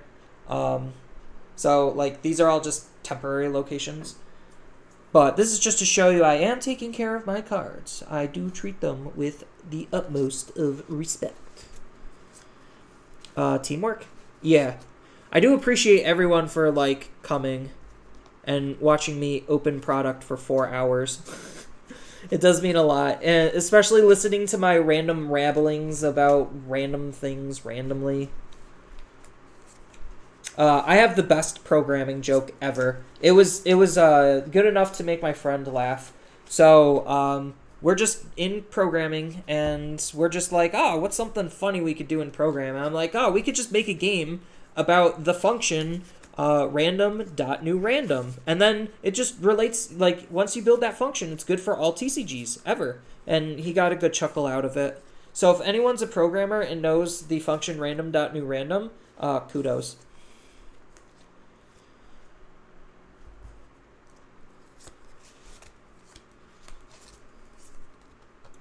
But that was, college was when I was playing Hearthstone. Just because, like, I didn't know exactly where in town was an LGS. And I wasn't really playing, like, a whole lot of physical TCGs back then. Just because, like, I played Commander casually with my friends, and that was about it. School was grueling, and school was hard. Like, learning how to make video games is hard. And here I am doing none of that. Instead, I'm working on TCGs. Haha. Oh, shoot. Alright, I gotta move cards around. I think this is part of my shop binder. Yeah, this is part of my shop binder, so I need to move my cards around. Biscuits.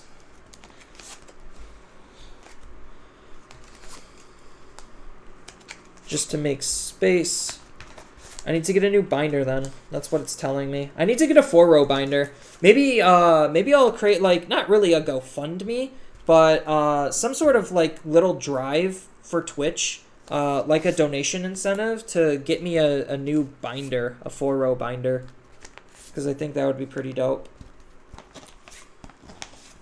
Oh god, yeah, these, I need to, like, delist all the Lilamons, because I remember Lilamons were, like, worth something when BT01 was the only set. Or not BT01, when 1.0 was the only set.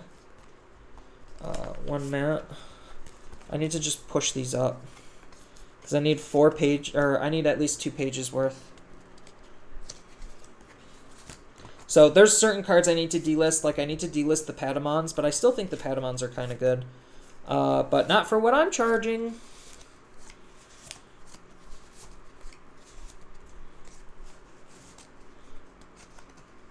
Can't believe I'm just throwing them in the back of my shop binder on accident. Oh well, happens.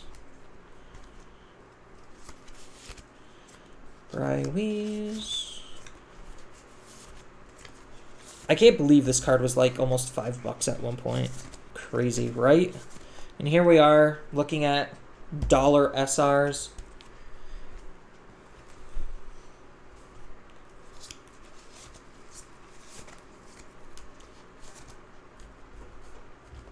It's really interesting though that like mathematically things worked out for my case, because I've seen cases where the math is just not there.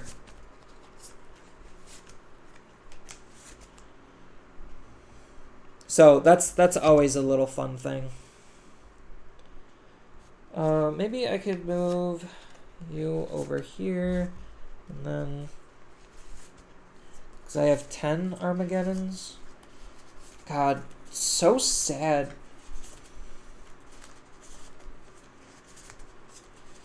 10 Armageddons. It's because of the double. So maybe they do the doubles, like the double ups, because there might be a collation, like something funky with the printers where they have to do that to make the cases more rounded if the cases are supposed to be this rounded. So maybe that's their whole like thought process and plot reasonings behind it. Oh, I forgot a page. Oops. I'll just put Tactimons in here.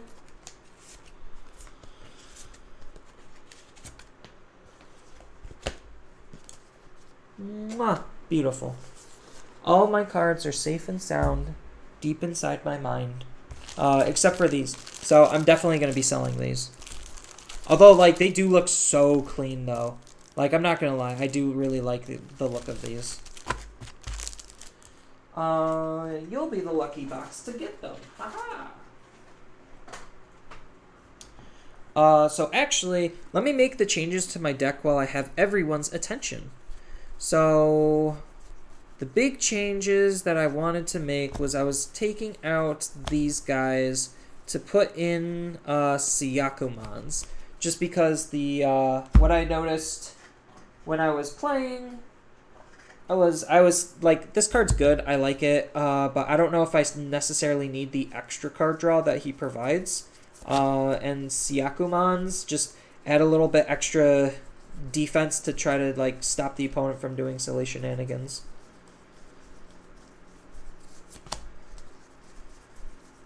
So while I have this, no, I'm not playing Coelamons in my deck. My deck is pure aggro, and like splash 2 Coelamons is literally doing nothing for it. How many Takumi box toppers did I open? I opened up 2. So out of my 12 boxes, my box was literally mathematically correct. So I pulled at least 8 of every single SR, 4 of every single secret, 1 of each altar at least, and 2 of each of the box toppers. So, like, my box was mathematically correct. Or my case was mathematically correct. Which is interesting to see, because I've seen cases where it's, like, not always mathematically correct. But every time I've opened up a case, like, between BT4 and everything, I've always had perfect math on my cases. So, I don't know if other people just get unlucky, or if, like, cases are supposed to be this even. I'm not entirely sure. So, like, the extra cards, I got 1 extra Chaos Gallant, so I got 9 Chaos Gallants. I got 2 extra Armageddons, so I had 10 Armageddons, and then I had 1 extra Zwart Defeat, so I had 9 Zwart Defeats. And then, like, the alt arts are just whatever. Some of them I had 2 of, but I knew I at least would get 1 of each.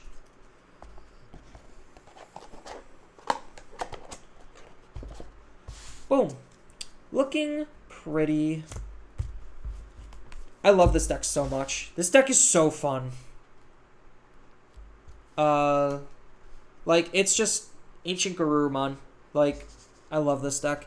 Like, so I played this at the Gyroshan, and it went pretty well. That's why I'm adding the Siakos, because like if I don't see this card against the Imperial match, then it is just who gets to their Mega first, and that's a feels bad because their Mega on base can deal more damage than mine if I don't have anything else on the field.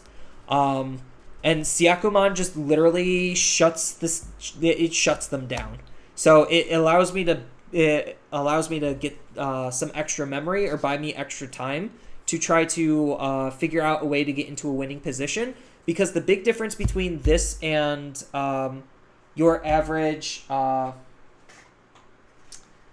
Imperial deck is the fact that this has a higher damage ceiling. So like, it's easier to deal more consistent damage with Ancient Garurumon than it is with Imperial. Like, they are doing some very similar things, but it's just the slight change in style on how they're doing it that just make Ancient Garu just do lots of damage. While I'm at it, I also totally forgot I need to put in the Digitamas, these, because 4 Upamons is too much. It's a little too excessive. So before I forget, I want to do these changes now. Tsunamon. So I probably don't have any more Tsunamons in this box, so I have to go into another box.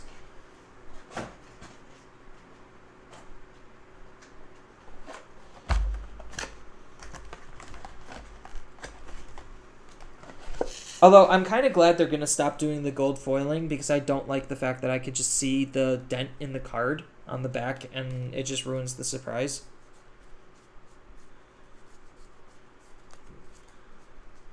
So I'm glad they're doing away with that. I wasn't I thought it was a cute idea. I'm just not super fond of it. So I need what, one more? Because I already have one in the deck. There we go. Boom.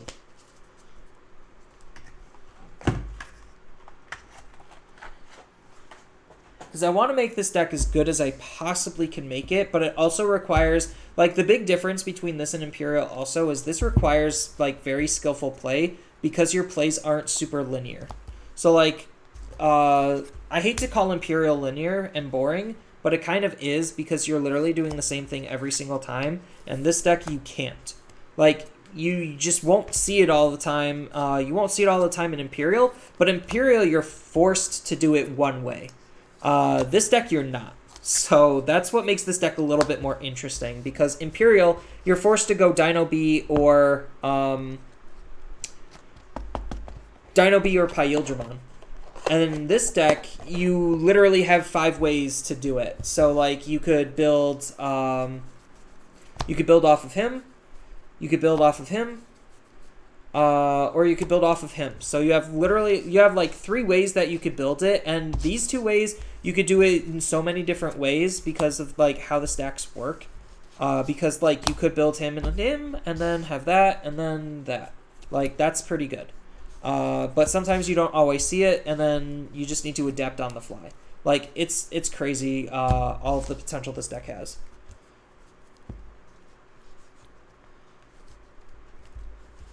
So this is probably going to be my main deck throughout BT05 is this. Just because I think it's super fun. Alright, what should I do next, guys? It is 10:30. I don't know how much I have your attention. But I don't really have anything else planned. Aren't you going to play Red Shine? No. You're playing Red Shine. Like, I do have a red deck built. It's just I don't know. I don't feel like playing it as much. Like, it doesn't excite me like blue does. You know? So, yeah, I don't know what to do now. I think I'm just gonna end the stream because it's 10:30 and it's getting late, and I actually have to get up at 5 in the morning. Um, it's fine, don't worry. I know. Um, hot tub stream? No. So that's all I'm gonna have for this stream. Feel free to check me out on YouTube if you haven't already. I do lots of content on YouTube. I post, as of right now, almost daily. That could change depending on how work situations go. And then I am going to be eventually posting all of the, at least a good amount of those cards for sale, the ones that are worth it. So if you have anything you want, feel free to PM me in whatever way you want, just to try to see if you could get in before I list them on TCG Player. Or if you want to support me, I do have a TCG Player affiliate link, so you could use that affiliate link to buy the cards from me, and then you're double supporting me. Another way is I do make and sell playmats, so if you go to Overcard Gamers on Facebook, you could look through any of my designs, and they do a very generous split with me. So I do actually make some money off of them versus like most other sponsorships. So that's another way to support me if you want. Always subbing and following is good, either on YouTube or on Twitch. And yeah, I guess I will see you all next time when I'm doing whatever I'm doing. Have a wonderful night, everyone, and take care.